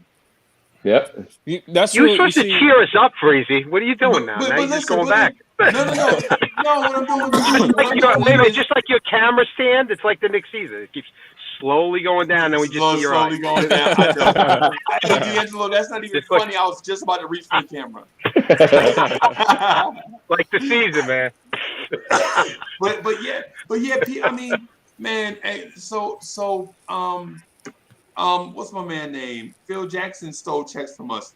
He told Dolan no 7 times, and Dolan was like, "Every time I come back, I'm gonna offer you an extra $1 million." And finally, Phil Jackson was like, "Okay, all right, I'll take your money, bum." Yeah, right. Right. That's why I'm saying when you say the ups and downs, bro, I think it's crazy too. I think even though we're in a down, I look at it as an up, or even though we're losing, I look at it as an up, because for years there was no silver lining, there was no light at the end of the tunnel. But now we have Quentin Grimes, and is Quentin Grimes going to be? Yeah, but you know something. The problem with that. Oh, go ahead. I'm sorry. Go ahead. No, go ahead. Go ahead, D'Angelo. Go ahead. No, I was just gonna say, we get all excited about our young guys, and all of a sudden somebody swoops in as the Knicks franchise and trades them all away for Bradley Beal. I mean, I could see blank happening just like that. And then we're like, okay, back in the Melo situation, we trade the whole team to get Melo, Right. And that's what I get worried about this franchise, because you got Dolan lingering like mistletoe above your head. That may something may happen, you'll get a little itchy. What kind of kiss you gonna get from Dolan though? I can tell you, the doggone kiss of death. Yes. The kiss of death. It gets me scared with this thing, I'm happy about a lot of the kids. Yeah. I'm done. Dolan is Hades, man. He's the god of death, man. Hades. Oh my god. No, what was I gonna say? No, it's funny how Phil, with that one draft year, 2017, it's funny how he could have set us forward with one good pick, and he set us back, all the way to where we are now. That one Donovan Mitchell pick, we probably would have been relevant somewhat, at least. We would have had a kid that be in here dunking, doing everything, just everything, and you would have put him next to Porzingis at the time. Mm-hmm. But instead, you get Frank, who can't do half of what D. Mitch could do. It's like, wow. True. And look at the irony of them both on the same team, just in Dallas. Look at the irony of that, Yeah. Doom and gloom. Doom and gloom. I'm just frustrated by you saying that, bro, because in that same draft, right, in the second round, the New York Knicks took Damian Dotson 44. Mm-hmm. Guess who Houston took with the 45th pick? Oh no. Dylan Brooks. Oh. Ooh. So he got drafted. I didn't know he got drafted 2017. Okay. Dylan Brooks got taken pick right after Damian Dotson. So this story gets worse and worse, bro. Worse. Yeah, but we didn't have the smarts. We don't have the smarts to pick a guy like that Dylan Brooks, man. We don't have we ain't have the smarts to get like. So I'm not even mad about that one. Phil don't got the smarts to get that to look at Dylan Brooks, Mm-hmm. All right. So let me just I'm gonna name some names that got drafted after Frank. Okay. Just to make y'all laugh. Before you do that, Freezy, let me go back. Let me go back a couple of years. The year that we took Clee Anthony early, you know who we missed out on? Oh no, Nikolai Jokic. Yikes! No. Would have missed. He would have Joker been had more tricks up his sleeve. And who backed up Tyson Chandler? Cole Aldridge. We had Cole Aldridge backing up. He could have backed up. Oh man. He could eventually took the starting spot, yo. So let me tell you the names after Frank, though. So let me tell you some names after Frank, right? Oh boy. Dennis Smith Jr. We already know about that, right? Yeah. Malik Monk. No, Monk was... Luke Kennard. Is Luke Kennard better than Frank? He getting burned, so yeah, he's cooking. Donovan he's Mitchell. better. Donovan Mitchell. Is he better than Frank? We know that. Come on. Okay. Bam Adebayo. Is he better than Frank? Oh yes. Are you kidding me? Oh, okay. Wait. Here's one. John Collins. Is he better than Frank? Oh my God. When he's sleeping too.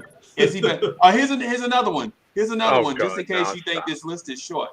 OG Anunoby. Is he better than Frank? Oh my God. Yes. Right. I'm gonna name 3 more, and then I'm gonna just go jump out of a plate glass window. All right. Is Kyle Kuzma better than Frank? Kyle Kuzma. He's a bum too. All right. That's kind of. I don't know. Right. Cornerstone Kev is gonna make a couple of points on it. Wait, hold on a second. Kyle Kuzma's a bum. Hold on. He's not a bum. Tony Bradley. Is he better than Frank? How about Derek White? Derek White. Derek White. Wow. Right. And then the 30th pick in that draft, Josh Hart. Is he better than Frank? Oh. He is what we wanted. He's what we wanted Frank to be.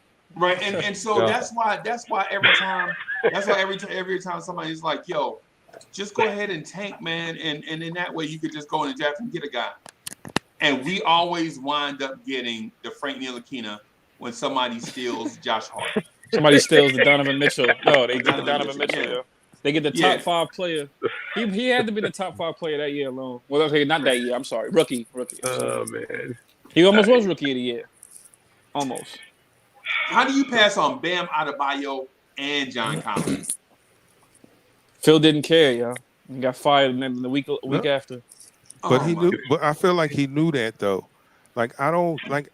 You know what, Chuck? He might have smoking weed, chilling out here in Montana. Nobody. I don't want to come and do nothing with these bum behind Knicks. All right, fine. I'll take your money. And he did everything to get fired. I'm sleeping on the job. I'm flopping on picks. I don't even know who guys are. I tell you that the guy that I'm picking is the equivalent of Sean Bradley, who probably played his best basketball with Michael Jordan in that cartoon. Like, come on, man. Let's Space Jams. Like, come on, yo. Space Jam. Your best basketball was on Space Jams, and this is the guy you're sitting there with drafting. That's good stuff. So D Poetic, this is why I say we have to look on the bright side. When people are like, oh yeah, now it's good to look on the bright side. Yeah, I mean, think about it. I just pulled the shades compared down. to this travesty. Think about the past 8 years before Tibbs and Randall, bro. Come on. Yeah, no, I know. Come on, bro. I mean, we want to throw Tibbs off of the tallest building in the biggest city in the world, but come on, bro. Do y'all remember Derek Fisher? Create a tsunami. You know what's similar? Fisher wasn't bad. No, Fisher wasn't too. He wasn't worse. Well, I don't Fisher know. wasn't bad. Bro. Okay, mediocre. Can I say Fisher's mediocre at least? I think Fizdale might have been like the worst. Right, or Kurt Rambis or something like that. Forget Kurt Rambis. Kurt Rambis. Absolutely. Derek Fisher at least had them at 500 at one point, and Melo got hurt. What was that thing that what Fizdale did when he was chewing out Knox after he made like a game-winning shot? I forget that game. Remember he was like yelling at him or something because he just started screaming at him. Freezy, you brought that up one time. Yeah, that was Fizdale. Oh yeah, Freezy when we played the Celtics, I remember. Yeah. This I almost cussed just now. I almost said this joker wrote the word together on a whiteboard in a nationally televised game with the ABC cameras over his shoulder. And they really cut to that. It was there. It said yes. The word together was on the board. I never forget. I never forget as long as I live. Marcus Morris looked at Fizdale in the eyes and was like, "What's the play, coach?" And he wrote together on the whiteboard like this is the doggone Mighty Ducks. But see, Uncle Freezy, the play might have been together, and they came together, and it set screens, double screens. That's a reach. And the Angels came out of the outfield. Yes. And all the Disney stuff, bro. It was an ABC game, so it was some Disney in there. You know what I'm saying? But come on, bro. Man. Come on, bro. Yo, Fizdale. I need a good laugh. Like I said, Fizdale because I read the comment from Fizdale had no system. Fizdale was trash, yo. He was garbage. Every game blown out by 40 was every game, 30 was every game, yeah. I was rooting for him too, yeah. I was rooting for that man, yeah. Yeah, and the thing is this. The Fizdale years probably would not have been as bad if we wouldn't sold a bill of goods, right? Mm-hmm. If they had just said, "Hey, yo, this team stink. We just gonna play these rookies," you know what I'm saying? And so it wouldn't have been as bad, right? Mm-hmm. Right. But when you're like, "Yeah, we brought in all these veterans. We brought in Bobby Portis," you know, I mean, they wanted to make the playoffs with 17 power forwards on the roster. And Wayne Ellington. And Wayne Ellington. Wayne Ellington, yeah. Wayne Ellington, yeah. Y'all remember? Oh, I'm sorry. And I'm sure. I was gonna ask y'all if y'all remember the double overtime game we lost in Atlanta when we had the huge lead and we had a huge lead down the stretch and lost it, and then tied it up. We went to overtime. The last game before the pandemic? No, that 2 years ago. No, that was Houston. I think no. But it was Atlanta. Was it with Fizdale? Yeah, you're right. The game it was with Mike Miller. The game where RJ Barrett was cooking, and they played keep away from RJ Barrett. Reggie Bullock legit looked RJ Barrett in his eyes and pushed him out of the way to pass the ball to Reggie Bullock enough for Peyton. Y'all remember that? That's when we had Mike Miller. Mike Miller was coach, yes. Oh my goodness. And they instead of going in for the kill, they played keep away, and Atlanta wound up beating us in double overtime. Yeah, it was a double. Who got the game sealing bucket? Was it Capella? I think he lobbed it to somebody. Trae Young. What's this 2 years ago? I think it was a Trae Young floater. I think it was a Trae Young floater. Was it just 2 years ago you're talking about? Yeah, it was in the pandemic. It was RJ Barrett rookie season. It was his rookie. Yeah, it was right when the pandemic started. 3 years ago. Yeah, but 2 years ago, two. It was when Mike Miller was coach, and we was in Atlanta. I remember that game. We went to double overtime, yeah. And we almost had the game. Yeah. Peyton did some bonehead ish too, man. I remember that game. RJ Barrett, but that's the game. RJ Barrett carried us down the stretch. The offense was ice cold. RJ Barrett carried us down the stretch. Atlanta wound up catching up, and they iced out RJ Barrett. Yeah, they iced him out, yo. In the last couple minutes. I'll do the super chat real quick. Heck Breezy, thank you for the generous contribution. Heck says Fizz got Moutier right though, right out of the league. Hey yo, Moutier plays for somebody though. Moutier plays for. Wasn't the Blazers? Blaze? Is it? Is it the Blazers? Yeah. I should. 40%. Yeah. Y'all didn't see him. Y'all didn't see him in Mike Beasley playing with the summer league team. Yeah, I saw them with the D League with the summer league team. Beasley. Tryouts. Yeah. Basically, that was tryouts. Man. So, Freezy, let me tell you this, and then I'll get out of here because I got to get to my I got to get out of here too, man. I understand what you're trying to say. I know when you put on your Gandalf outfit and you start swinging that wand around and resurrecting all these dead history of terrible organizational moves and all of this, right? I get it. Here's my thing. That was crap, right? Okay. But I don't think that you can sell me on the fact that this kind of looks like better crap. Because there's still crap. I only use that example to say this. That I still think there's crap in the past that is still the same crap that's infecting what's going on right now. I just think that it's a better version of it. It just looks better. Of crap. It's a better version of crap. Right. 100%. Because you might be. I see what you're saying. Go ahead, Bo. Go ahead, D. Yeah, I'll finish. My bad. I'll finish real quick and then y'all can chime in. That, So now with this updated version of crap, updated. like software, like software, download, upgrade, right? And I still see the same issues. I still see bad front office moves. I still see bad front office signings. I still see them striking out in free agency. I still don't see development with the young guys. I still see all these things going on that are the same things that had plagued us before. It's that it just looks like a better version of it. Okay. All right. Hey, with that said, let's end it right there and pick it up tomorrow. Okay. We need a rebuild. All right. Yeah, right. Because what D Poetic said, in my view, it can be disputed. I think he's right in the grand scheme of things. He's right. But at the same time, though, we'll just pick it up tomorrow. How about we just the topic of discussion tomorrow? No problem. Okay. Yep. Yeah. All right, y'all. Hey, everybody, thank you for coming through. Thank you, Freezy. You know we love and appreciate y'all, man. Yep. All right, y'all. Thank you for having us. We finally got Danny Landis his intro. Thank you, Freezy. Thank you. Thank you. All right, y'all. Appreciate it, Freezy. Have a good day, guys. guys. All right, y'all. Take care. Peace.